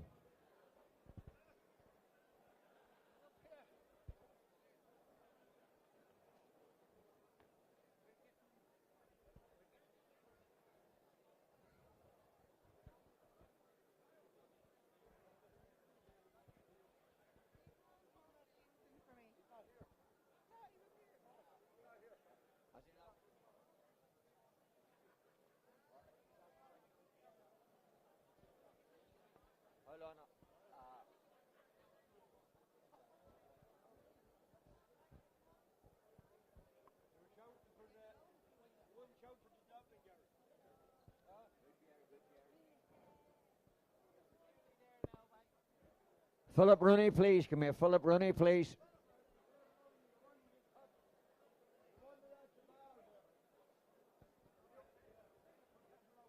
Philip Rooney, please.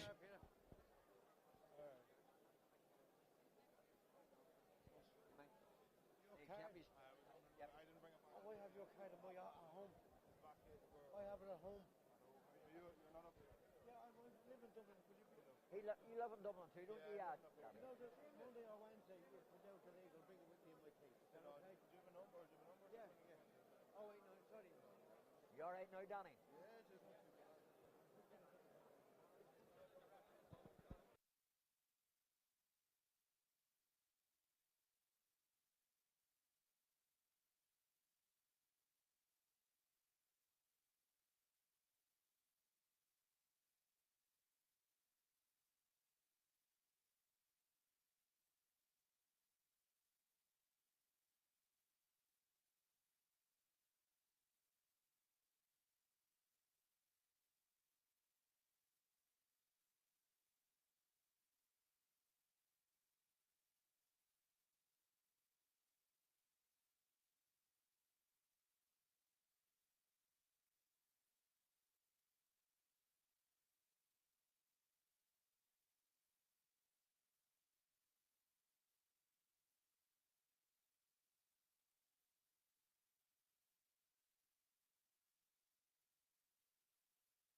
Referees and judges into the ring, please. All referees and judges into the ring. Our glove steward, computer operators, everyone into the ring. They all done a fantastic job over the past 2 weeks.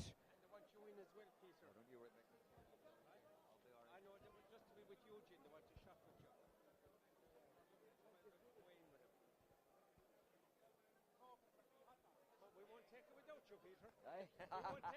you.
Jerry O'Mahony, I would just like to thank all the referees, judges, glove stewards, computer operators, and anyone that helped out in any small way over the last few weeks to make the championship such a huge success. Give them all a big round of applause.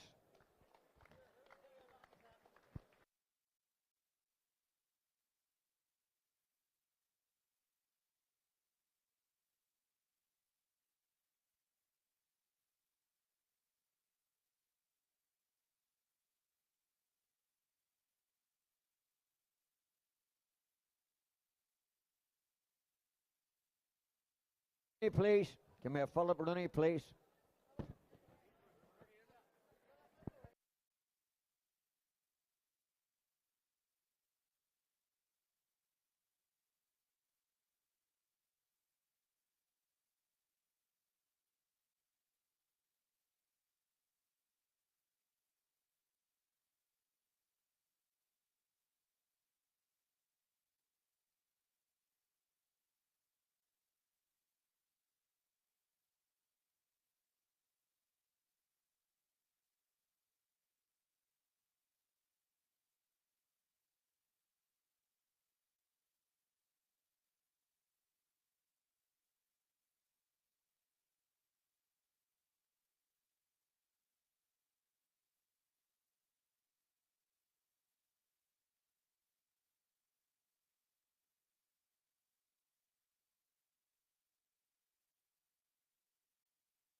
Contest number 18. Referee Paul McAvoy. Judge 1, Danny Fitzpatrick. 2, Gary McGillian. 3, Chris McGrory. 4, John Mongan. And 5, Seamus Kelly. That's your officials for contest number 18. Ricky Nesbitt, the Holy Family Drogheda, Granyo, and Sean Murray, Monkstown, Dublin. Fáilreis go chéann suglaíonn Stad Náisiúnta le clia gur an sruthú BEO Spórt TG cethir agus mo bhuichas leis an éarnar fadhan sa Tróna a chuirsa a láthir. Chomá leis an fearnar fad híos an sa Ryan agus buchas leis Sean Baum Deannach agus Casey Rock hí an sár job Tróna. Leomanis na Anthony Toto ó Grífa agus chuig brion fós le dul a gin hénig. Toto sorry he tréis bheith in Michaela Walsh agus Kelly Harrington ein chin déag de cref buit in isicha. Cínta gan dáanta agus bega ceapma go mar se feici nachtain agus sé cinine igen déna dúnach bhí debáta go sús go dtí seo ach sé feici nachtain go le Michaela Walsh agus Kelly Harrington bain an céim se bhaint amachasta. Bhí srá chéanana bhí ché trid eile trí chrid úntachos ar ggóir. Ricky Nesbitt, Sean Murray inis, Christina Desmond Groinne Wild, son Gabriel Dawson agus Keelan Cassidy cheachmach trí úntach. Cínta gan dá mar na trí machchan seo tá seo na machchan tá sus for grabs mar lehí an na Bátíáile Olympica so tá chuir ar lín seo nacht is a trí bhóta sin so tá spántas mór spáint seo nacht. Agus chuidas na Dornálaíocht so go gíimiid thosaí tréis meach suas nó meach síos meach an dohhar na Olympicí. Cínta gan dáide agus tre feici seo Ricky Nesbitt tá sé hééis chuid sús an cearch go dtí chuige hí Flyweight final, 51 kilos. Le tred vinne Sean Murray ach súle taspántas man seo le trid máil machrún sin nacht Sean Murray tá neart taige tá sé milití útí go frisin agus príomhan Sean Murray na Europa baint mai go frisin. Agus ned le Ricky Nesbitt tá neart taige sin Murray in the blue, your referee Paul McAvoy. agus the multi-nation tournament in a couple of years so tá neart taige birthday only. Mar luig Toto ha Nesbitt tris mecht an áide meachan dohhar go sé siúd lorug machcadí Paris an saoir se chuin. Agus Mary sé Mary chuireachí an bátaí cáilethe níos luas a bhíon níor airig leis an son chailteigh Dornálaíocht an Spáin. Cínta gan dáide a cháilte agus níor se 31 da mar sin baint maige bach about call ach tá sé restaurant nach lei sin shred agus tá choid ma dem is tuske erline agus be simmer mar ní tá is gonne Ricky Nesbitt. Nesbitt tris gach trid had trid get if fi of wachint cons mar oigen is Sean Murray na bristí garabána agus an gansi gorum Nesbitt agus an feste starag a chahaf ag siúd han ich na láva tapig ag Nesbitt agus an luas ag an versa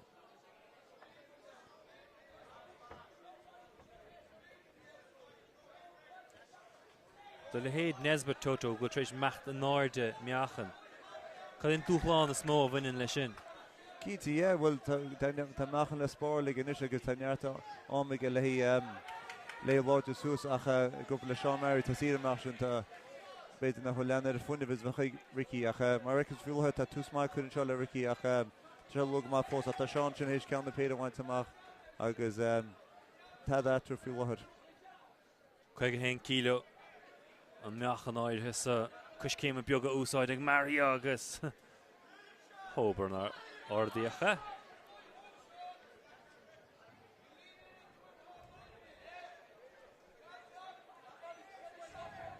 Agus an vertica fós a tóis I gíri I brúmach cad é an stíl is éfachtaí le mecht ar an únsaí buil an áirde ó Murray ach déal ag Nesbitt ón leine buil an áirde ó Murray agus a Murray I gíre barna a oscad a hénig sa job fa dhéana bhige ach Nesbitt go dtí sa gealú ón buile mór Keity tá Sean se tuisitred tá sé gera a cháinna gear go Ricky sin marcus mu agus ní sé gur léime seach tá sé gera an trite thuis agus méta be an gluinní fuhaid beidir go bhéh Sean nach ní mór an é. Ní mór an é, stoch an cuméir gur bé atá dinmh an Dornálaíocht ar fad Nesbitt a géal luig.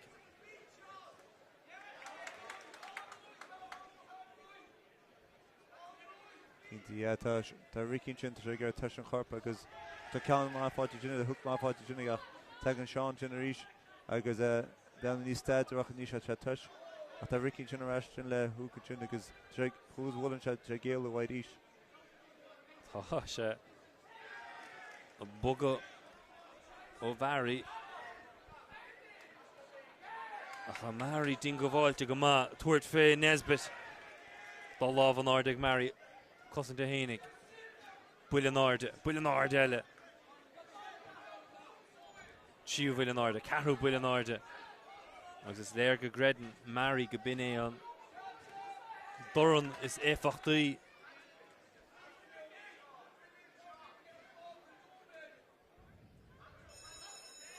chéad bout a hart Toto agus fearsa gansaí gorma ba Béidir é idir fríide ach céad an thuirt go Ricky tá sé bulan sin agus tá sé géala bhaid ach téirtá ligan beidir Ricky síos gofuil a chluigeann cin crumtaige agus chuútear crumtaige tá Sean sin agus tuair níos na damna sin agus beidir idir fríidir gofuil Sean bag an níos staidirach agus go sé pucan na chuide hébh a gláán fiú láthir bag an níos bunne ná Ricky fiú láthir.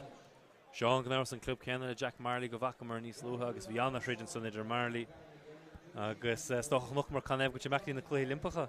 Keity gan dá hiscra Jack bhí sé cáilhéil in na cluí Olympica ach fós éon hasan seo not agus níor gá ach céad an thuirt go bhain refertí thug sé sáirta spáin. Ja, bheith chumscrib sé fós an hasasa bheith go deire. Keity gan dá agus mai deir go meachchan sin bhí bulí mór a chahabh agus céad an thuirtó bhí sáirta spántas. Bouta dó mar se Nesbitt agus Murray.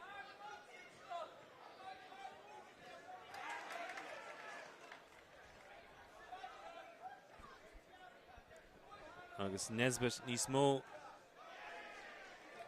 doran nach chahabh ige an túscha leis an bouta ná mar bhí ige sa chéad bouta. É mecht ar an únsaí ábhrín níos mó.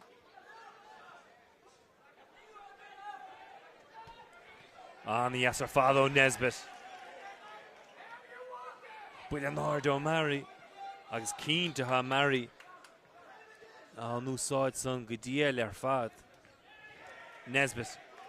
Lega Mary Shear. Now they're Manach Corcusha the Vary Nube the Hurra Builla Nesbitt.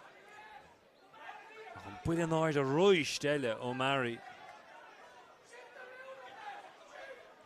Keating and out near Keating to Jagger Gobru the Downey after the Americans which we will have to bug on the Downey Lee School in Tietway Sean to the bug on these dads to Tesh I guess go hard because Ricky flagging she's to Sean her knees Americans with the niche.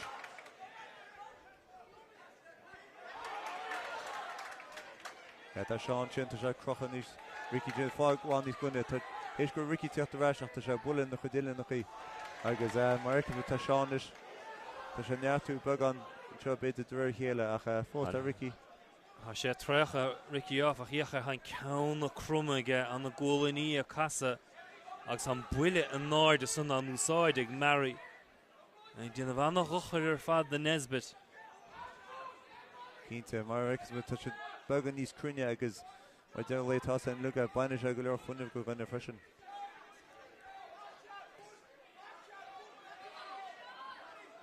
Nesbit gachrul gevetche stach the Doran Cleu that on pulle nord the Vary I guess is there go digging I sign Cartiga hasha gebru the yacha Nietzsche few in a queen of and Dornella have Keating and American with Tasha Chin my dear school to Jashan Gar Nilan Jaka Jeffney's Downshin I guess Aaron Chant Untrust like took Janice Leash American sword down the Leash John Sean Nina Hossentek Nesbit a good in Bullen order Keating and out I guess H should Tiefnis Miniki na Herte were force Risbet Nisig to Tietas Holaconio by Sean. As Yacha Richte August Nesbit Kahasha Ashtu Neil Cheshe Gebru Machta and Neucher August Unglushach der Father Yesi Headvouta Hasha Mehe Han Fuin of Mehe on the Cosa Sheer Hasha Mac Clushin Nachulach 10 second le dol. Oh ha Mary and Ish Yacha Rinke taking Mary Guilige.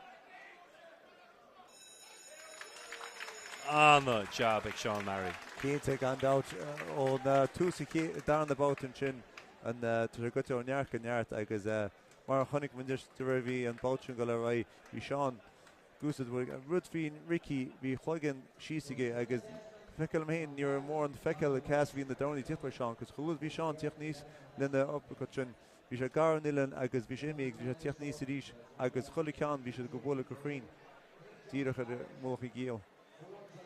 Agus Nuckmer Nesbit head about the London. If Cosa Buga Galu Timpo Fad Mehan Sons of Out Irish Son, Agus Stocha Tigan Mary, Stocha Rav out the Buttiga.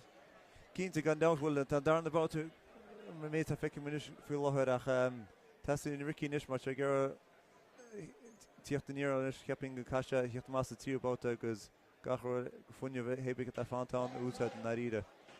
Kunst gefeiert dol in English na Bullen Ordson, uppercut son. Van een gefeiert Nesbit in. Well, keeping a creative bit the Shashir bug on I got the flag on your sauce. I guess tried he have to make these different about the show. On Spórt agent either a Henigus Mary. Key to be a Heshni saw I guess be the who's a Sean Tiakadia be the Tiakle the love Clayton I guess see Darsha he's a stands Harungen. Johan Love das Ahina Machage a Gira Spórt a Chruider a Henigus Sean Mary. A Hanish a Mary a Gira Spórt a Runa. Lusta Ricky Tiatmatish down Kasha Baganis Wybri and a Huluka Sean Kasha Tiatle Cup down I guess.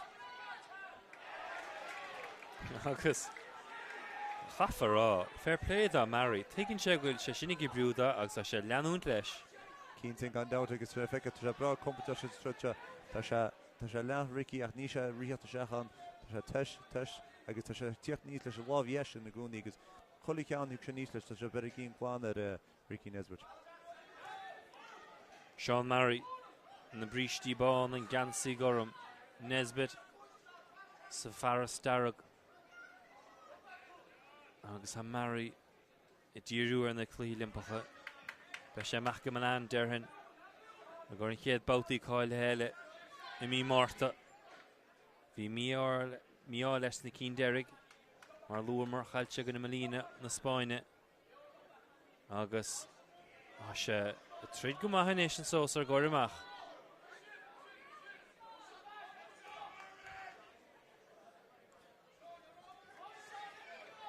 Nesbit fós it in the víireachta han fuine ver fáil caiilte da bhar Mary agus buile an áir de son. Iach ar fós a dhéanamh agus cé gohfuil Nesbit am gachéanaíocht dá ile na há nec le chéile ní si gibrúda. Cínte tá mai cymryd tá Sean fáil an bearn na even leis an cholan sin mai tá sé tuirt níos fína ascailín sin agus mar duman níos tuisce tá sé tíocht níos ach fós tá sé gumpur garú nilan agus sé hurt níos agus níl reici ar sin eceil. Agus go náir son an neart san fuinemh hat sé fíor an dorna céna. Cínte agus tá mis na teí is Sean mar tá bháil frisin nach fós é caiise bheith cuamach ná nach tá. Tá sé fás chun cínte truid tá sí bhfuil sé fáil ceann nóchttas tá hí fiú láthir.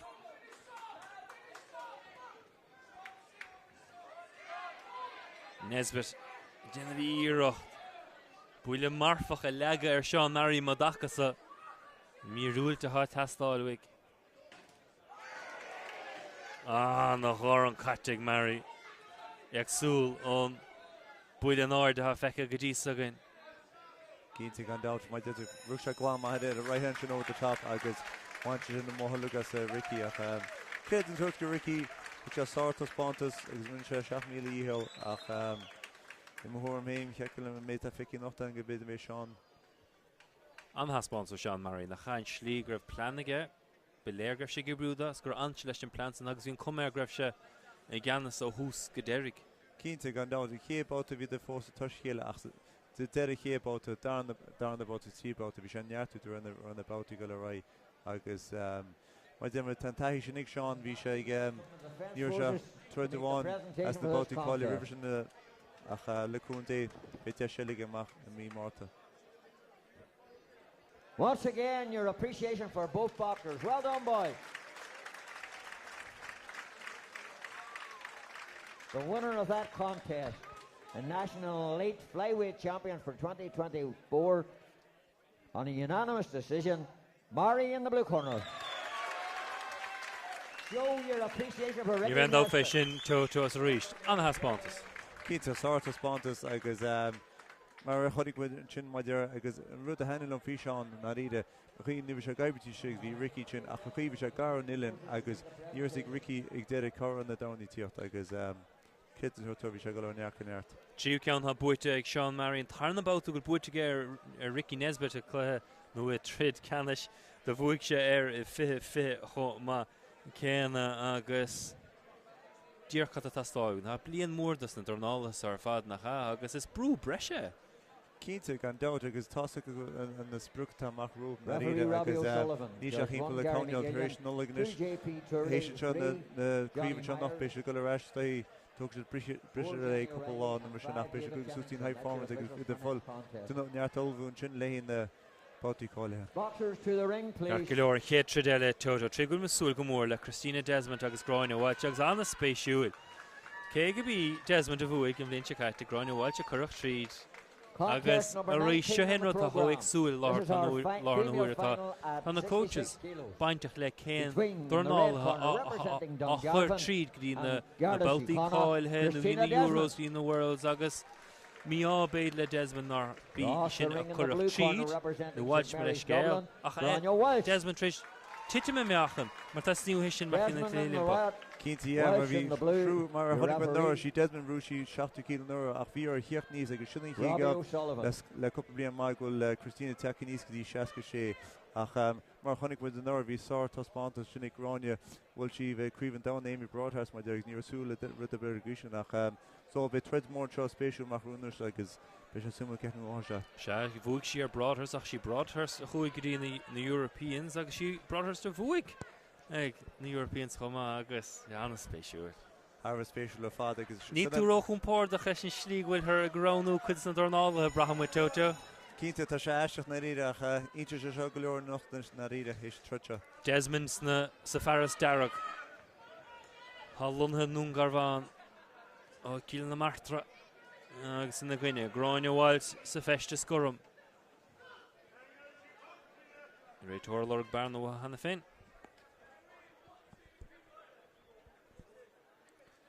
Dimmer Groinewald soccer the Shamrock Rovers. Agus dimmer si féis da éiris sa soccer chama fé 16 mar bhfuil dul móram. Agus a Desmond a lorug a séú craibh náisiúnta.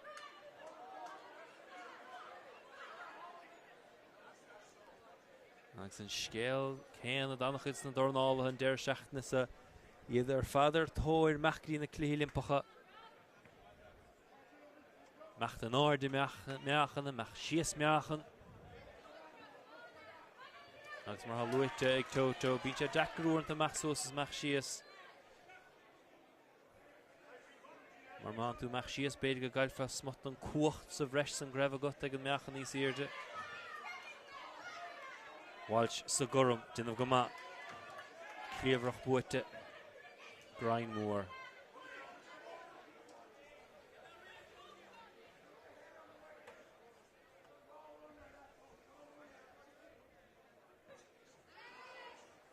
Agus Desmond an a hóiste grísa Toto. Cínta gan down tá sí gúsa an range an gomáis na ríide agus tá gráinnig gur tá sí gur dhéanana bhela seacha dro tíine ach tá tíine bra cumdó tá sí go háir agus sápá tíine tá sí 16 sin agus chulas tá sí tíir se tá sí fá ceanna péidir gláánara ach ní mór nátar fiú lochad.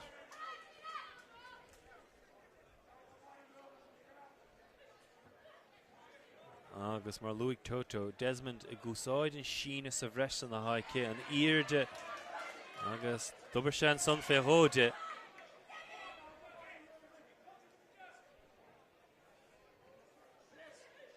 Agus a rúi stelle an na bhantáist an sína sa bhreis san. Cmádan se tá amachas tibloid.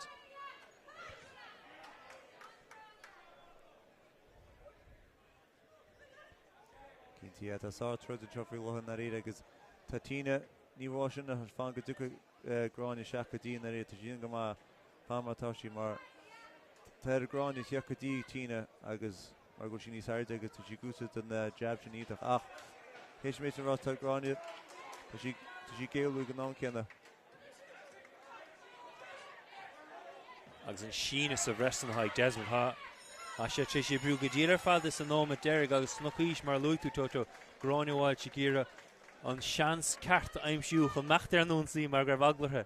Cínta gan ná mar bhí si mar chunig man sin na chulas hansí antaí dátíine bhí si braáideach agus goáir sopa bhí si leis a láh léigs an thug sin agus fu si cupán níos gluinn sin nach rud a spéisiú faoine sé gráinine freisin tá si hís club áú díime sin bhí si le tulla mór sin tá sí go go St Mary sin le club le Kelly Harrington freisin so beidir is rud mór de sin freisin le tá sí tuair chola seanta héin le do chun cín freisin. Agus an meachan eistrú. Cadin is dacrafe a bé an bí bé an neart breise an bhfuil sé de cheann bhfuil sé dachar bhfuil sé éasca. Bhfuil buas a Johnson ní atá sin ormsa na réide ach Seachar sin brehanse is chalí mórí tíine mar sinna chéad ó díomh tá sí teag sí seaca sé ach mé a fic fiúlahead tá fuineamh rééis de má fiúlahead so bé sé spéisiúnas cecha seaasa sí an fód len ábáta dúnach. Agus í gúsáid an sína sa bhreisin láireach Groinewald sé gíre tach leistigh don méidir son. Brahanháil go bin bu haici sin tá bheitach sí an chéad sínaach ó Desmond a chur dithe. Gur féidir le díomhhair léige díanamh.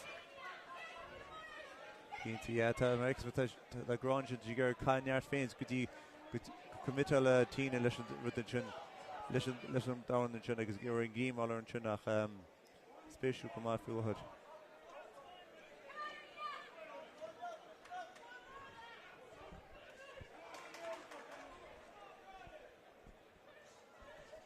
Agus fiúin is slí go Desmond in na seasa bh géar an spruchaí anmh dachar do Walsh. Tá sé spéisiú na réide agus a rufií tá sí gur sinna nílar na réide a fós éon tá sí sinna chéad ar nuiste sí tu tú cinál barú de freisin nach cá sí ní tead gláán go seach le cé cupicáinte ach fós éon an neart obaíon ar bhirtca fiúhaid. Agus beag Wild Sauce sin dairigh do leistigh don méadar de Desmond. Oh, Desmond. Ní si I gíre Wild se scuilisteach an éachar. Agus tá stíomthe ráile Wild bailí gleachtain sin mechas an chalín.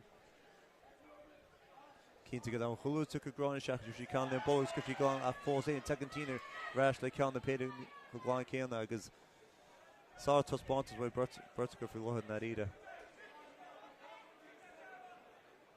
Má sé dacraí de scarúint nach chuil a gáistí le agsúil agus an vertica dunneh ceart go leor.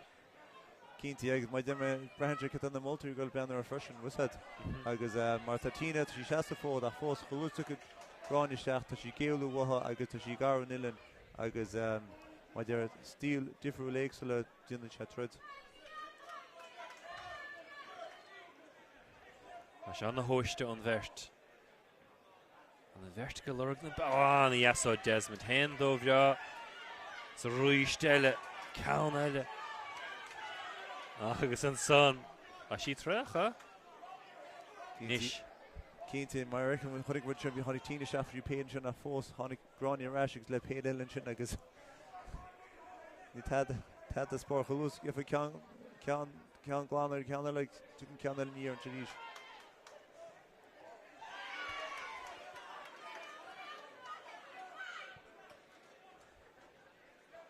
Mar can mar eice tá bulí mór a chain teocha sin agus can ní mór teocha sin agus is mór. Ó, sorry.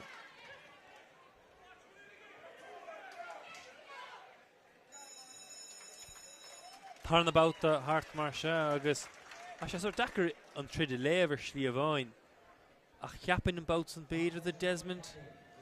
Yeah, tá sé dúchar a léh brehantre chuí bhainú na ríide goin agus ma de mar bhí Desmond sin bhí si nuair hosí scéapáta heisi sin bhí si fáinna cúpa gláán a fós éin bhí gráinne fáinna chuide gláán cholódíon sin nonsaí fa si ceann na péide sin agus bhí tá dechar is scarans na ríide ach mai demar ní bháin ben na moltar lein trúte na ríide mar mai demar duna stríl difriúil éagsúla mai dear duine se trid agus brehantre go na moltarí freisin. Gan áras si seo an trid greibh Casey Rock le bheith súil le bheith trid an tróna nacht agus hín tá linne greibh si lin ach barla héanamh bheith an mohan so agus bhí míá le anna chóngrach I héananig agus Gráinne Walsh. Cínta gan ná mar chuing mar sin níor nach split decision is a bhirtin agus go háid an nach 60 kg tá brust go Creven down the news Lisa Rourke agus Amy Brothers mu gortaí freisi bhíola so sin an talún tá éan bhíola agus is beir de sinneil. Íon feidirú ar an Mertzen, yeah. As beag an Bertzen díon fé meachí na clí limpacha chomá céanna a bhélinn. Bouta trí mar se Desmond sa chuoine darug Gráinne Wild sa chuoine gorum agus tá tusnathe go má ag Desmond sa hríomh bhóta.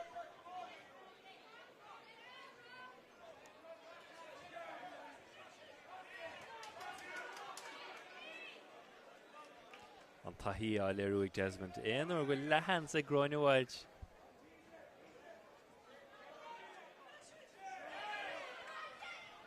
Cínta tre dúchar a scar mar fu Gráin sin cúpa cean glánar ar fósaíon tá tíine teí ráis le ceann na péidir sin níos agus tá dúchar a scar na ríide. Gáid le an bhacht féocht na benna trúte sá trúd go dú na ríide.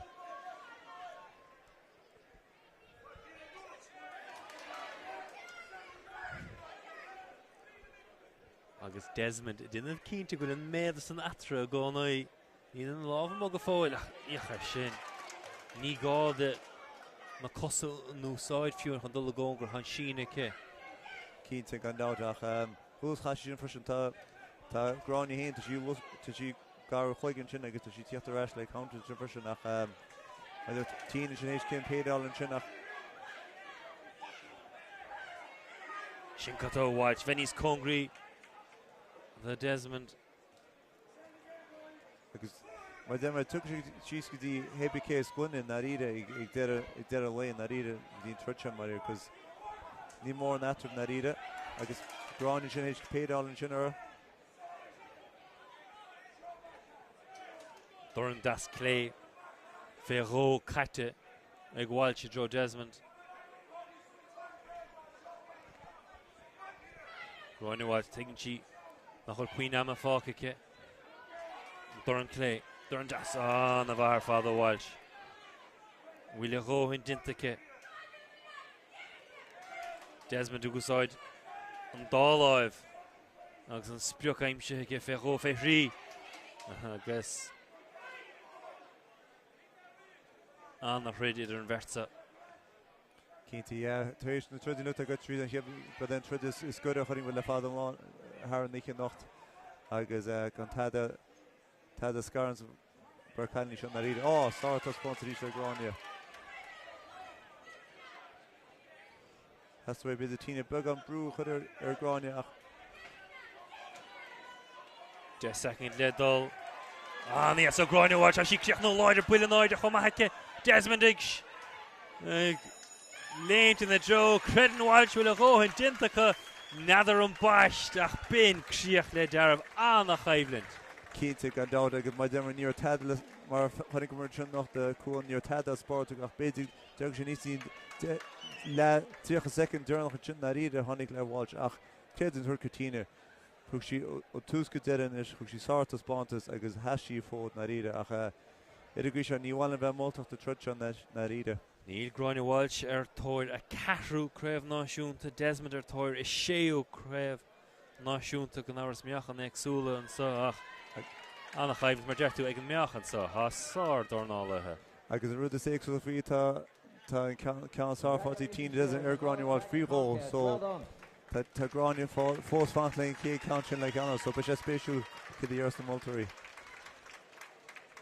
The winner of that contest and female champion at 66 kilos for 2024 by unanimous decision, Walsh in the blue corner. Show your appreciation for Christine Desmond. Buachach agus í beasás agus stócha I chéad bótach go háir agus deir an tíú bóta. Cínti, heapning beidir deir an tíú bóta na ríide agus an téimrúd beidir bhí Spórt has an 30 second during sin for Gráine sin bhí sí géalú go má bhí sí bula fula chun glúine agus beidir go bhreantear go raibh tíine tríocha bugan ag deire an bóta tíú bóta sin ach agus bhíon cumar go raibh Gráine Walsh géire a bheith tréad agus bhí Desmond Ugusaid an sína sa reisan.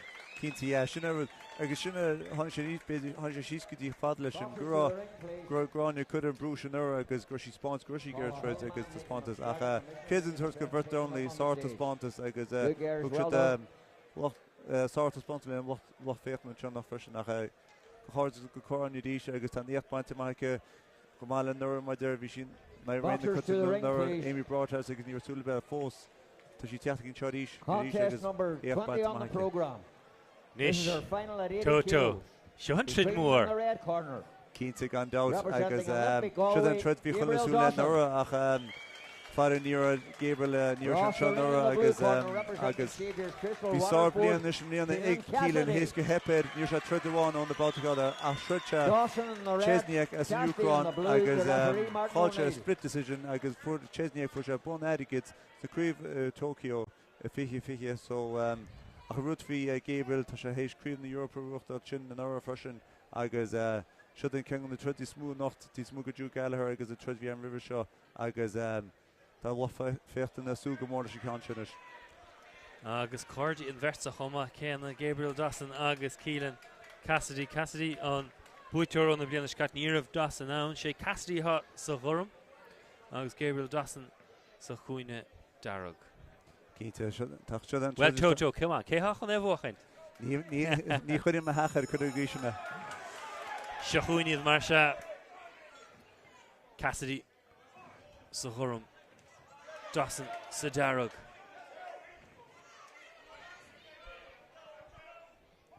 An chi gear tíocht ar siúil ag Dawson.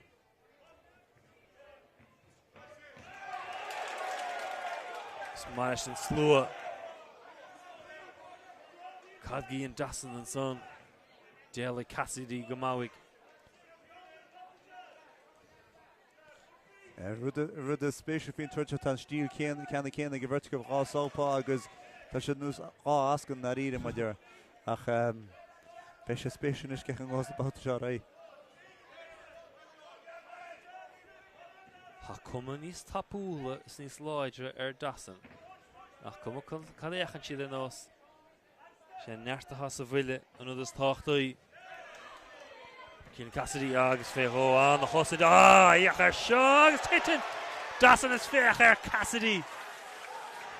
De chretin ar ide. Agus rinne Cassidy seo nuair gunne Tommy Hyde agus chonig mar sin bhí chulna súga bhfuil Tommy Hyde ach rinne cílinn Cassidy ru céanna leis agus behanse bhfuil Dawson cretin seo nach ach Cassidy cheachta reise seo má tá seo lei. Agus tá sé seo tris muoín thuirt a Cassidy cheachta eiscin sa chuoine. Tá sé dingháilta is credan sé go sin an buchaint ar Dawson. Tá go chéine trééis fe cain fé Dawson. Mar lúmas tú should an sáirtas bána, should an treadú masúlas na ríide ach jeez. Mar der rud frí cílinn Cassidy ní féidir thógáil mhaith, rinse ceanna ceanna nara ach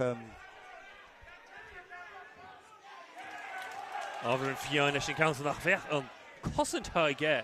Má lámh a chahabh chó tapis go féad leis a dro Dawson. Cínti créidir thuirt go Dawson thóg sé an bullet sin go má agus rinse ionach heachta reis ach be sé simúil tá bulí mór a chahan seonis agus tá déta rud a bit tálan is. Tá an vertigo goil an 9 is na ríide agus cha New York beidir Dawson beidir bug an ní staideach beidir bug an funniuháil a reis agus Cassidy tinna bh róhan nach bhfuil. Tá sé liganta Dawson bheith bugas a gasolíocht timp na háit a Cassidy a bhuaile. Cínti tá bug an glicin sa tosaigh go Cassidy bhfuil Dawson beidir creatige agus tá sé just tuis agus tá sé fáil ceann mór mar tá sé dhéige. Doran Clay san roiid Das Clay. Bhfuil sé Dawson a roiist agus caiigh Dawson an tritsa a aistú chó tapis go féad leis mar ní féad leis liganta Cassidy le héadíanamh. Cínta gan dáit agus má dimar tí smúga dáin an sinna tá trid héad áú sin maidir níor taidir spáil i chéad thuma go trid ach tháinig Cassidy sin agus rinne sé ru ceanna céanna nuair agus ríis tá sé. Agus bhís díochttar sé rá bhfuil cuma úntach ar Dawson, cuma aclaíoch, cuma láidir ach Cassidy. Lig sé a tacht agus an sochnach go mar neart Cassidy. Cínti agus rud frí thosa Dawson sin gol fion sin agus má dimar i gombeachan troméidm seo tá rud man an tarlú na ríide agus se a fecinn díos an glicir bhí Cassidy agus hush an trid agus tháinig sé se lámh clé sin agus leis a thug agus béar a céad an thug go Dawson tháinig sé sáíocht i heachta reis a trid mar is bula mór sin agus rud rinne Cassidy nuair stop sé an trid an nuair gunne haid so bei sé spéisiúil. Mar puine láidir mar sé seo chuin bouta a dó Cassidy sa gan sí gom Dawson sa gan sí darag caiigh Dawson ó dí gasistú agus an go gíimiid stíl ábhrín agsúlaigh an bouta a sé fnacht an méidir son ó Cassidy níos fearr ó Dawson. Cínti tháinig Cassidy sin for péidir sin bhá léigs a thug a fós tháinig go Dawson sin a reis sin le dán agus sáirtas spántas go deoin is na ríide. Tá go leor funne bhúsa tú bhilthe sa trid so be sé spéisiú béidir be si molún trid agus fáidir beg an glicas ach go Dawson beidir beg an brú chuir cílann mar tá cílann beidir chun cín hééis an bullet sin scéadbáta. Agus Dawson cínta tréis an tríide eistrú níte a tuairt fé Cassidy mar ionse sa chéadbhóta. Cosint bhá Dawson an lámh deasa áardach díreach an nám.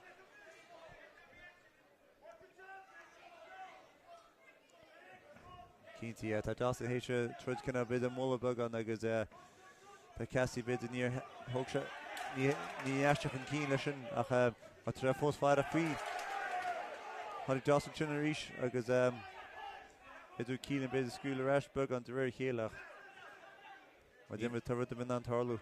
Níos fearr ó Dawson is sa bhóta sa cúpla buile glán lecaige ar Cassidy agus níte tuairt na deisna ceanna de Cassidy mecht ar an únsaí. Ní mar tá ceas fólaí ó chéadbátain sin na ríide gan bheith gur seachar a bunlach ach It has tried different fekki to down the boat and John Shan. A full saying can have Gabriel bug on Brew could be their Keelan is the Friese. Smile loch takiach the Dassen. Dorn der gags a skief yakle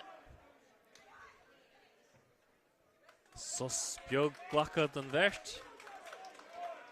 Agus Irinche seo vad nís var the Dassen in nation sort trid ha siúlagan. Cínte mar sinna hasaway Dassen é bhla a fós éin tá castí sin marcin mu tá se nána fuchsús would be tá se héin tá se mulla trid go Dassen a fós éin tá se ná hiacht amach sin agus mar se fecinn tú a ridman an tarlú.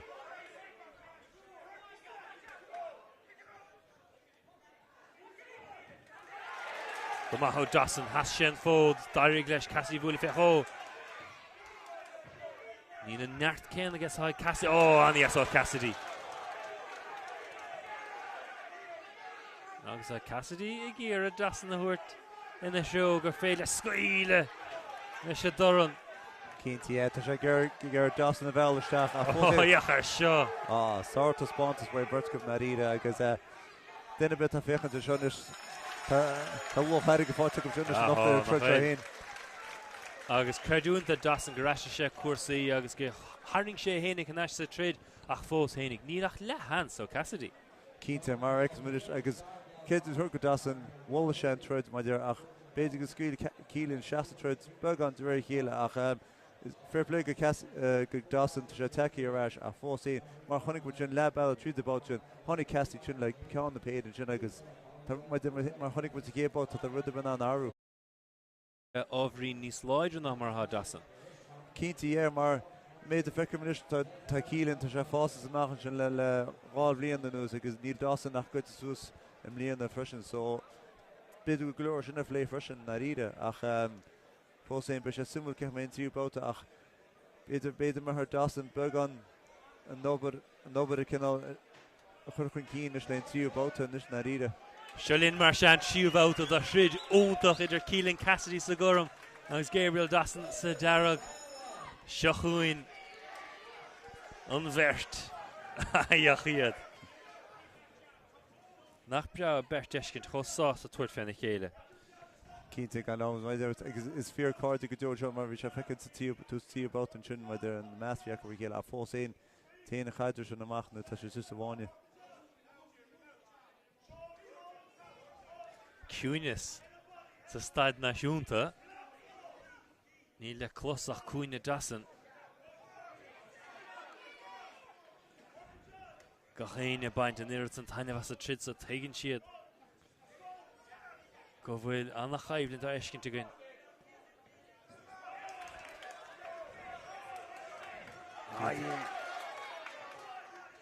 Tá Dassen sin gur dhéanana sachgáin is Keelan nach tá bhirscoh tríochta is na ríide agus ceapin go méor Dassen beidir go na frisin.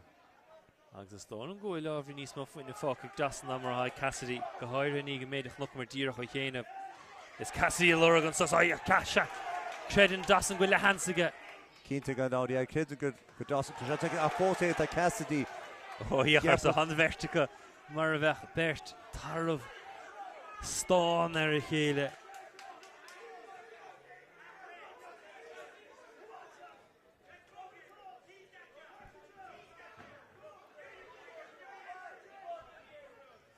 Cínte a géir chéile tuisnis mar dear mar níog seach bula bháin ar a chonig muid sá jab sin mai Gabriel sin a fós éin tá Keelan sin sa tíocht ar ais rís.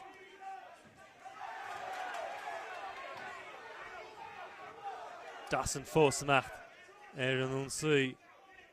Cínte sé tuis dre chéile ach tá Keelan sin nús ascan tá sé chuite ús go chloigeann sin. Tá sin níos began níos deachar gur Gabriel. A sár trid na ríide agus tá sé le feiceil sin is nocht. Dassen a seasamh siar.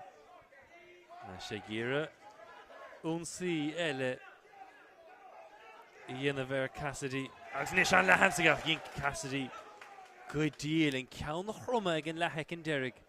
Cínte Kai Gabriel nish kasha began shasus nish nu med gile turn sha beidir agus the Cassie Taki ration chin.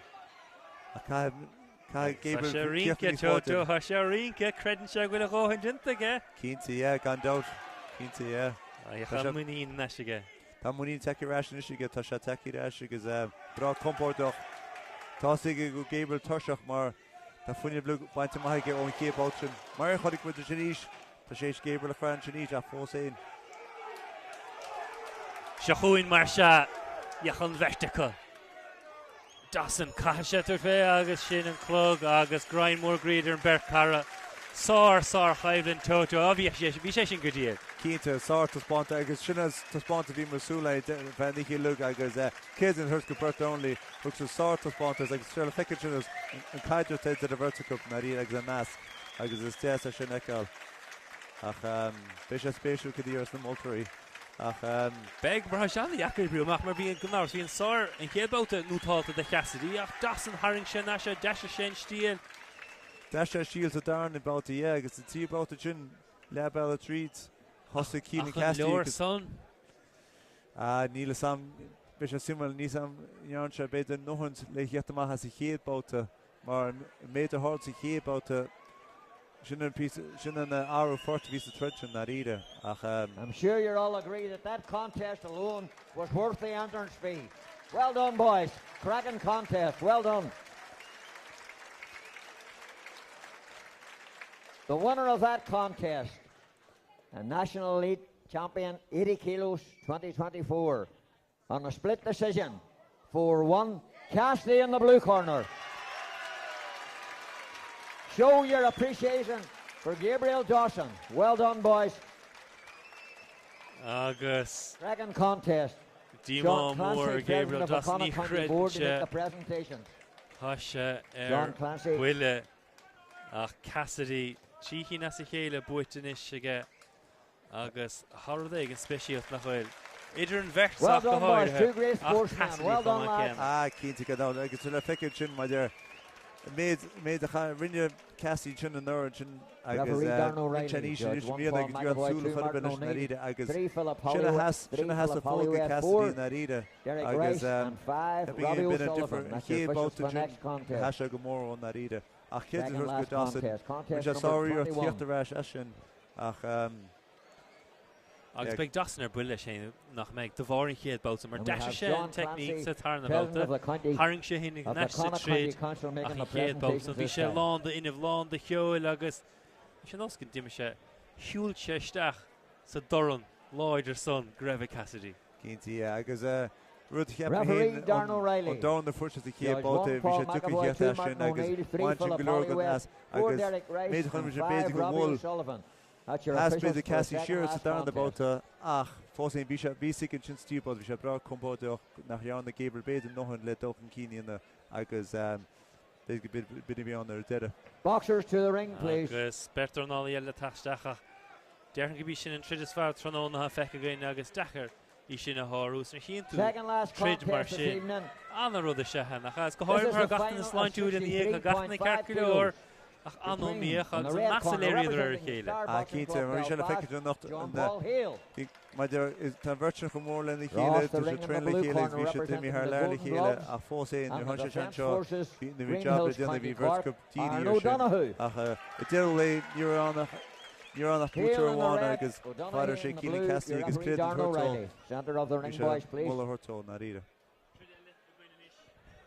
Tridella Nishagun Toto agus Shicho John Paul Hale Sadara go goine Aaron O'Donoghue sa chorum 63.5 kg agus annach it slow me he more through a son ach Tridella Keita gone out yeah agus it's Tridella 60.5 ach Rude free Tridella Nishta Dean Clancy a sheta call here le rogadine the Cliff Olympicus the machen show so nie in a shen different virtual but for saying happening it's with more than virtual this is virts down the yoga my dear to treat agus special special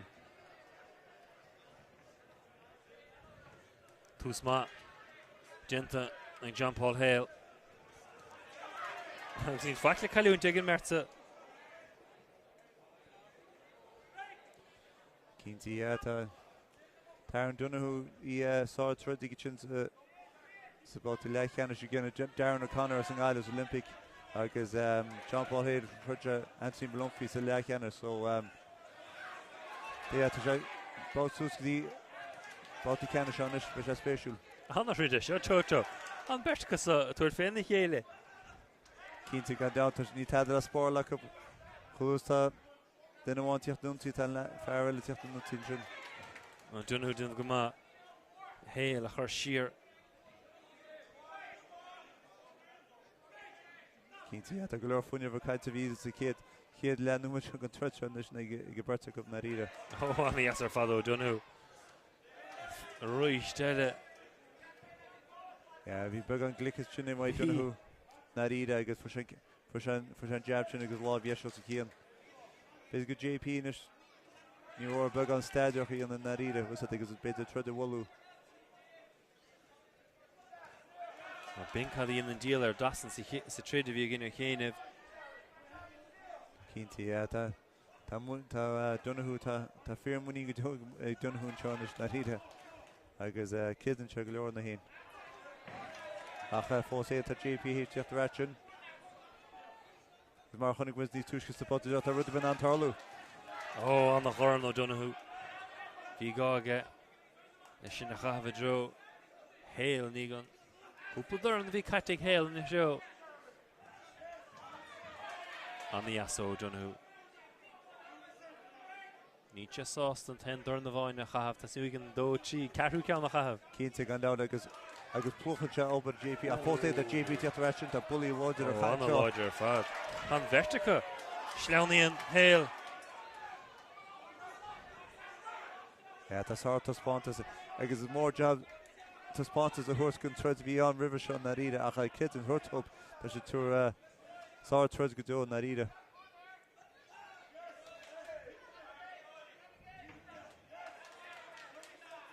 Ruth JP tá sé gur stíl áú tá sé ní túisce ástraach go sápá agus hebin go binne tá sé gur dionne le Donoghue mar tá Donoghue an glicas tá le Donoghue tá sé gur beidir a bheall na ríide. Nead a féin gosan John Vertsach an únsaí go maithe cobert. Sin cínta. Ia, ar an mat tuairt féna chéile inis.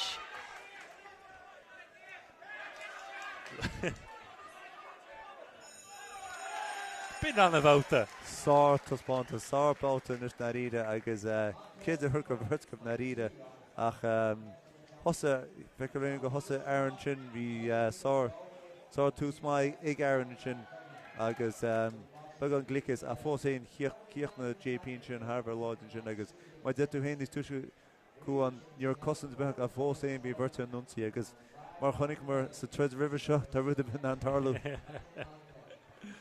Agus an bhirta há cuacht maithachas an tá dor an há legacha ar chéile agus há an bhirt go dtíanamh go maith nach na hasamh beidir gur cheartah beidir na lá ardú beagáinín chunaí héin a chosid.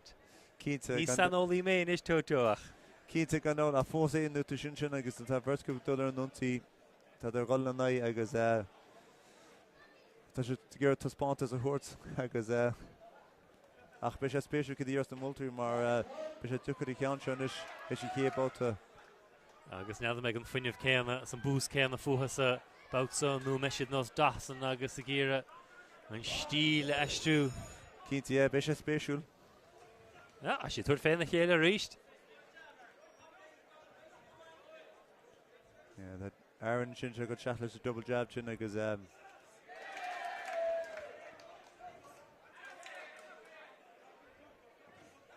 Aní as ó Donoghue. Mar deirtú an jab ag féimú go mada inis. Cínta se treis a treid a fós éon nuair tar a golansaí tar gúsa double jab sin agus lá bhíis agus tá sé crutha JP sin mai dear so agus mai de bhéin tá go leor meachan tíochttaíar gan na damnaí sin. Agus an bhirt go jab úntaach.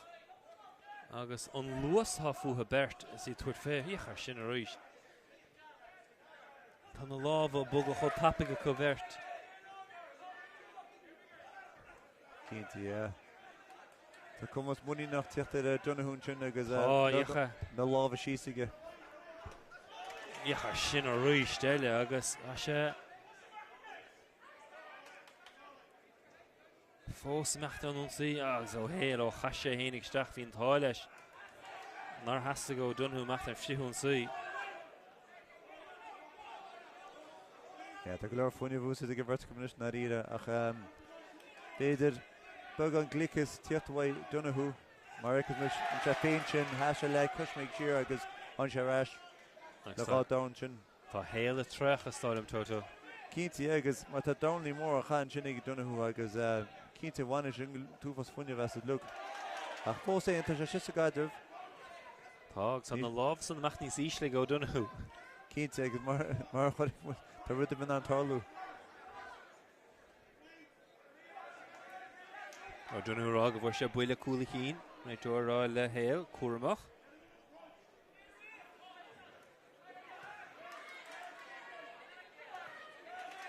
Na bhuiile isteach a chorp ag go Donahue. Héal féhó ó buile ó Donahue. Neadar an leor son. Fós éon began níos an sin mai héan sin ar chonig ar an Donahue gonsaí for sin sin leisúg ach fós éon an rúscail leis a gorpta ag Donahue na ríad tá sé de chreitin na ríide. Fós éon níor an bhábh chuine sús. With a JP fós tíoch an cín agus put an brúir.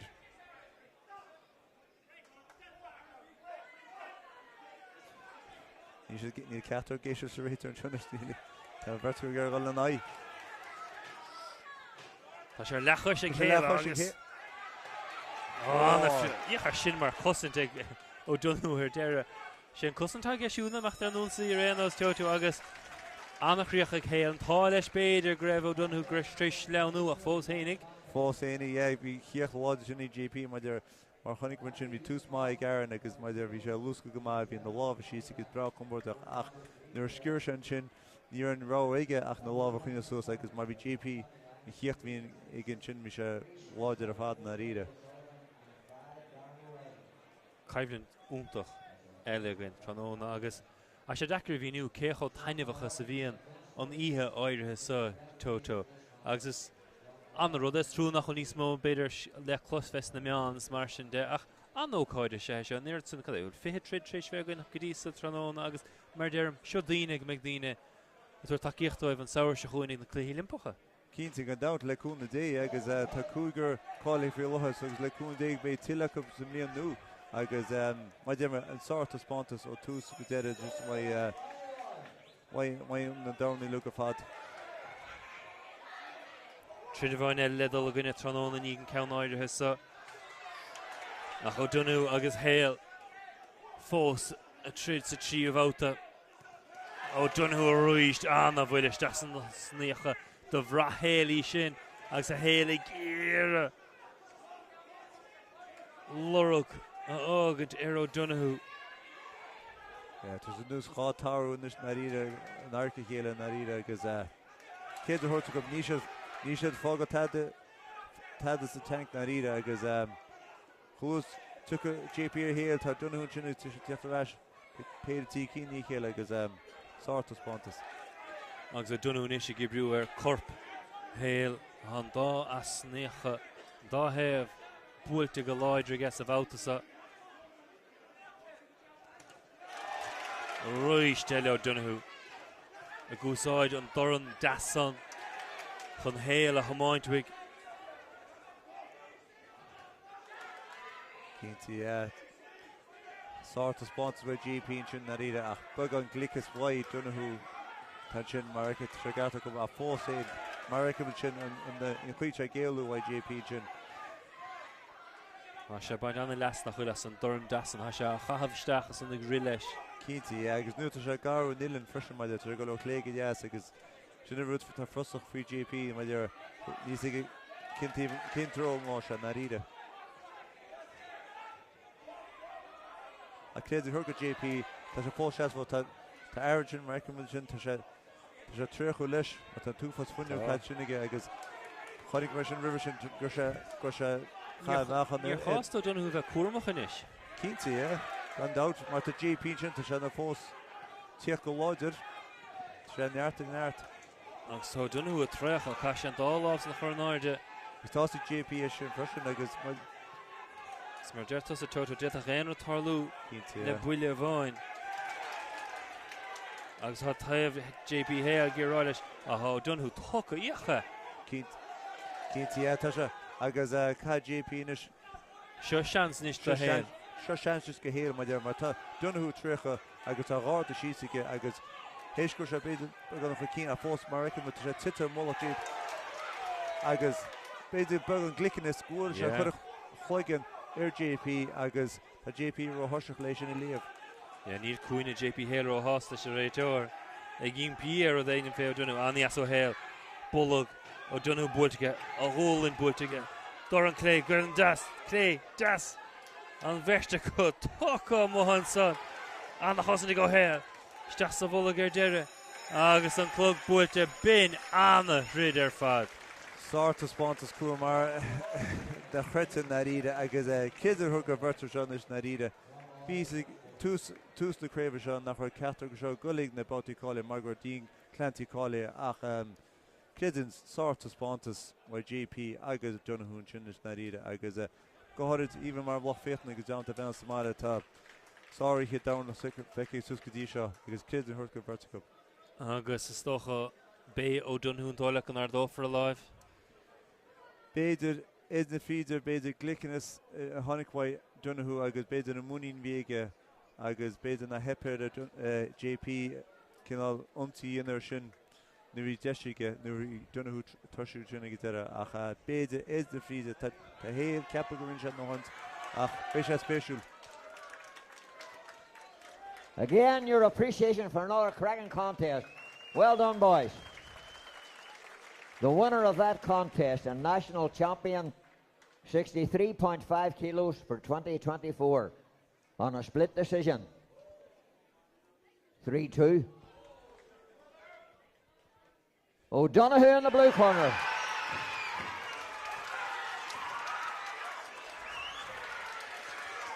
Agus, Toto an cinenne cartain mamach. Feculum me beidir is the feed show your appreciation for John Paul Hale. Tá se le fecin sin an sás bhaid son Donahún sin is naí mar bhí sé hééis críomh sin up to the stage, boys, for your presentation. Seo agus tá se hééis go neart go neart agus up to the stage for your presentation. Chéad an thuir go mór go Donahún na ríide agus beidir ceap me hí an glickenas bíige sin go deire a hasó na ríide. Agus fair play de Hale, íon se cheap mar ní chéad bóta há Donahú chun siúla se agus nach me géan tríd again. Hánig héil ar náis agus ag deire bhí ó Donahú tóca níor bhéon faoine fách aige agus hóbar nar airg le héil.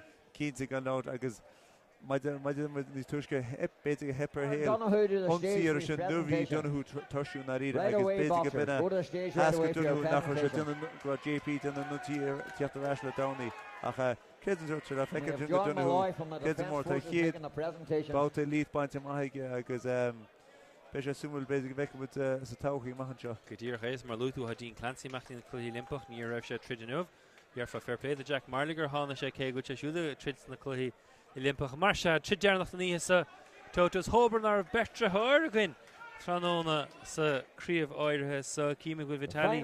Istamá bh James Redmond argla James buchaint ar drithir Vitali sé sin Vadim an tacha caite 86 kilo Toto osar goirma Cíte tá sé nús na réimers na cliscót mar dhear sin agus go háir is Ucrán a verticum seo agus James Redmond Tá mar Vitali mar tu se sa club an héin céiltí gígal sin agus tá sár coach líige Pavel sin na ríide agus a fós éon tá James Redmond hééis an leir dheochad sa bud lechanis river seo agus chuí mar se tennis na bátíile léon báta duna tásúla go mé sátas pantas mé bhirt. As gan áireach sé leúpla Vitali agus bhuaigh Redmond ar an leúpla sé sin bhadím an taincaite nach me trééis fé deastra háir cheisci le chéile. I réamos James Redmond ón maiile brachan sa im le clia annach caint ar fé ís. Cíimiid chun aige 86 kilo osar goirach an tridearnach an sa stad náisiúnta Tróna inniuh. Iníag anna ihe eile le clia do Dornálaíocht. Na créibh fé ceair a thrid I fé trí chun seans a thuirtáibh ar fad cáiliúdas na cluí limpacha an bhíonn se chuin. Cínti agus an na tradiisiún le feici nach den mar na bátaí cála léna chu Olympica agus níl a bhecha teo léhí na bátaí cála ach beis a spéisiúil tásúil an go me se chamáil leis na bátaí bhíam ribh seo. Go dtíach é mar James Redmond sa chorm Vitaly Ustimov. Sa cheann darag. Agus bhíochar Vitaly. Agus neidir Redmond cad a trééis tarlúda. Cínte mar saigh se rála sin fu sé ceann saoir ar a leapú agus tá sé rála sin níimscoil scuil leis an báta seo a fóstra lúga má. Bhfuil puint treála dinta go le Vitaly, Toto? Tá beag an trein le dinta Vitaly, beag an coachíon as sé Pavlos Ruby trein leis na ríre agus is le óga má agus tá se an ó ní se fi blin a gís, so nuair céan le James Redmond freisin le óga freisin agus tá rint taid i James freisin na ríre, so a fós éon tá Vitaly tíocht seo le beag an brú agus beis a suma cecha leir le James leis sin na chosint. Rudí cúnithe san bheirtain is atóise chéile. Dénig Redmond míle díhil Lewis Vitaly a hachint ar hiachar Vitaly mecht a hún suí. Das clé, das eile. Agus is susbeag. Vitaly just gír cintú goil éad an cearc go leor, ja. Cínti tá Vitaly sin sár brú na ríre ar James agus plúcha se naibre James na chu sé susta Rópaí tá sé chus fear brúid ach má go sé leabhal go James tu sé breisio bag an fuinne bháil ríis. Dinta go maith Redmond Vitaly hiúniu. Ach íochar Vitaly. Nor bhíonn siad a góngra ar a chéile snin uair Guardian Lewis Vitaly Ustimov. Cínti tá sé bheith rástíil difra Lewis tag Vitaly seachar tá sé níl James anlaige a fós má chunín James ag range mar recogniús tá sé a gcucht i gceannas ar a tras na ríre. Vitaly buórtha fé a súil das nadal cúpla clipbeag feit go dír os a háir os a hiúna cheartta marrá. Cínti heaping gur chluigean dúir chluigean míon sin a chuan agus sé cear an fríoch. Ní asó Redmond. Cuincín Vitaly bainteach aige.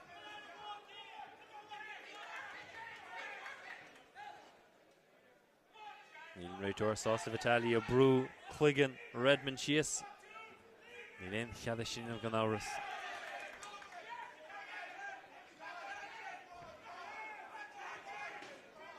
De second lidal.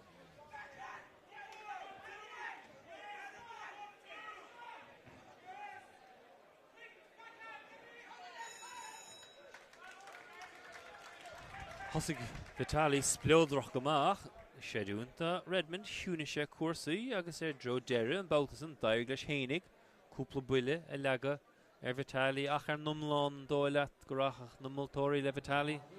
Beis a spéisiú go má chéabáta mai lúún sinna chuan hosta Vitaly sin agus go anláidir agus fuaise ebre Redmond agus chuas bhí sé sian bhí sé gaibbrún chorp agus i ceann agus bhí sé fáil ceanná ach ag deirabáta sin hosta chuas dar sin stíl sin scuilte Redmond béidir 63 agus bhí Redmond began níos combordach nuairtá sé ag range na ríide, so beis sé simú lech béidir go thomlan hebí go dtíos na multarí na beis sé spéisiúil. Cad go meach ráid Pavel le Vitaly inis. Bhí ceanna céanna ná tá sé a bheith mullach Redmond is na ríide le Redmond obair Redmond a plóchan ir gant scuil cadó a chu dánach íana na ríide. Redmond túsí sláidre geile sin bátasa. I gír meachta an únsí bhí geanníos má bhí ar Vitaly is Redmond a gunn na Rópaí aige. Count síos ag Vitaly is na dóranna chahabhaige. Na bhar fád Vitaly. Ní leon stad leis. Cínta go dám agus mai sinna saige tá rútaigh Pavel leis na ríide caiise go seach gaibre sé jab ach caiise Redmond na fucha obair Redmond na fucha na ríide. Tus chuús difas Redmond leis seans leis ag range mai dear tá sé gceannas a Vitaly ach fós éon creidúir Vitaly tá sé more enough to feel ahead.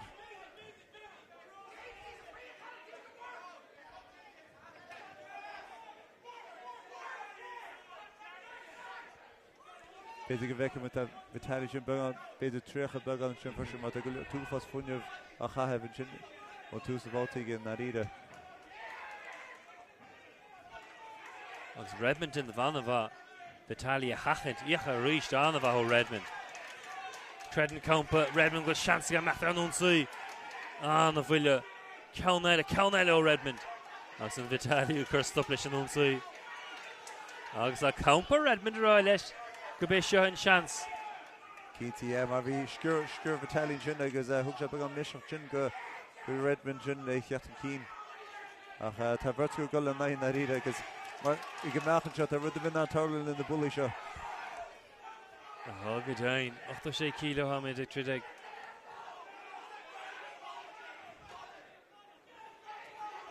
Reitor Oliver Vitaly in Count of Madnard. Redmond, Muini nach Inish. Sa trid a haar Shulaga.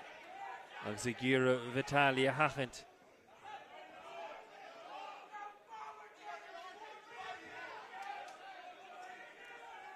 Cousin Val Redmond nish a reached a keen to nach what you're in the rope. Keaty, the Fekelig James the chin go checking out with Vitaly. He's more she's bug on agus go chas Skeeler James Shasta threads agus the James fall bug on these couple of off horse aid. Love yes to my Vitaly.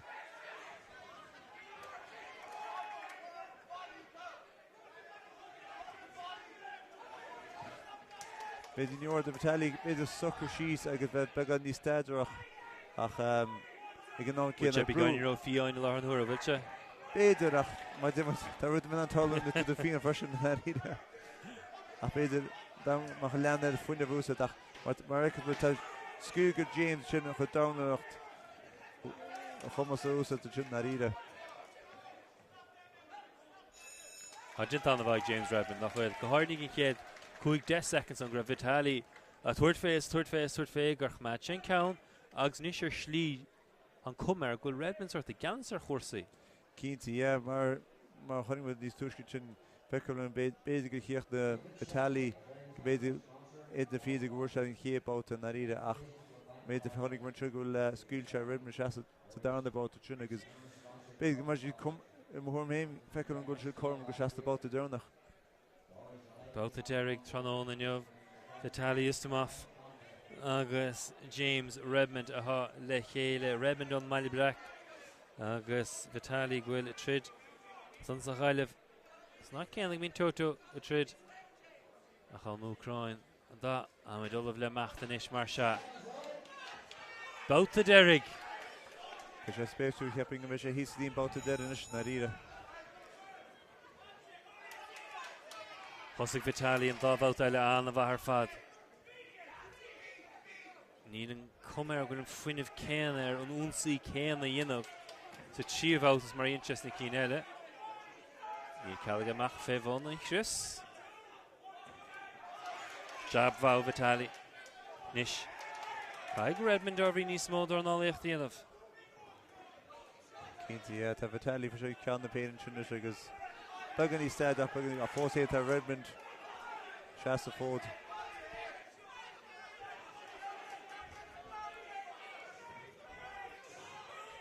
Vitaly bid the Buggan he said up in this to you want your guy with flag out your guy being harp. Kasha Buggan bid the defeat the brew or Redmond. On the Villa Vitaly Shasta Volok. Redmond on Costintel Huigan son. Hendo on new side again. Shishin and Doran Dasson and Doran Clay. Doran Clay who side to get again. Kwashiach of Jal who side to Redmond Yellow. O Unsi Vitaly. Redmond in the Gomahinish. Now the William Tida Castiga. Savautisha. Oh, you have Redmond to go side and Corpo McKenna. That's our down and shit. Fool's kind Vitaly taking Redmond Rashtak on the page of so She see Bouchers Kehi Mullen the Multeria. Hoping our hit Redmond.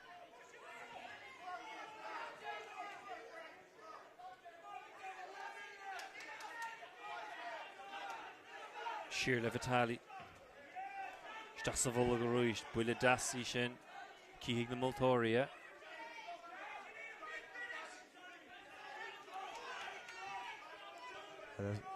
She's seen Numa Journal Shanish, the HBK Haggis Macklin.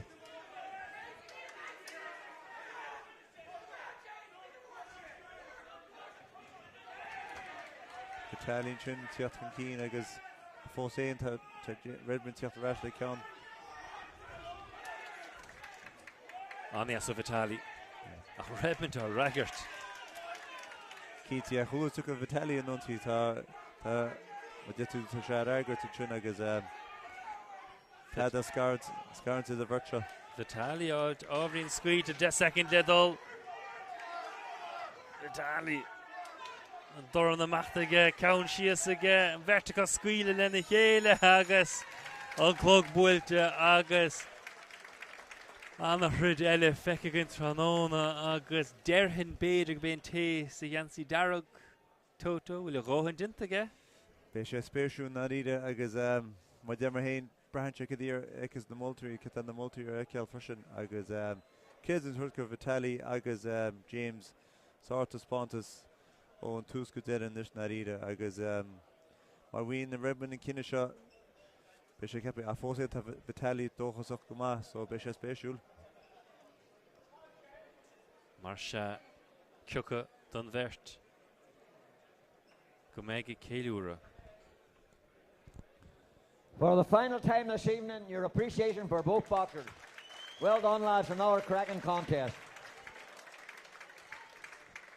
The winner of that contest, a national elite champion at 86 kilos for 2024. On a unanimous decision, Justinov from the red corner. Show your appreciation for James Redmond. Well done, boys. Well done, lads. Keen to get out, I guess. Well done, lads. Go up the stage and two get your prizes, I guess.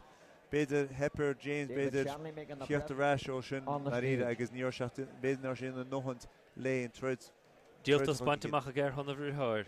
Keen to get out, I guess, Besha Multigamorlish and Johannes Narida, I guess, no, Credit Hurto, I guess, my dimmer to my brass sausage of Havel and Shish Narida, Marco Jackeries and on them on, I guess, Tassangulornish, Bear Bishop's brass sausage, Gulrashka Galnish, Kids and Horker, James Redmond, is Ladoga Fishing, I guess, Nisha score blin the Geisha is Tauchi Mach River fishing. Toto Tranon Untach Dornálaíocht ele feke gin agus an crea fefe cahar eskin Liana Kuiger Hannafin Machnik Limpocha Kelly Harrington Michaela Walsh Ifo Ruart Dean Clancy Jack Marley Beg Deshna Egna Dornálaíocht ele blian moor ompa.